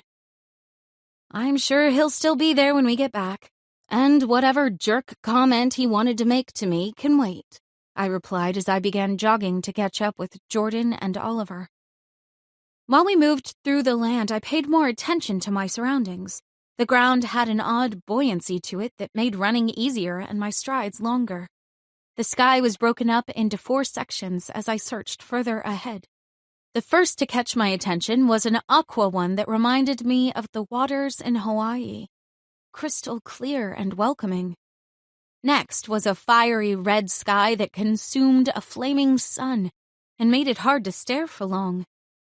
The area around it contained plumes of smoke and appeared ominous, but even still, I yearned to go to it and provide the water that the lands likely desperately needed. My body twisted so I could take in the next section. The sky was covered with storm clouds that ripped through the horizon as wind constantly seemed to be jerking them around. That particular area I'd have been happy to avoid. Last was a peaceful landscape that Jordan and Oliver were headed toward. The sky above was a pale green color, and there was a bright yellow sun hanging above the clear horizon. This section was closest to us, and I could make out the silhouette of a town and a much larger castle-like structure on the backside. "Welcome to the other world," Strix said. "As you noticed, there are 4 sections to the other world: earth, wind, fire, and water. The 4 elements that make up the Fae race. Even though there are no pure elementals left, a small amount of those elements still live within those descended from the Fae, as you've learned." Now that I saw it all together, I realized the Council or the Fates were smarter than I gave them credit for originally. Our little team was made up of each of the elements. Oliver was earth, Jordan was fire, I was water, and Ryland was wind. We'd yet to actually work together on anything, and even though they weren't as heavy on their Fae heritage, I wondered how it would work when we combined forces. "We'll work on that soon enough. Good job for putting it together. I don't think the others have yet. Guardians have always worked as warriors instead of Fae, but you'll need to think harder and smarter before going up against a Lark." Jordan and Oliver had paused, waiting for us just before a gate. An oversized one made from what appeared to be the same titanium as my crown, except instead of purple jewels encrusted in the overhang, there were burgundy ones. Come on, slowpokes. We don't have all day, and I want to send word for Yayla as soon as we can, Jordan said. Yayla is the Dragon Queen, right? I asked. Yep, and I want her to meet you.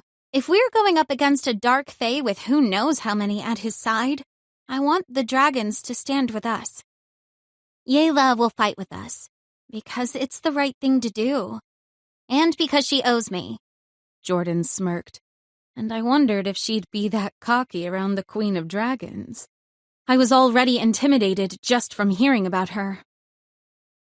"We're here to meet with several people, but if Yayla won't come to the Earth sector, I'm not willing to allow Callie to go to the Fire one in order to find her.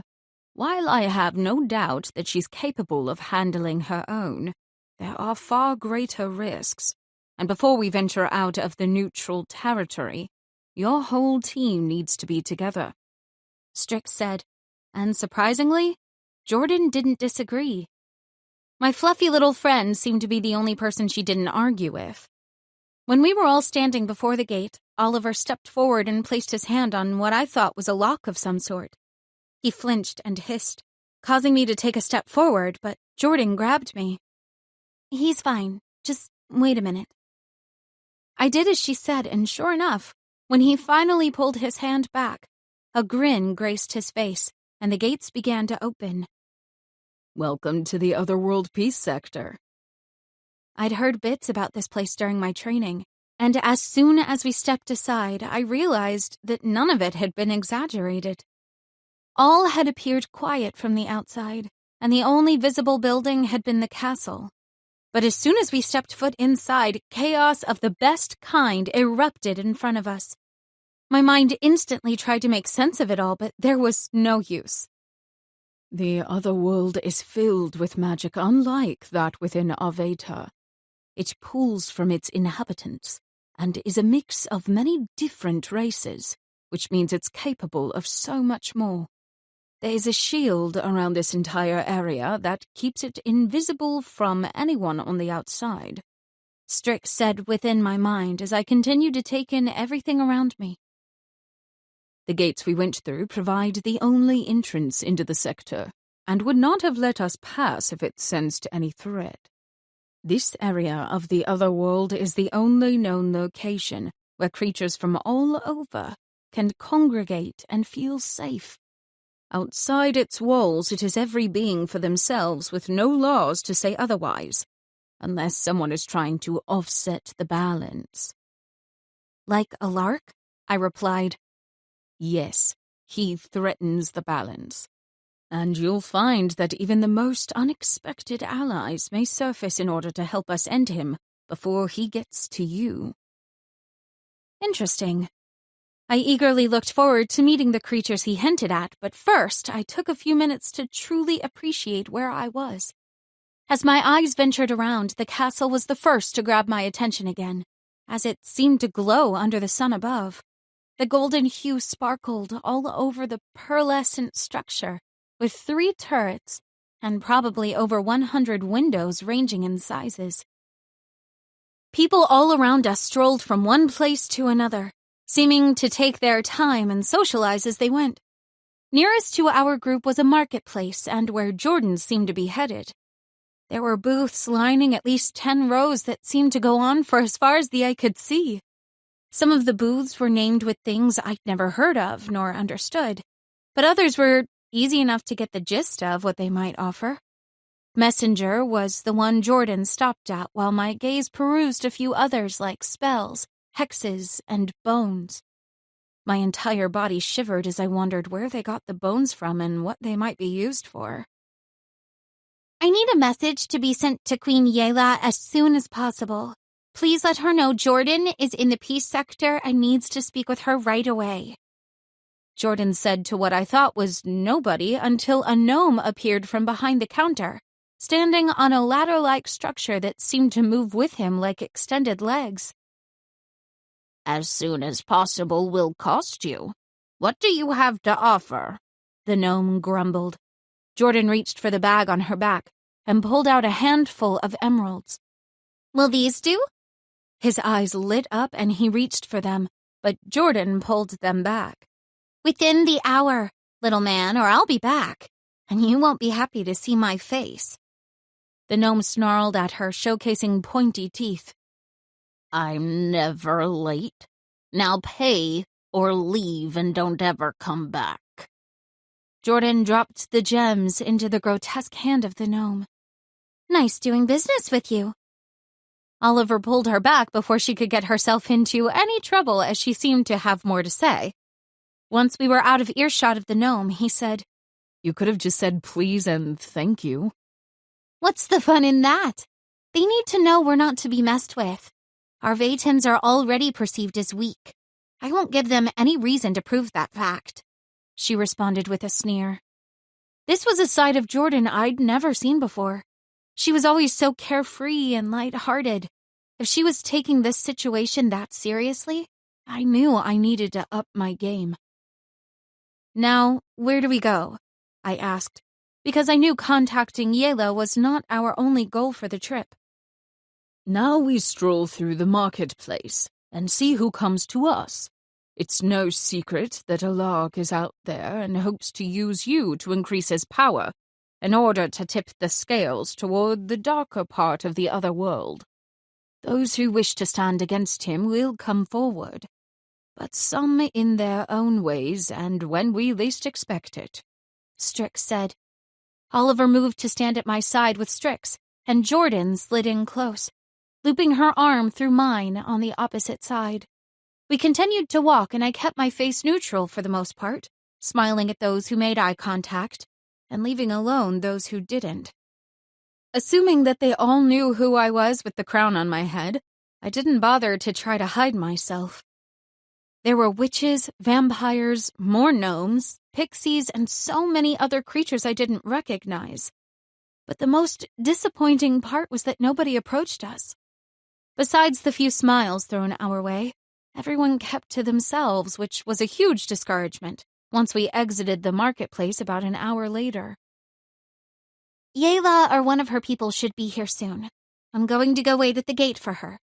Do you guys think you'll be good without me? Jordan teased. Oliver flexed his arms and grunted. I've got this. I patted his shoulder. Oh, whatever would we do without you? Likely suffer without my handsomely good looks. He flashed a grin at me that featured adorable dimples. While I considered Oliver extremely handsome with his longer blonde hair and pale hazel eyes, there just wasn't any attraction present when I really looked at him. I'd never be able to see him as anything more than my friend. Let's head to the castle, Strix suggested once Jordan took off. I had no objections to that because I'd been curious about it ever since we arrived, mostly wondering if the golden glow around it was real or a trick of the eyes from the bright overhead sun. After a 5-minute walk, we were met by a group of guards, and one stepped forward. What is your business at the castle today? We'd like to speak with Queen Navi, Strix said. The guard eyed the three of us several times before speaking. Follow me. He led the way inside, which surprised me because he'd asked no other questions. He'd simply trusted us, which didn't make any sense until we passed through the entrance. Brace yourself, Strix whispered in my head, just before an invisible, gel-like sensation covered my body, and it took every ounce of strength to move through it to get inside the castle. What the hell was that? I heaved once we were through. That was our security system. Seems you passed the test. Pity. It's been a rather boring morning, and I was hoping for some excitement, the guard said, and I immediately wanted to throat punch him. Where do we meet the monarch? Oliver asked. The guard pointed to me and Oliver. You two, wait here. Only the owl is allowed any further. If the monarch wishes to see you, she will do so when she's ready. I really didn't like this guy. It's okay. I expected this and should have told you ahead of time. You're perfectly safe in here, and I won't be long, Strix said before he flew after the guard and left us alone. Well, this sucks, I complained as I plopped onto the chairs in what I assumed was their version of a waiting room. Nah, this is easy. Just wait until you're faced with a horde of hungry vamps or some pissed-off dragons. Then you can say this sucks. Oliver replied, not helping at all. Leaning my head back, I glanced up at the ceiling that was made from some sort of sparkling tile and wondered, not for the first time, just what the hell I'd gotten myself into, and if there would ever be a day when I was used to all the craziness. Before I could ponder much more, I heard Oliver grunt, followed by a thud. Moving to my feet, I prepared for a fight, and my body called on my magic.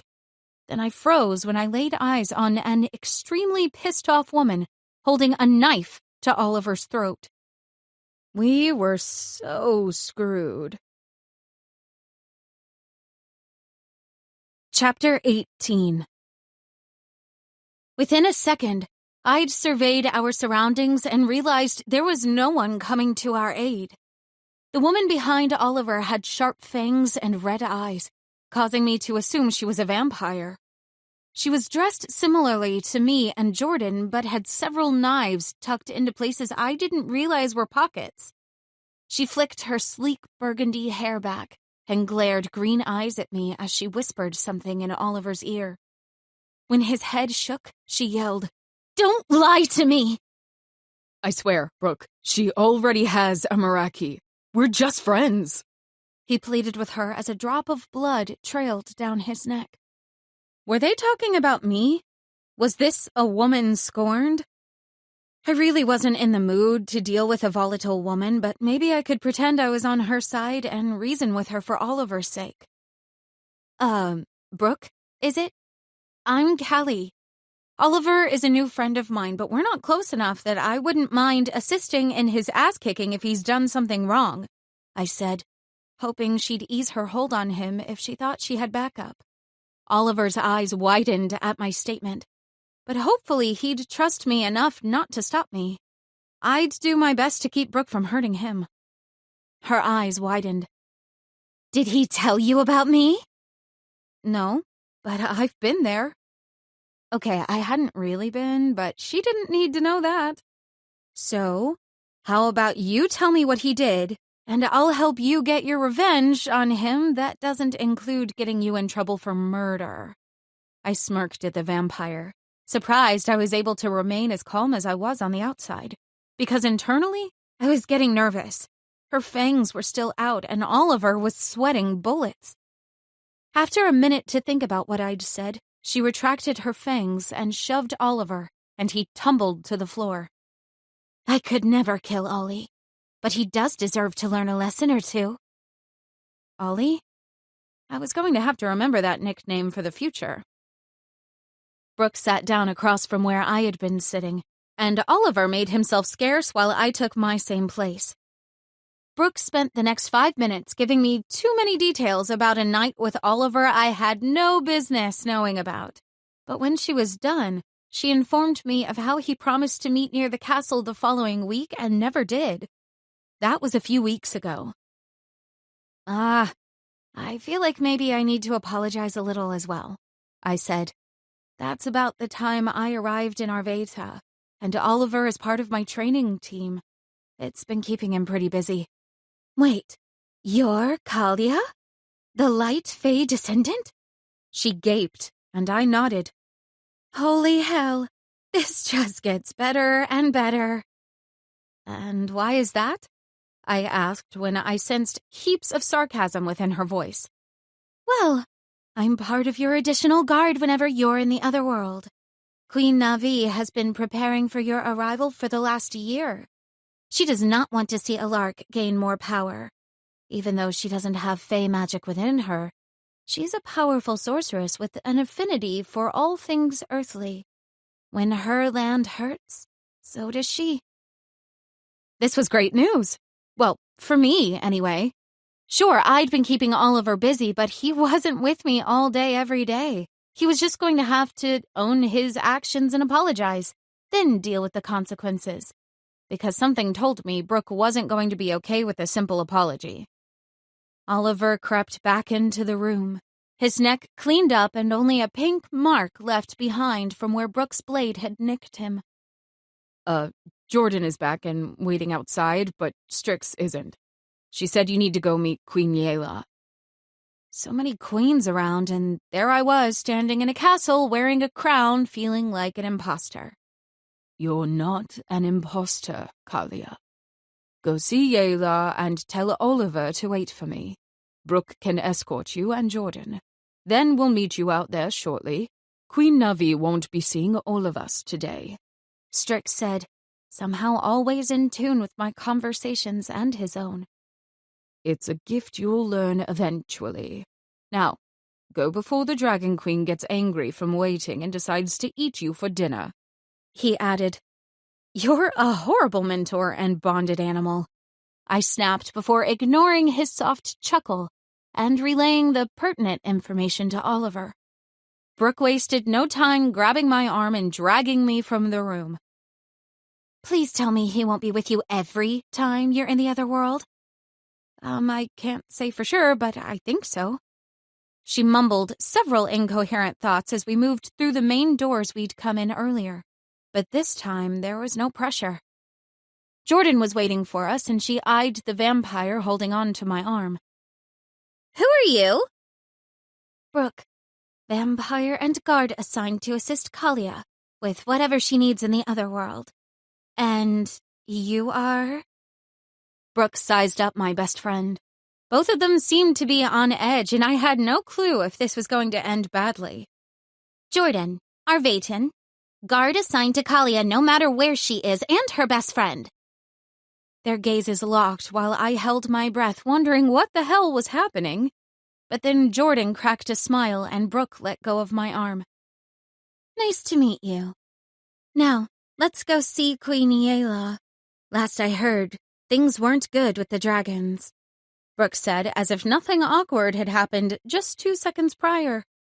Jordan visibly tensed and didn't wait for a reply before turning to run toward wherever Yela was waiting for us. Brooke tugged me along and we both ran, though I knew I was slowing her down. Calling on my magic, I tapped into my general Fae abilities to pick up speed. Mostly, my training had been connecting with my strongest power, being the water affinity.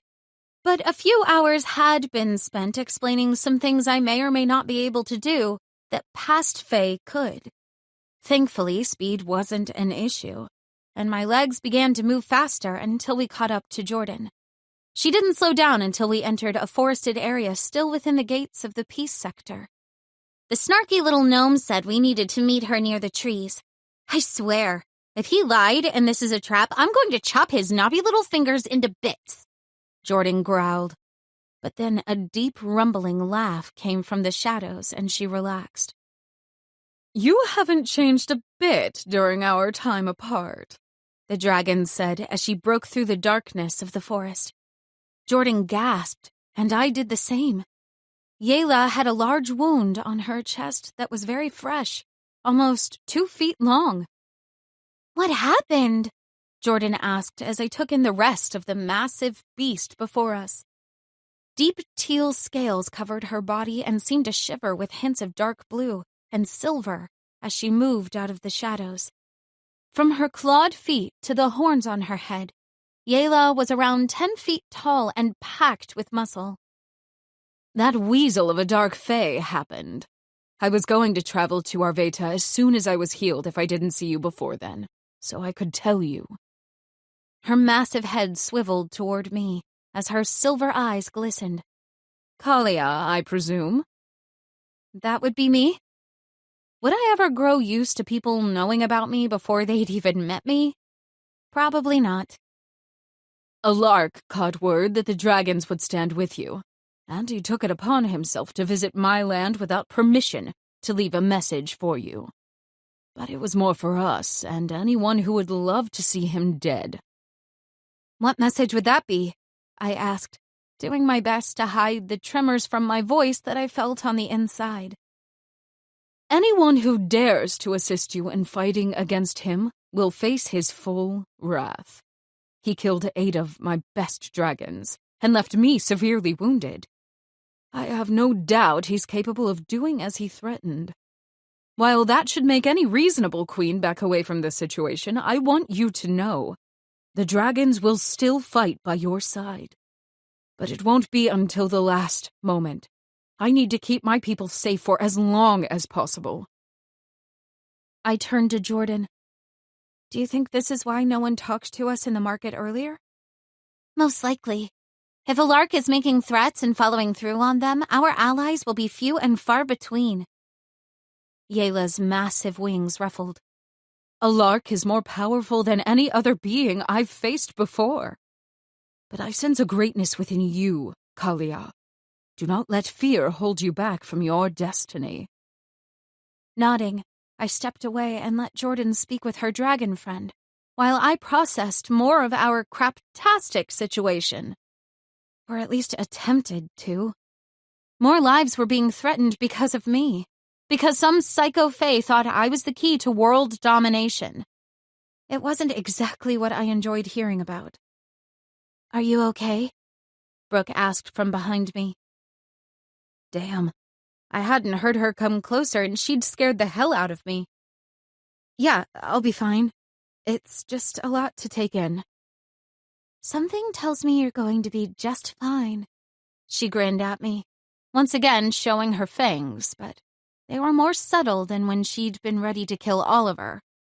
Before I could thank her, Strix appeared and landed on my shoulder while Oliver was still running behind. It's time for us to go. Is everything okay? I asked. Yes, he said out loud, and then added mentally. The visit didn't go quite how I hoped, but we'll talk about it when we're back in Arveta. Without questioning him, I went back to Jordan and Yela. The Dragon Queen kneeled when she saw Strix. It's good to see you again, Strix. You as well, Queen Yela. As a thank you for standing with us, would you like some help with the healing of your injury? Strix asked in a formal voice I wasn't used to. I won't say no to it, old friend. Kalia, please pull a feather from under my left wing, and then place it in Queen Yela's wound, he said, as if that was supposed to be some normal thing that we did all the time. Excuse me? I asked. I'll do it, Jordan said. Then Strix lifted his wing, and I watched my best friend swiftly pluck a singular full-size feather before turning back around to the dragon. My feet instantly moved closer so I could see how the magic worked, and I was glad I did. The moment Jordan let go of the feather, it seeped into the damaged scales, and white smoke began to trickle out from the injury.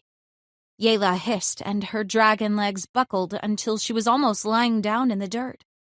Strix flew closer to her and flapped his wings in steady succession until the smoke dissipated. Once the smoke was gone, Yela stood back up and shook out her wings. Her chest was completely healed. I forgot how much that hurt, or I might have told you no. She grinned at Strix, showcasing a mouthful of razor-sharp teeth. Shudders ran through me, and I was even more thankful she was on our side. We all need to go. Please let us know if you hear anything else, and stay safe, Strix said to the dragon before we went our separate ways. I'm going to head back to the castle now. Are you sure you can't stay longer? Brooke asked, avoiding Oliver, who seemed to be trying to gain her attention. Next time will be longer, Strix promised, and Brooke nodded before turning and practically disappearing as she ran back to the castle with full vampire speed. I'm going to need to leave you once we're in Arvata. It's time to bring the bonded animals back, Strix said as we quietly headed back toward the gates. I badly wanted to ask more questions, but I could feel Strix shut me out, so I let him be until we were in a safer talking area. All the while, I couldn't decide what was worse, having him be gone for who knew how long, or knowing that things had gone so badly with Queen Navi that Strix felt a strong desire to rush bringing the bonded animals. Either way, things were about to escalate quickly, and our team was not at all prepared. Chapter 19. Going through the portal back to Arvata wasn't nearly as terrifying as the first time. Staying as far away from Jordan as I could, I watched Oliver walk through first, then followed after. My eyes stayed open, taking in the void and vibrant lights off in the distance that I assumed were other portal entrances.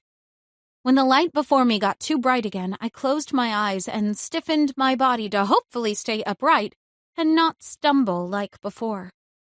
Thankfully, it worked, and I was able to walk right onto the ground. My only confusion was the darkness surrounding me. How long were we gone? I asked as I glanced around. It had been early afternoon when we'd left, but the sun was nowhere to be seen, and we'd only been gone a couple hours. For too long. A deep and not very happy voice grumbled from the shadows. Ryland stepped closer, and I'd never seen him more livid, not even when I hit him with the orb full of bee stings. What happened? I asked, looking only at him, afraid something had happened to my parents. When his eyes met mine, they softened and surprised the hell out of me. Nothing around here, but you may want to say goodbye to your best friend. Jordan stepped through the portal right as he said that. Oh, serves you right to be left out. You've been a Class A jerk lately, so I don't even want to hear it. Don't think I don't know what you were up to, because I do. As did Strix, and it still needs to wait about another hour. What in the world was she talking about? I tried asking Strix, but he was conveniently ignoring me through our bond. Ryland was up to something that had to do with me, and they really should have let me know. Or maybe I should have already known, due to our Meraki bond that wasn't really a bond. Stupid soulmate stuff was really frustrating. Ryland's eyes moved from Jordan to Strix to me several times before he finally nodded. I take it things didn't go as planned in the other world? They went just fine. And we have the full support of Queen Navi and Yela. But we need to move swiftly and without notice in order to keep everyone safe, A lark is making moves in the other world, and I don't believe it will be long before he shows up here," Strix said from his perch on a rock. "Let's go speak with Brooks and Dahlia. They can fill the council in for us," Jordan said with a shudder. "Is there something wrong with the council?" I asked, wondering if there was something else that I was missing. "No, I just hate having to keep my mouth shut for meetings with them. It gives me a headache." She shrugged and moved on as I shook my head. Strix flew to my shoulder and positioned himself between me and Ryland, who seemed to be sticking pretty close to my side. "Are you seriously going to make me wait?" I asked Strix through our bond. "Wait for what?" "Don't play coy with me.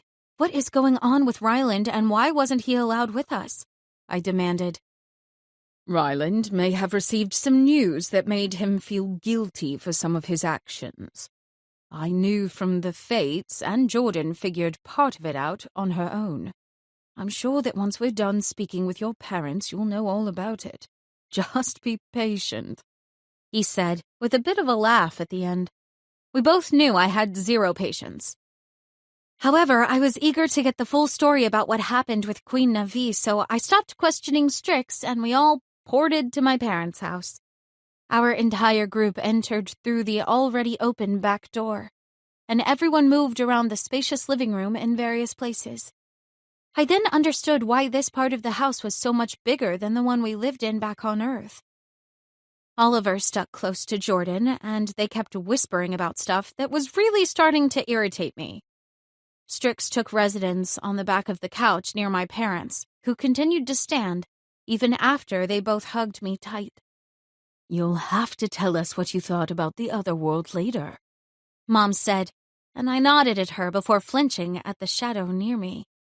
Ryland was still following me like a lost puppy dog, and I was freaking out about his nearness.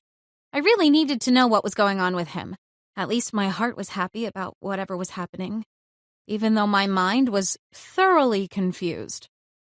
There was a sort of pulsing sensation running through me that increased as he dared to move closer to me, similar to how I'd felt the first time I'd been in the falls. But this was different and felt bone deep. Before I could continue analyzing it, Ryland's hand grabbed my elbow and led me to an empty couch.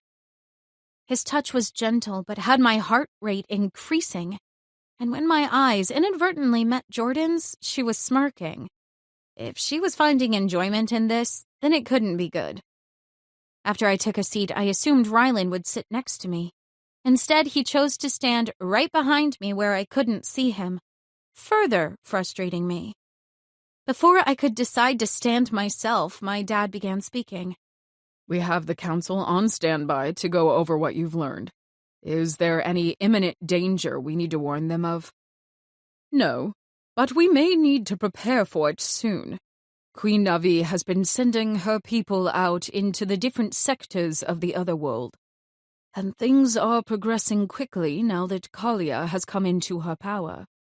Alark is getting reckless, and nobody has been able to stop him," Strix answered.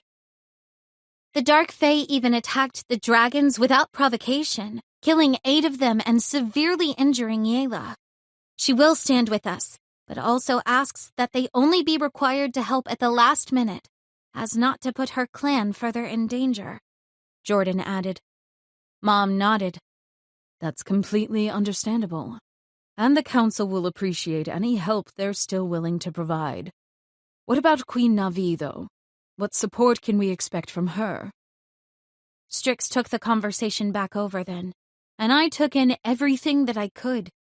They might not be saying it right then, but I knew if I didn't get my crap together soon, I was going to be the reason Alark succeeded. I refused to let that happen. "When I met with the Queen, she was rather distraught and afraid.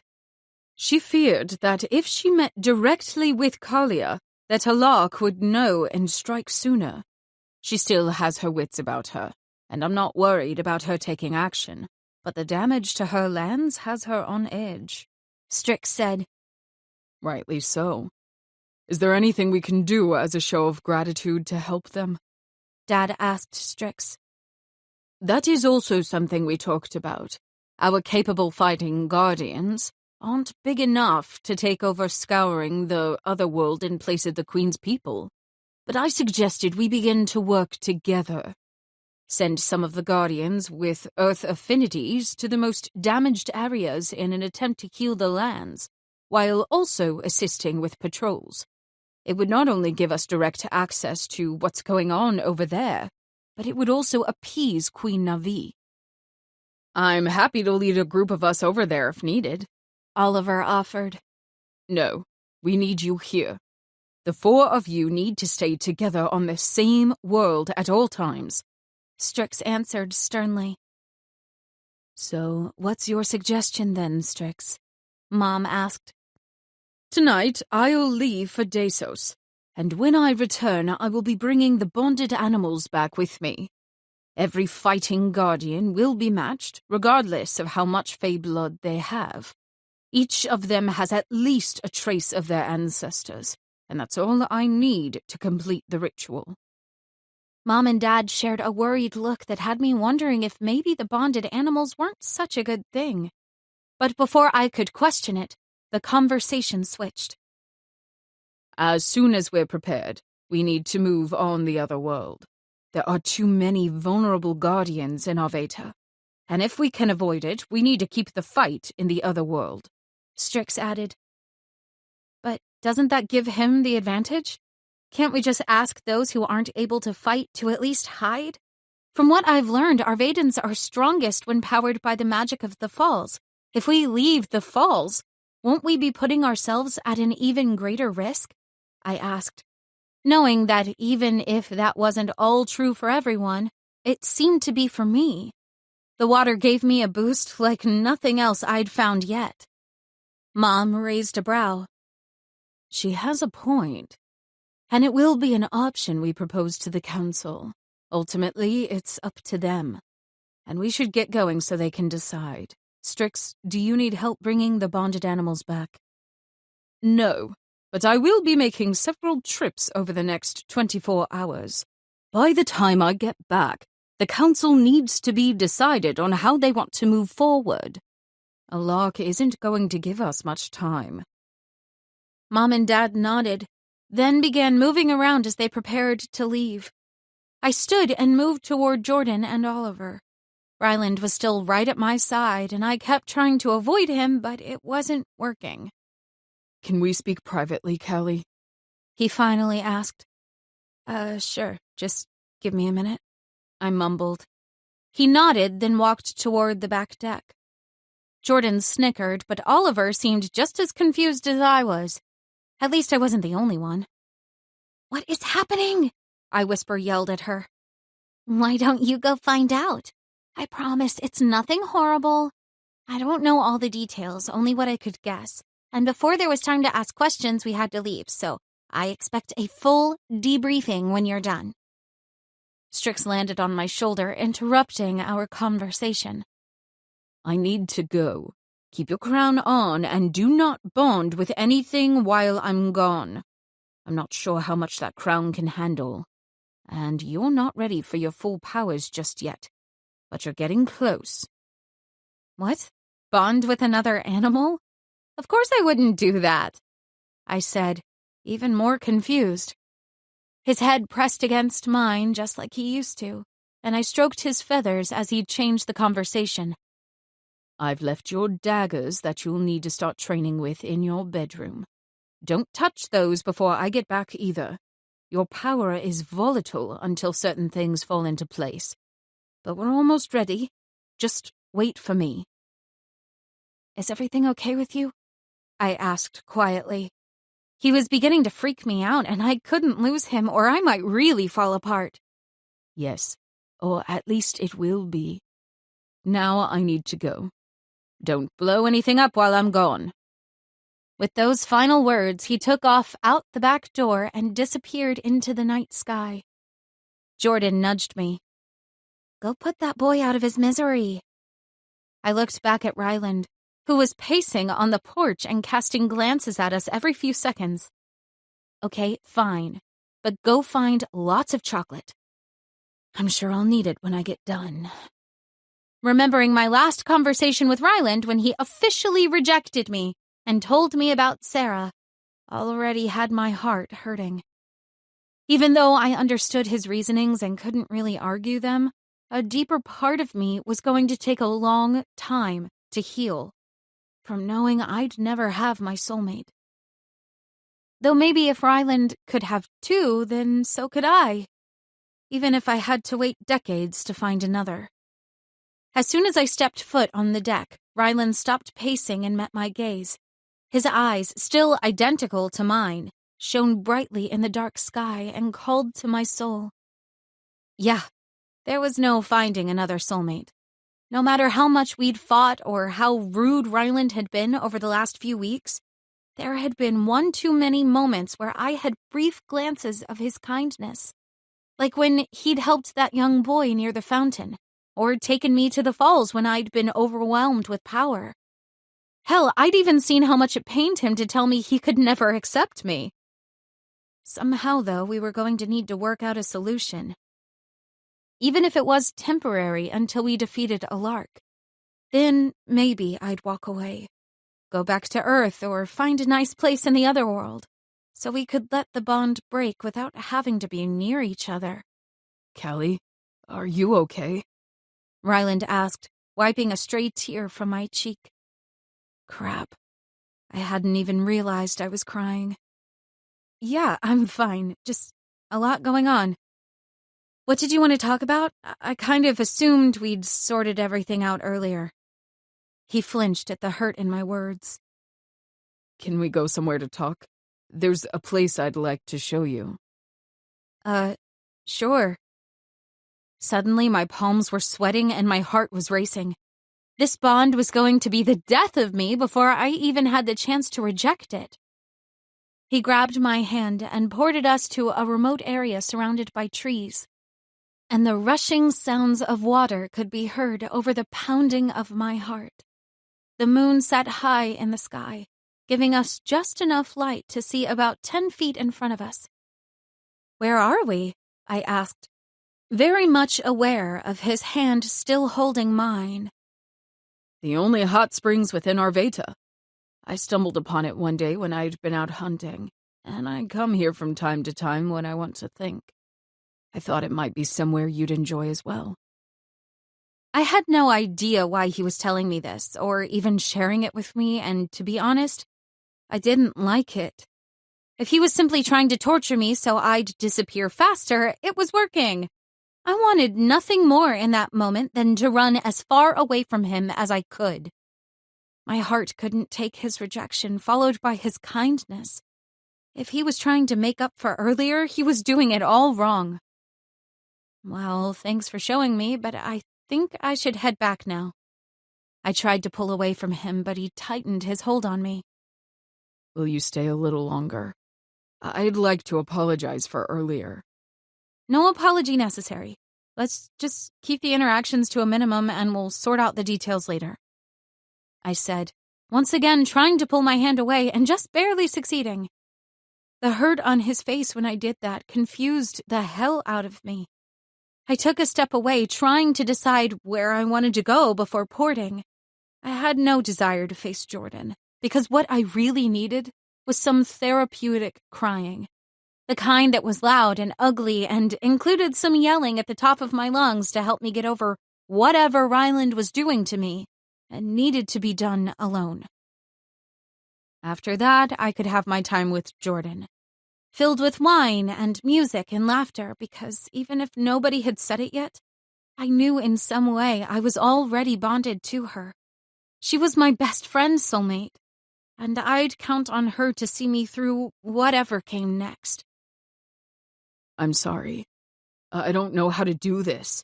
I wish the fates had come to me before I spoke with you, but they didn't. And I've made things worse. Please, just sit for a minute.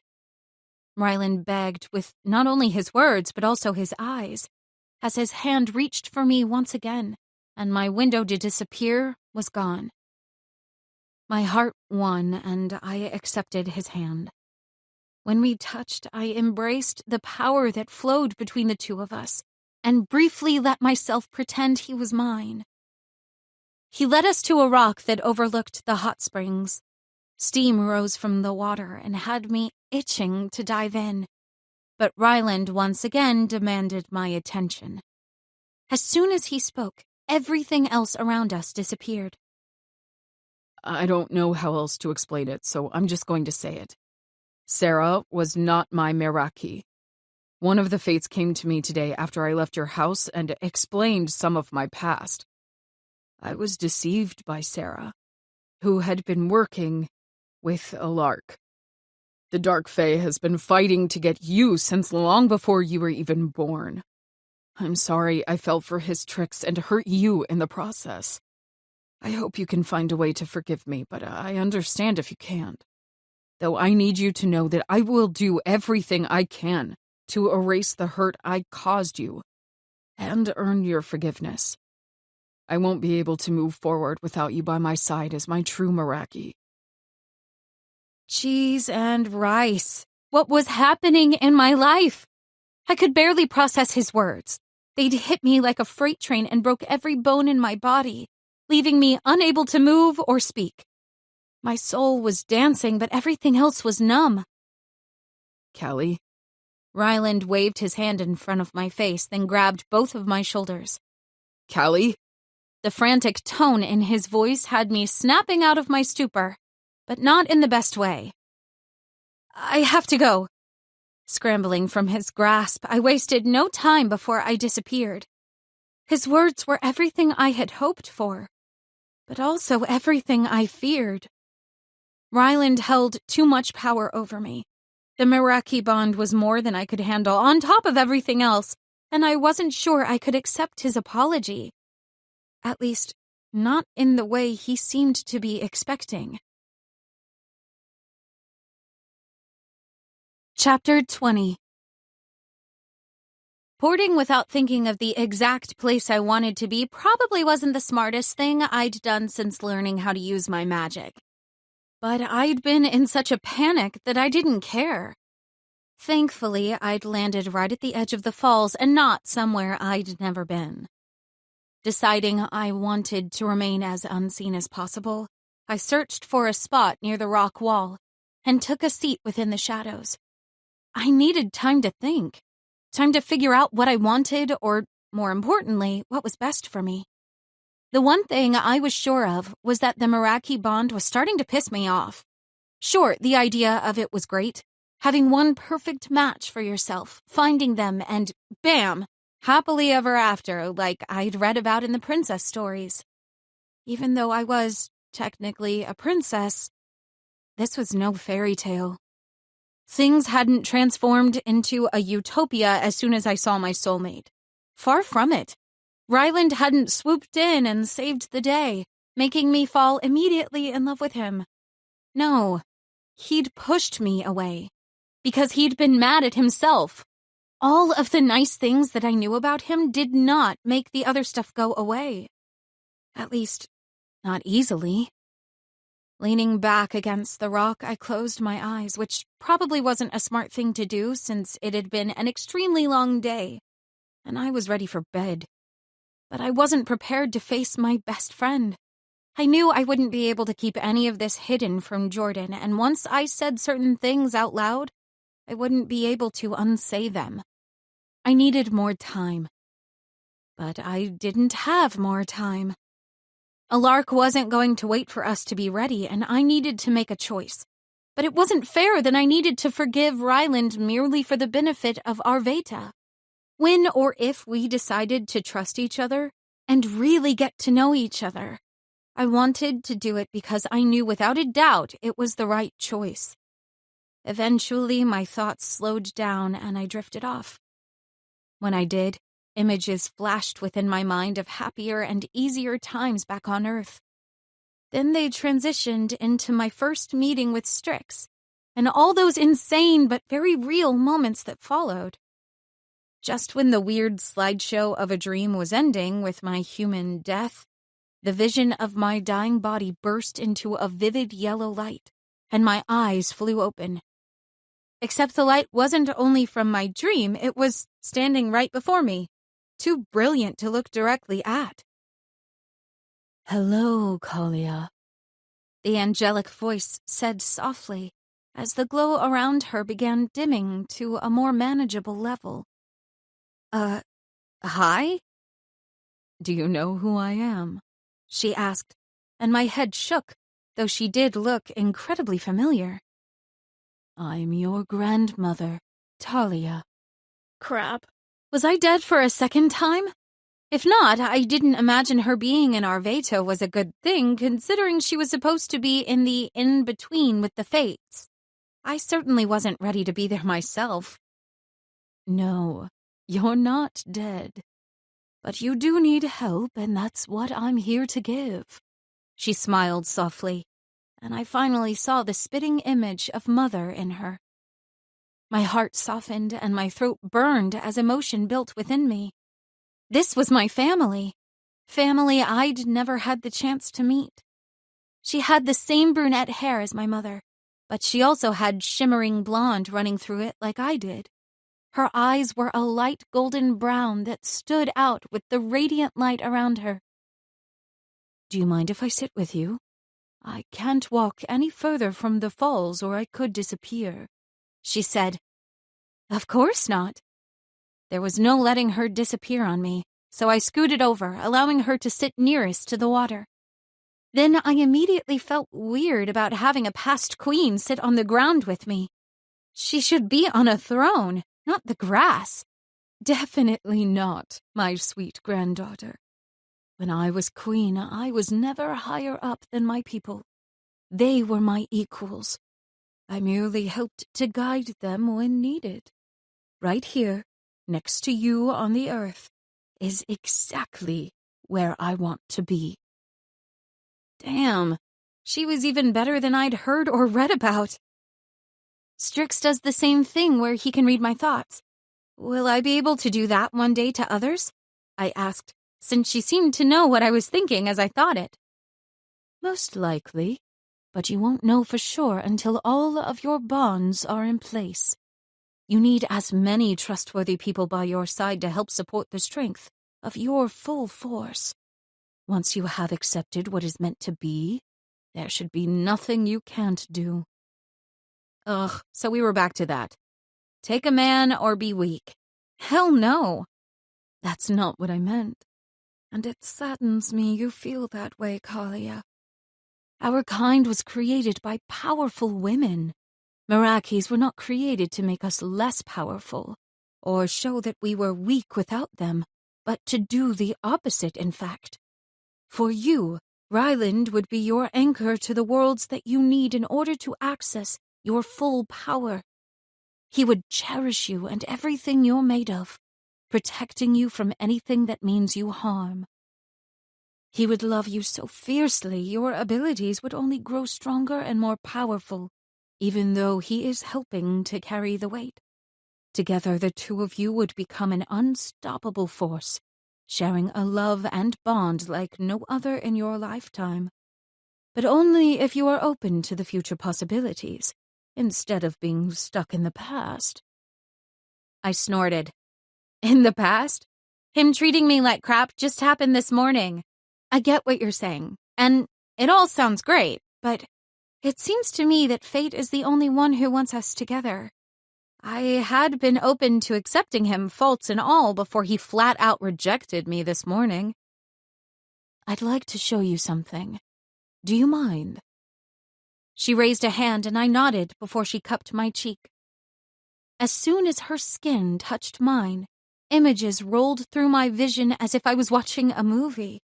Beginning with clips of Ryland pacing in his house, mumbling and being angry. Then it switched to him outside of my house, scared and sad. Followed by him when he was with me, but with the ability to focus on his face when I wasn't looking at him. There was admiration in his eyes and lots of despair, which was breaking my heart as I saw it. Then it showed him leaving my house earlier that day, and porting right to the very spot I sat. He'd come to the safety of the falls and hidden exactly where I'd chosen. And just like me, he wasn't alone for very long. A man appeared before him, and they walked away together. Or at least, a spirit form of Ryland did as his body stayed put. With the final scene, it showed Ryland waking up, joy radiating from him, along with a brightness in his eyes I'd yet to see and a renewed determination.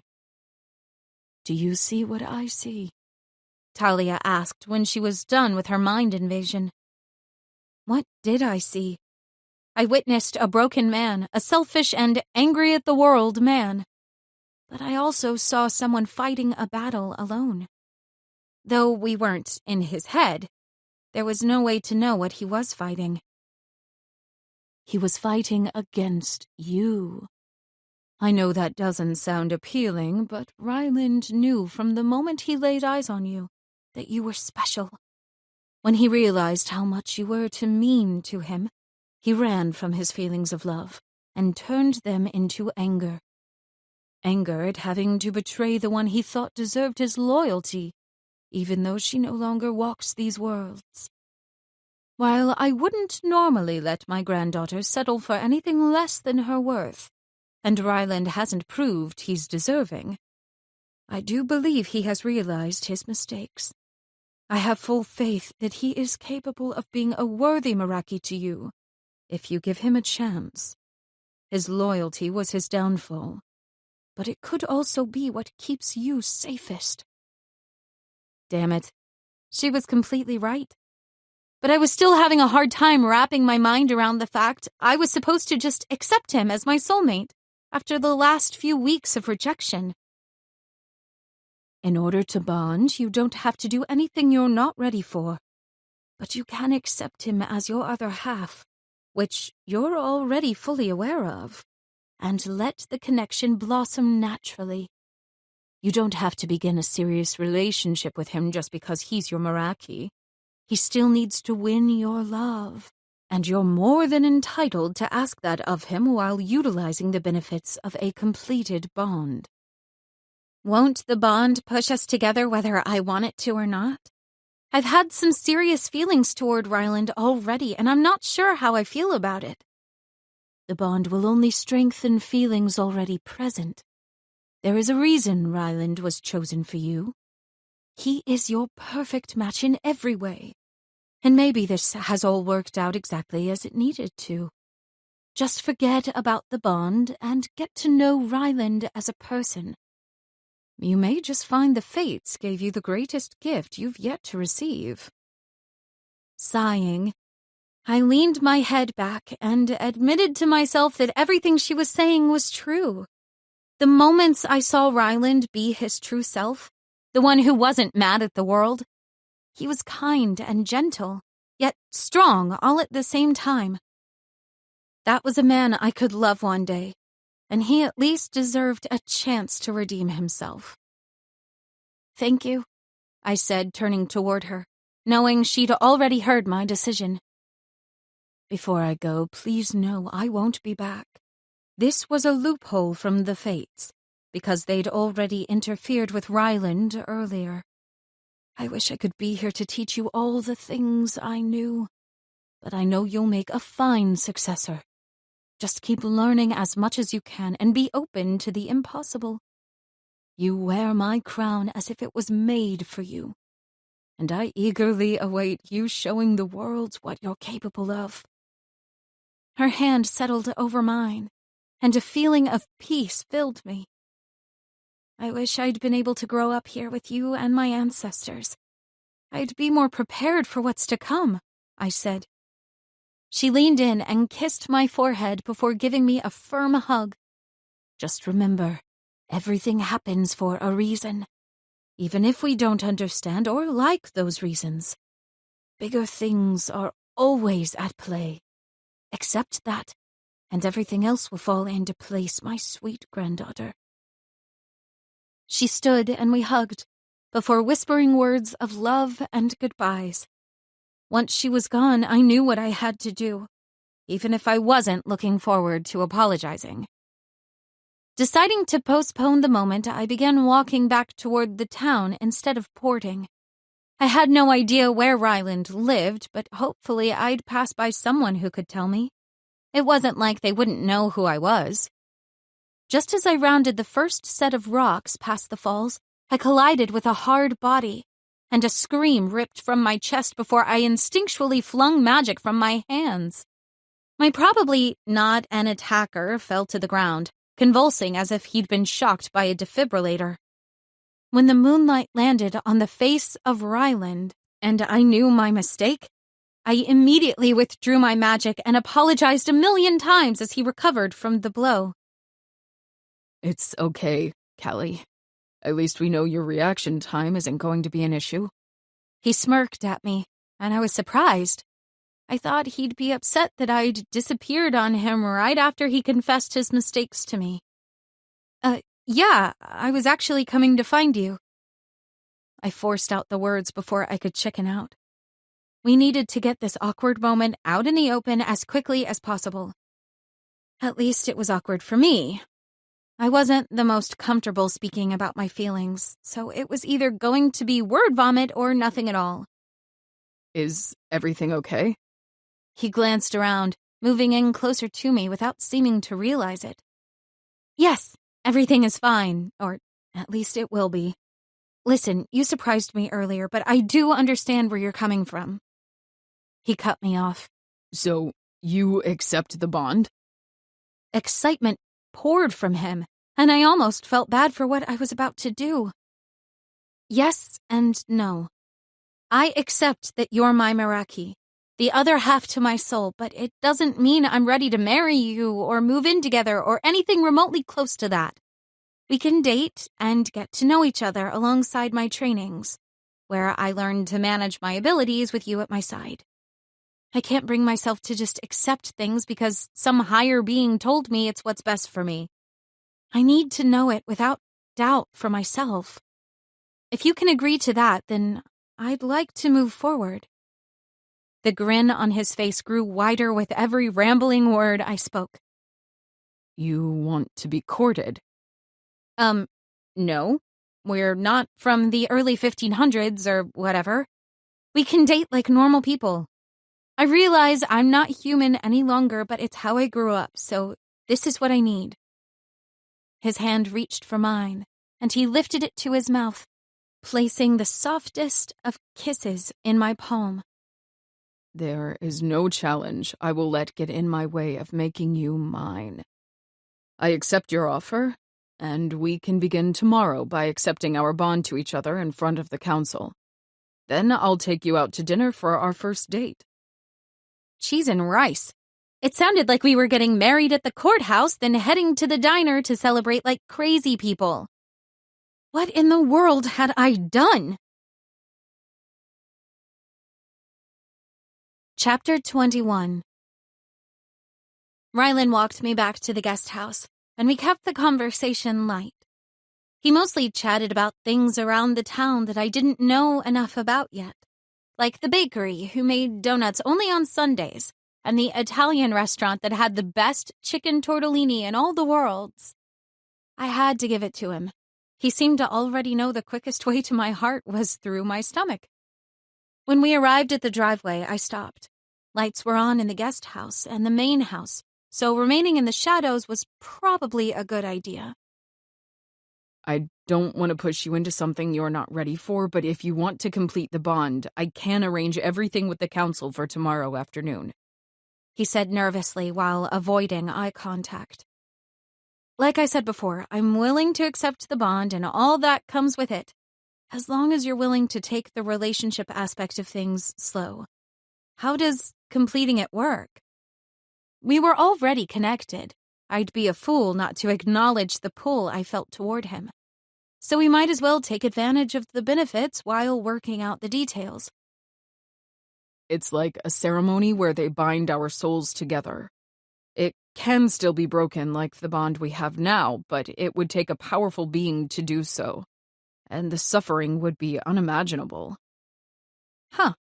I never had any special ceremony with Strix, but our connection seemed to be locked down tight, so I guess it was different for the Meraki bond.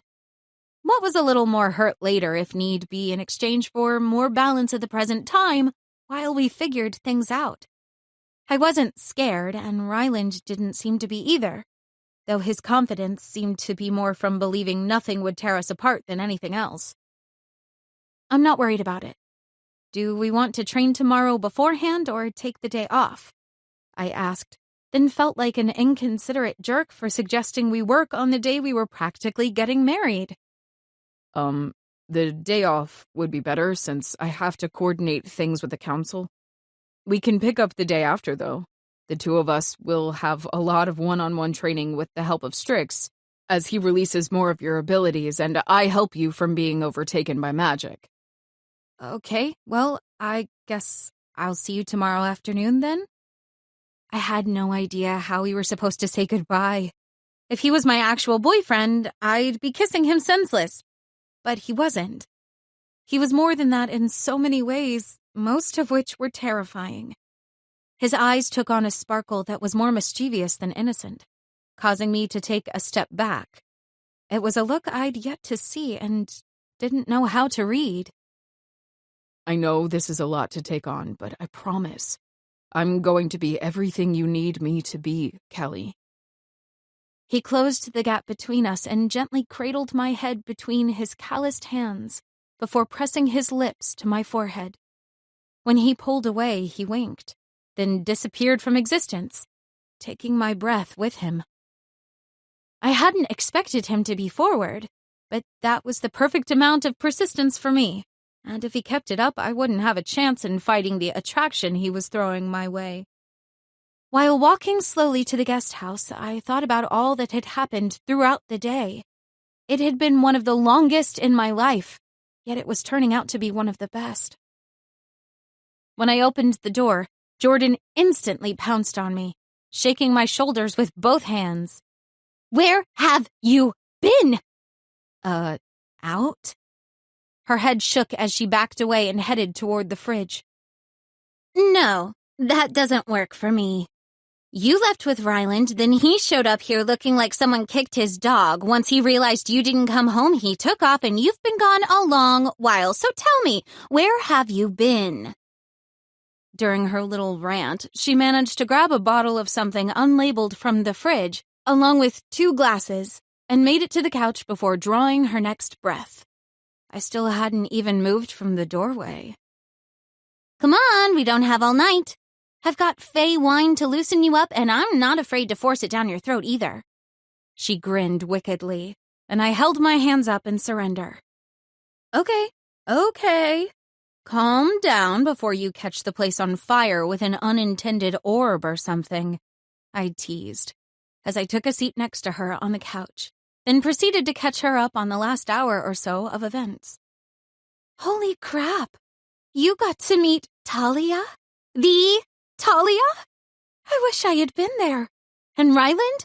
I did not see that turn of events. I mean, I had a feeling, hence why we ditched him when leaving for the other world, but wow, that moved fast. So how do you feel about it all?" I don't know. Nervous, relieved, excited, anxious, scared. All of that in no particular order and so much more, I answered honestly. Understandably so. Finding and accepting your Meraki is a big deal. I can only imagine those feelings all at once. There was a hint of longing in her voice, and I instantly felt bad. There I was, only a resident of Arveta for a few weeks. And I was lucky enough to find my soulmate, but not willing to go all in. While Jordan, who was decades old, had yet to find hers, but was clearly yearning for the connection. As soon as this mess with Alark is all over, you and I will have a real girls' vacation. We can go wherever you want, and maybe we'll find your other half. Too bad it wasn't Oliver. Having her Meraki be mine's best friend would have been quite convenient. That's disgusting. And don't ever say anything like that again. Those 2 boys are like my brothers. I don't want to hear about any sexy times with you and Ryland, nor any hopes of me being with Oliver. It will never happen. Her body shuddered at the thought, and I couldn't help but laugh. Easy enough for me. But I really do hope we find your happily ever after. She leaned into me. At least I've already found my soul sister. That will be enough for now. Ah, you do love me. What's funny about that, though, is I had very similar thoughts earlier. I have all these bonds in my life, and while things are unbelievably insane around here, I really do feel grateful for you, Strix, and, well, now Ryland. Her eyes widened. Oh, speaking of Strix, I wonder what kind of animal I'm going to get. He better not stick me with a rabbit or something docile. I want one with bite, like a tiger or panther. Shaking my head, I finally took a drink of the fey wine she'd offered me, and my tongue was hit with several flavors. Apple, strawberry, and cinnamon were the most prominent, and I eagerly gulped down more. Easy, Chuck. That might taste good, but it will knock you on your ass if you're not careful, Jordan said, before taking a sip. A hiccup escaped my lips, then we burst into laughter, falling on top of each other. The rest of the night was spent talking about all the good things in our life, those from the past and even the present.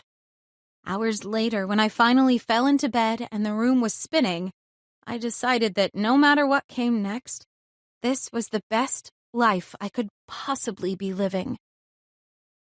The next morning, I silently thanked Ryland for canceling training. My head was pounding, and my body felt like I'd run a dozen marathons. When I stumbled into the kitchen for some sort of soothing tea, Jordan didn't look like she was faring much better than me. I hate you, I mumbled. I warned you, and you can't hate me. We are soul sisters. Agreed upon it less than 12 hours ago. Even if you don't remember in your hungover state, you're still stuck with me for life. Plus, you'll love me forever once you taste this concoction. She slid a mug across the counter to me.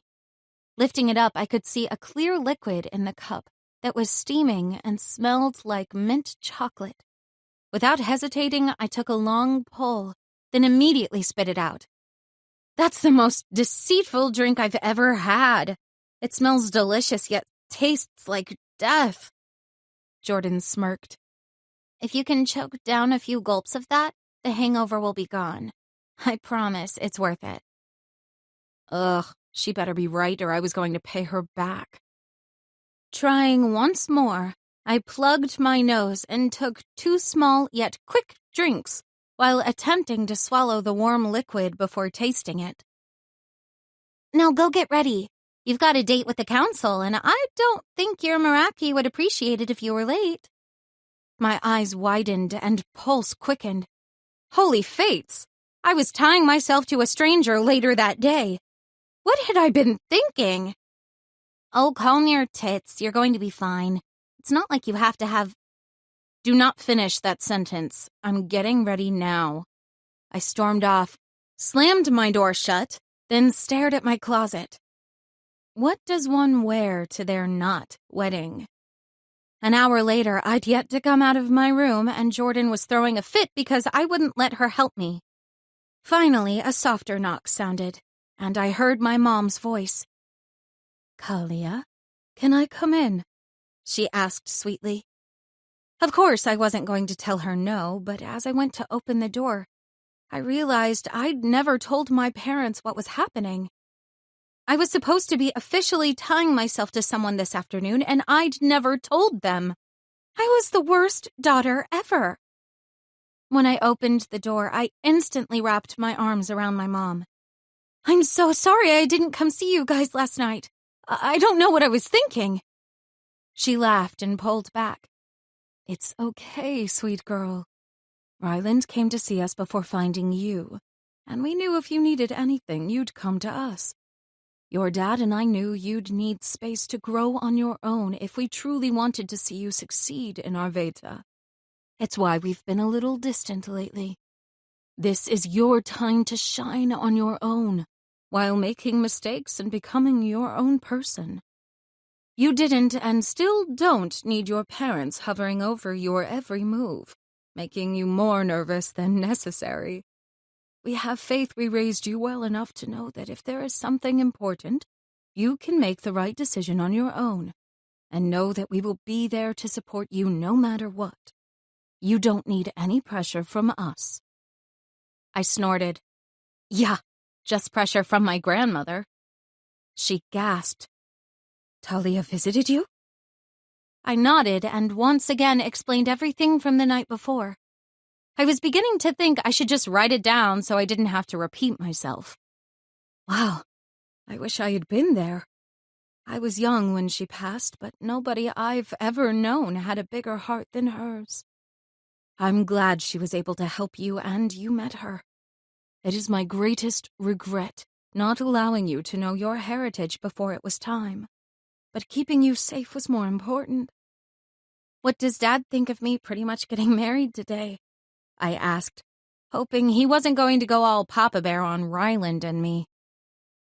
"Your father is very familiar with how the Meraki bond works. He knows there's nothing he can do to stop it, so while he wishes you didn't have to grow up so fast, he's happy it's Ryland. We've known that boy his whole life, and the fates couldn't have chosen a better equal for you." My cheeks flushed, and I turned away. Then I remembered that I still wasn't ready and we needed to leave soon. "What do I wear today?"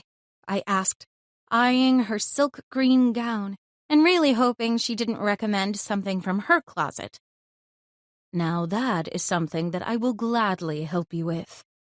Mom stood and went to the choices I had out on my bed. I didn't want anything too fancy, but also not too casual. She glanced at the items on my bed, then shook her head. "Those won't do. But I have an idea, and I'll be right back. Jordan's gone ahead of us, so why don't you use the bathroom and begin on your hair? Something simple, and keep your curls. Be your natural, beautiful self." Before I could object, she was out my door and headed outside. Deciding she couldn't be nearly as bad at dressing me then as Jordan was, I did as my mom said and started on my hair. Using a curling iron, I made my curls even bigger.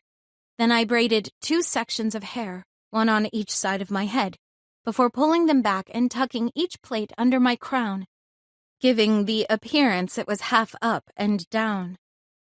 My mom returned just as I was touching up a few of the curls, and she was holding a garment bag. "Oh, honey, you're perfect. Now let's see what you think of the dress."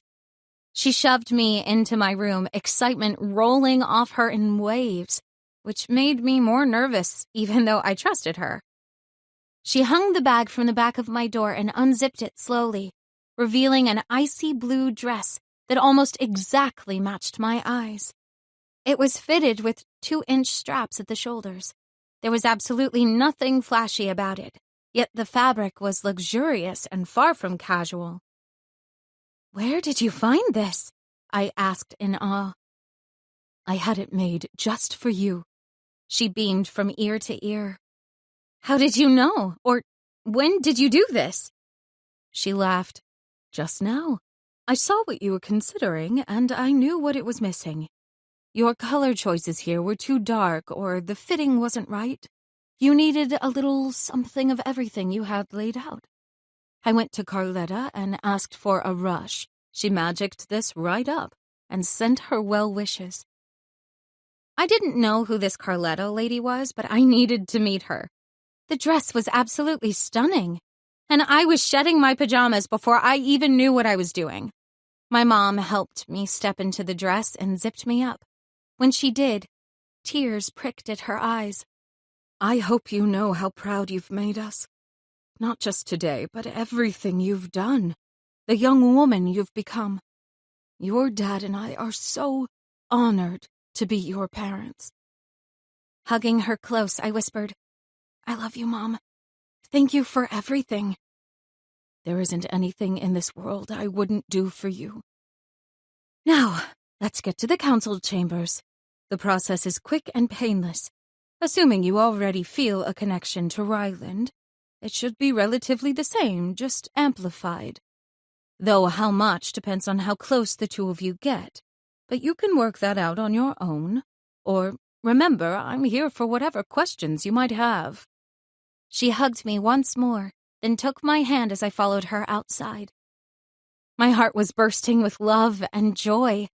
Getting ready with my mom had been everything I needed, and I was ready to bond with Ryland more so than even the night before. Dad was already on the porch and stood when he saw us. His eyes lit up with pride, and I went straight into his arms as soon as he stepped off the porch. He didn't say anything to me, but held me tight, which spoke more to me than words could. As the day went on, I began to feel like this was more of a wedding than Ryland had let on. But I didn't care anymore. Everything within me knew what we were doing was the right step forward. Somehow, it would all work out the way it was supposed to. When I pulled back from my dad, I took his arm. Mom took the same position on his opposite side. Then we ported to the front of Town Hall. Not many people were out, which I was thankful for, but when we entered, I became overwhelmingly nervous out of nowhere. "Where's Jordan?" I asked. "She should already be with Ryland and the council," Mom answered. "What about Strix? Shouldn't he be here for this since I'm already bonded to him? My little feathered friend better hurry back from Desos before I got cold feet." "He doesn't need to be, but if you'd rather wait for him, we certainly can." Mom didn't sound confident that would be the best choice, but I was beginning to consider it. As the realization that he wasn't present really set in, my stomach began to knot up. "I'm not sure. Something doesn't feel right now that we're here," I said, glancing around for any signs that something was amiss. Dad wrapped an arm tighter around me. "You have full say in what happens today, sweet girl. If you'd rather wait, then that's what we'll do. None of us are going anywhere." "Let's just get to the council room and I'll see if anyone has heard from Strix. Maybe he'll be here soon. He did say he'd be back today." I really hoped that was the case because all of a sudden, there was a heaviness pressing down on me. Any positive thoughts I'd had back at the house were long gone. Something on an instinctual level was telling me nothing was okay anymore, and I was afraid to find out I was right. My pace picked up as we moved through the town hall, eager to figure out what had me so on edge. Except when we rounded the corner to the meeting room, my steps faltered, and we stopped. There's something dark in that room. It's pulling me forward, yet everything within me says to run the other way. Who is in there? Concern was etched deeply onto both of their faces. "It should just be the council, Jordan and Ryland. I don't sense anyone else," Mom said warily. Before we could decide what to do, there was a scream, muffled by the walls, though there was no mistaking the terror that induced it. With trembling hands, all three of us ran for the door, and I wondered just where Jordan and Ryland were. If they weren't okay, I wasn't sure how I was going to get through anything else. When we arrived, my dad flung open the door to a setting that would forever be engraved into my darkest memories. Chapter 22. One of the council members was lying, stomach down on the table, eyes open, yet lifeless. There was blood splattered everywhere, but I couldn't see her wounds, making me assume they were all in the front, pressed against the table that was also covered in crimson liquid. My eyes found Ryland, who was standing next to a furious Jordan and staring at the back of the room. I followed their gazes and met the smirking face of a stranger who didn't belong in Arveta. With stark white hair that was shaved short at the sides and a few inches long at the top, his pointed ears and sharply angled cheekbones stood out, along with the nearly black eyes staring at me. "My love, I'm so glad you finally arrived. And look at you. Positively exquisite." The man who I then assumed to be a lark purred. Everything about him was light except for his eyes, and it was hard to believe he was supposed to be a dark fae. But when he smiled at me, my skin crawled and I didn't question the evil I knew he was capable of. It radiated off of him in rapid pulses. "What are you doing here, Alark?" Dad roared. Taking a moment, I glanced around the room, trying to see if anyone else was hurt besides Rosella, whose name I finally remembered when I had a moment to breathe. While the rest of the council wasn't hurt, they were pinned to the wall by an invisible force. Matthias, the head of the council, was red in the face as he fought against whatever magic was being used against them, but it seemed pointless. "I'm here to claim my mate. I heard there would be a bonding ceremony today and assumed I should be present. She is destined to be mine, after all." Alark spoke with such confidence he had me worried. But what I was most concerned with was how in the hell he knew I was supposed to be bonded to Ryland when we'd only decided the night before. Who had betrayed us and why? "I'm not yours. I don't care what some prophecy said decades ago. I'm my own person and make my own decisions," I said, taking a step forward. If Alark wanted me for himself, I wasn't worried he would hurt me, so I wanted to keep the attention on myself. "Tisk, tisk, my darling. You've been poisoned to think the worst of me. But I promise you a lifetime of happiness with the world at your fingertips. All you have to do is take my hand, and you can have all you've ever dreamed of." His voice was smooth and words hypnotic, but I fought against their power. "You came here uninvited and killed one of my people. Why should I trust you?" I asked, while moving closer to Ryland and Jordan with my parents at my back. If anything happened to any of them, I wasn't sure what I would do. He raised a hand toward me. "Let me show you what I'm capable of. And then you'll understand I'm not here to hurt anyone, so long as I get what I want." His fingers snapped, and a white light flashed around the room. When my eyes adjusted from the glow, we were no longer in the council chambers. We were outside, near the fountain I so often admired. But only Alark and I had been transported from the room. "Where is everyone?" I snapped, moving a few paces back from him. The road was empty. I couldn't see a single Arvatan. And considering it was late afternoon, something was really wrong. "Your people are with mine. You didn't think I came to collect my bride without a backup plan in case you refused, did you?" His lips lifted into what I assumed was supposed to be a grin, but came out as more of a sneer. Wishful thinking, I guess. With every step I took away from him, he took 2 more closer to me. "Strix, where are you? We could really use some help here before this psycho kidnaps me," I pleaded through our bond, hoping like hell he could hear me in Dasos. "Just stay calm and indulge him. I'll be there as soon as I can," Strix responded, sounding fearful for the first time ever. "So, what will it be, my love?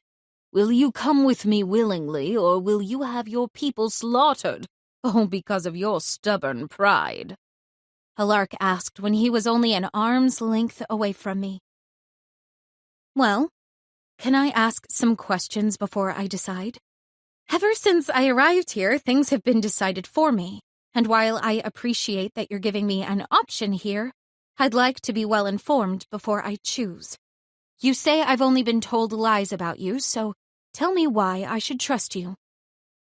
My hope was that I could convince him I wasn't exactly happy in Arvata, give him a little faith that I'd be easily swayed to his side.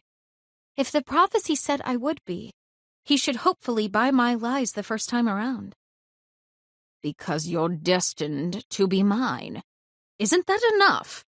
He snarled, clearly angry I wasn't showing fear and caving to his threats. "You'd think so, but you see, I've also been told I was destined to be with another.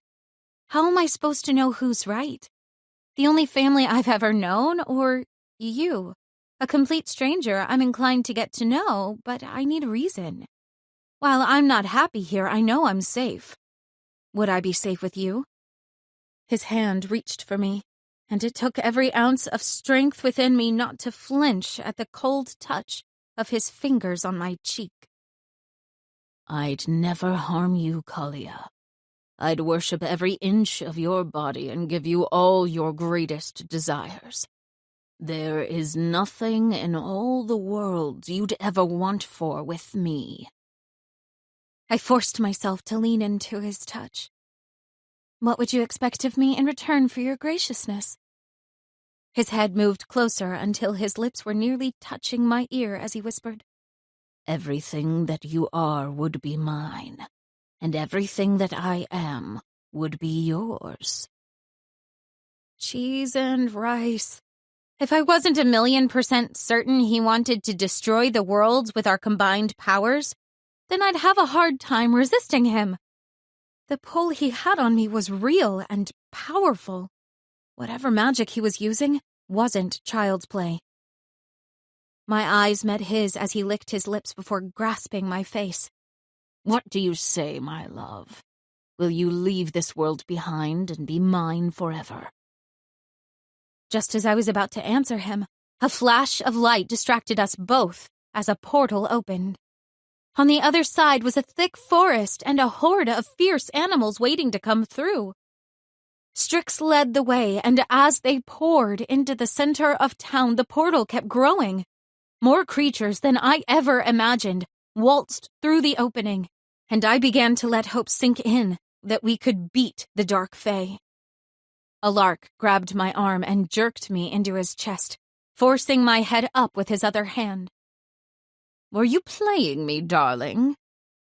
Did you honestly believe I could love someone who would kill innocent people in an attempt to hold power over others? Everything about you repulses me. Now let me go! I pressed both hands to his chest and shocked him hard enough to force him several paces back. Wasting no time, I ported to the portal that was about 50 feet from us and surrounded by animals I hoped would keep me out of sight. Strix, what do we do? He has others here, and he's keeping our people locked inside, probably tortured.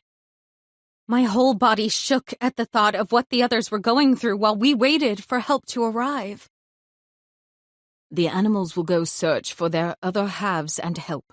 Just keep an eye on Alok, and don't let him get his hands on you if he takes you." Strix didn't finish the sentence, and he didn't have to. Speaking of other halves, I would have thought my parents, Jordan and Ryland, would have followed us out of the council room, but I'd yet to see them. "I have to go find them," I yelled to Strix, assuming he heard my thoughts. He swiveled his head around in the creepy and nearly 360-degree way I found impossible. "They're on the steps of the town hall, and Oliver is with them too. They'll be here soon. Just stay by my side. The portal magic will help to mask yours from being found by Alok." Speaking of the devil, "Kalia, my love, where did you run off to? It's time to go home." a lark yelled over the stampeding animals racing by him to help my people. Strix finally came down from the sky and landed roughly on my shoulder. Thankfully, even though they weren't covered, his claws were magically enhanced not to tear my skin up. Perks of the bond. "We need to get to the others. We can't wait for them to come to us," Strix said, and then did something he'd never done before. Suddenly, my mind went blank, and when my vision returned just a couple of seconds later, my eyesight was doubled as my brain was somehow processing what Strix was seeing, and what I was at the same time. Together, we could see from every angle around us. Then Strix's thoughts began mixing with my own, and I grabbed the sides of my head as I adjusted to the changes. "How is this happening?" I asked without speaking. "I'm allowing you to access everything I am. Preferably, we would have practiced this, but we don't have time for that. You have to get to the others, and they're being targeted. So let's move before Alok finds you." I can only mask you for so long. A dizziness rolled through me as I fought to focus on the double vision, and within a minute, I had a decent grasp on it. By then, the animals had stopped coming through the portal, and we were no longer hidden by the seemingly endless stream of them. Once Strix closed the portal, he urged me to move toward the town hall. Screams and roars from the animals sounded from all around us, while plumes of smoke rose into the air, and my heart was slowly breaking. This place wasn't ready for a war, but it had been forced on them nonetheless. On your left, Strix said. My hand shot out instinctively, grabbing the throat of my attacker. He was about 6 inches taller than me and carried about twice the weight, but I didn't let it frighten me. Leave before you get yourself killed, I said with a sneer. We're not leaving until our king gets his queen, he replied with a strangled voice. I really couldn't fathom killing someone yet, but I couldn't just let him go, and didn't have time for hand-to-hand combat. So I did the next best thing. Calling on my power, I let it build higher than ever before on my own, and sent a blast straight into the man's chest. I didn't even know if he was part Fae or something else entirely. All that mattered was he was unconscious on the dirt within the blink of an eye. Keep moving, Kalia. And remember, they won't all be that easy to take down. That shifter perceived you as an easy target. Most others will not. Strix's words sank in, and I kept my power at my fingertips. I'd be ready for whatever came at us next, because there was no way in hell that I'd let a lark get his hands on me. The more I tried to imagine what he wanted from me, the angrier I became. As I let my emotions build, I became a bubble of energy. Magic radiated from every point of my body, and there was a slight purple glow coming from skin everywhere I could see. Did you lift the blocks on my abilities? I asked. No, you're breaking through them just how I wanted. This is how I hoped you'd do it, though not under these circumstances. On your backside, turn, now. Without missing a beat, I ducked and slammed my fist full of magic into the stomach of the beast before me. But he wasn't the least bit fazed by my powers. Standing back up, I took in his nearly 7-foot frame before noticing the scales that lined his skin, and the measly cloth shorts that he was wearing. Nothing else. Hello, princess. The man-beast grinned, showcasing a mouthful of teeth that reminded me of Yela. Strix? What am I supposed to do against this thing? I asked mentally. You fight him until help arrives. The others can see us now, and they'll be here soon. Do whatever you have to in order to keep him from getting a hold on you. My jaw clenched as I realized that meant if I was able to, then I needed to kill the creature before he could do the same to me. If it was my life or his, I didn't really have a choice, but I didn't like it. Crouching down to make myself a smaller target, I felt my dress begin to rip, so I gave it a little help and myself more room to move by making 2 slits midway up my thighs. The beast swiped his hand out for me. And Strix flew into the sky while I rolled out of the way on the dirt, losing my shoes in the process. Thankfully, my crown was practically plastered to my head and stayed in place. Oh, come on, princess. I mean you no harm. Just come with me and everything will be fine. The beast jeered as we faced each other once more. That's never going to happen, I snapped back. He grinned once again, making my insides turn with fear. That's what I was hoping for. He's a dragon hybrid. There are only 2 ways to kill him. Free him of his head or remove his heart from his scaled chest. Strix said as I practically did the 2-step with the dragon man, evading his attempts to grab me. So considering I have no weapons, what the hell do you want me to do? My voice was full of rage as the shouts from others could still be heard around us. Just keep fighting and I'll be back. You're leaving me? I yelled in my head as I once again found myself on the ground. but Strix never responded, and I wanted to kill him. Using all of my frustrations, I charged at the dragon man, hands out and full of as much harmful magic as I could muster. When we connected, I grabbed onto his scales and began pulling, hoping I could find skin and cause more damage. But I'd stayed too close for too long, and his clawed hands took hold of my arms. Lifting me off the ground, the beast brought me even with his face, while blood trickled from where he grabbed me. Enough, princess. I'm not supposed to hurt you, but I will if you continue to refuse me. I will fight until my last breath, I sneered, then called on everything I had, remembering that magic wasn't just what I had within me. It was also in everything around me. Water was another part of me, just like magic, so I reached far and called it to me, asking for its help. Within mere moments, an overwhelming amount of power slammed into me, and I did the only thing I could think of. I released it and froze the dragon man in place before wiggling free of his grasp and dropping a couple feet to the ground. Just as I landed, Jordan came leaping out of nowhere and chopped the frozen head clean off, then proceeded to stab it for good measure. A little late, but thanks for the assist, I said, looking around for the others. Ryland was still fighting near the town hall, against an opponent who kept disappearing and reappearing every time Ryland came too close. Come on, we have to help them, Jordan said, grabbing my hand, then immediately dropping it.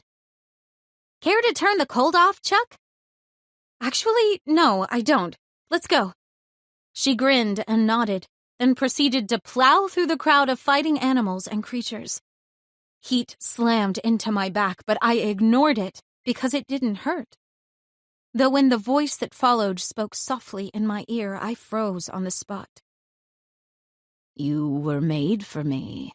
What you did to that dragon was the sexiest thing I've ever seen in my existence. Alark's voice was alluring, but I fought the pull with everything I had. His hand trailed down my bloodied arm. I won't let anyone else hurt you. Just come with me. Then it hit me. He kept asking me to come with him when he could have easily just grabbed me and disappeared. You can't take me. I turned around and faced him, no longer afraid. You need me to come with you willingly, don't you? His face went from caring lover to murderous in a split second. I don't need for you to do anything. I'm offering you a life of luxury. But if you continuously refuse, then I will show you the consequences of that decision. There must have been something in the prophecy he believed in so much that stated I had to become his on my own terms. A loophole I so badly needed. It told me I wasn't doomed, and we had a real chance at stopping this psycho. You don't scare me, I snarled before thrusting my arms at him, trying to freeze him like I did the dragon. He shook his finger at me, completely unaffected. You're going to regret that. His dark eyes stared above my head and nodded. Taking the chance, I followed his gaze to where my parents were being held by two of his men at the top of the stairs to the town hall. Neither of the Fae holding them appeared to be in great shape. My parents had fought hard against them based on the black eyes, torn clothes, and magic scorches I could see. Though none of that mattered when my eyes landed on the glowing knives each of the men held in their hands. No! I shouted and began to run for them. But I was too late. The two monsters keeping them paralyzed plunged blades into my parents' chests at the same time before disappearing. But I'd remember their faces, and they would face my wrath one day. Alark yelled after me. This is what happens when you fight destiny, my love. Remember, this all could have been avoided if you'd just come with me. But don't worry, I'll give you time to grieve before I come back for you. Alark's words cut straight through my heart as a darkness began to come over me with every step I took. The fury raging through me took precedence over everything else as creatures began to disappear, and the path to my parents cleared. Their lifeless bodies lay at the footsteps of Town Hall, with their eyes open, both bleeding from daggers in their chests. Using a hand, I wiped the stray tear from my mother's cheek and closed her eyes, then my dad's. I collapsed between them, wrapping an arm around their waists as tears streaked down my cheeks. There wasn't an inch of me that wasn't breaking from the anguish of seeing my parents motionless on the ground.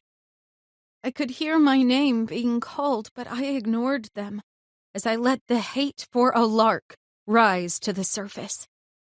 I wanted it to consume everything I was, and I wanted to kill him. He'd taken my only family from me, and I wasn't going to let him get away with it, not even if I had to go dark to accomplish the task. As I attempted to dry the tears I'd shed for my mother and father, thunder sounded in the distance. It was a noise that didn't belong in the perfect climate of Arveta, but called to me, nonetheless. As I raised myself up, I looked to the sky, calling the powerful energy of the storm brewing to me. "Callie, you need to stop," Jordan said cautiously, and when my eyes met hers, she took a step back. Who's going to make me? Just as lightning shot down from the sky, straight for my body, Ryland wrapped his arms around me, absorbing the hit alongside me.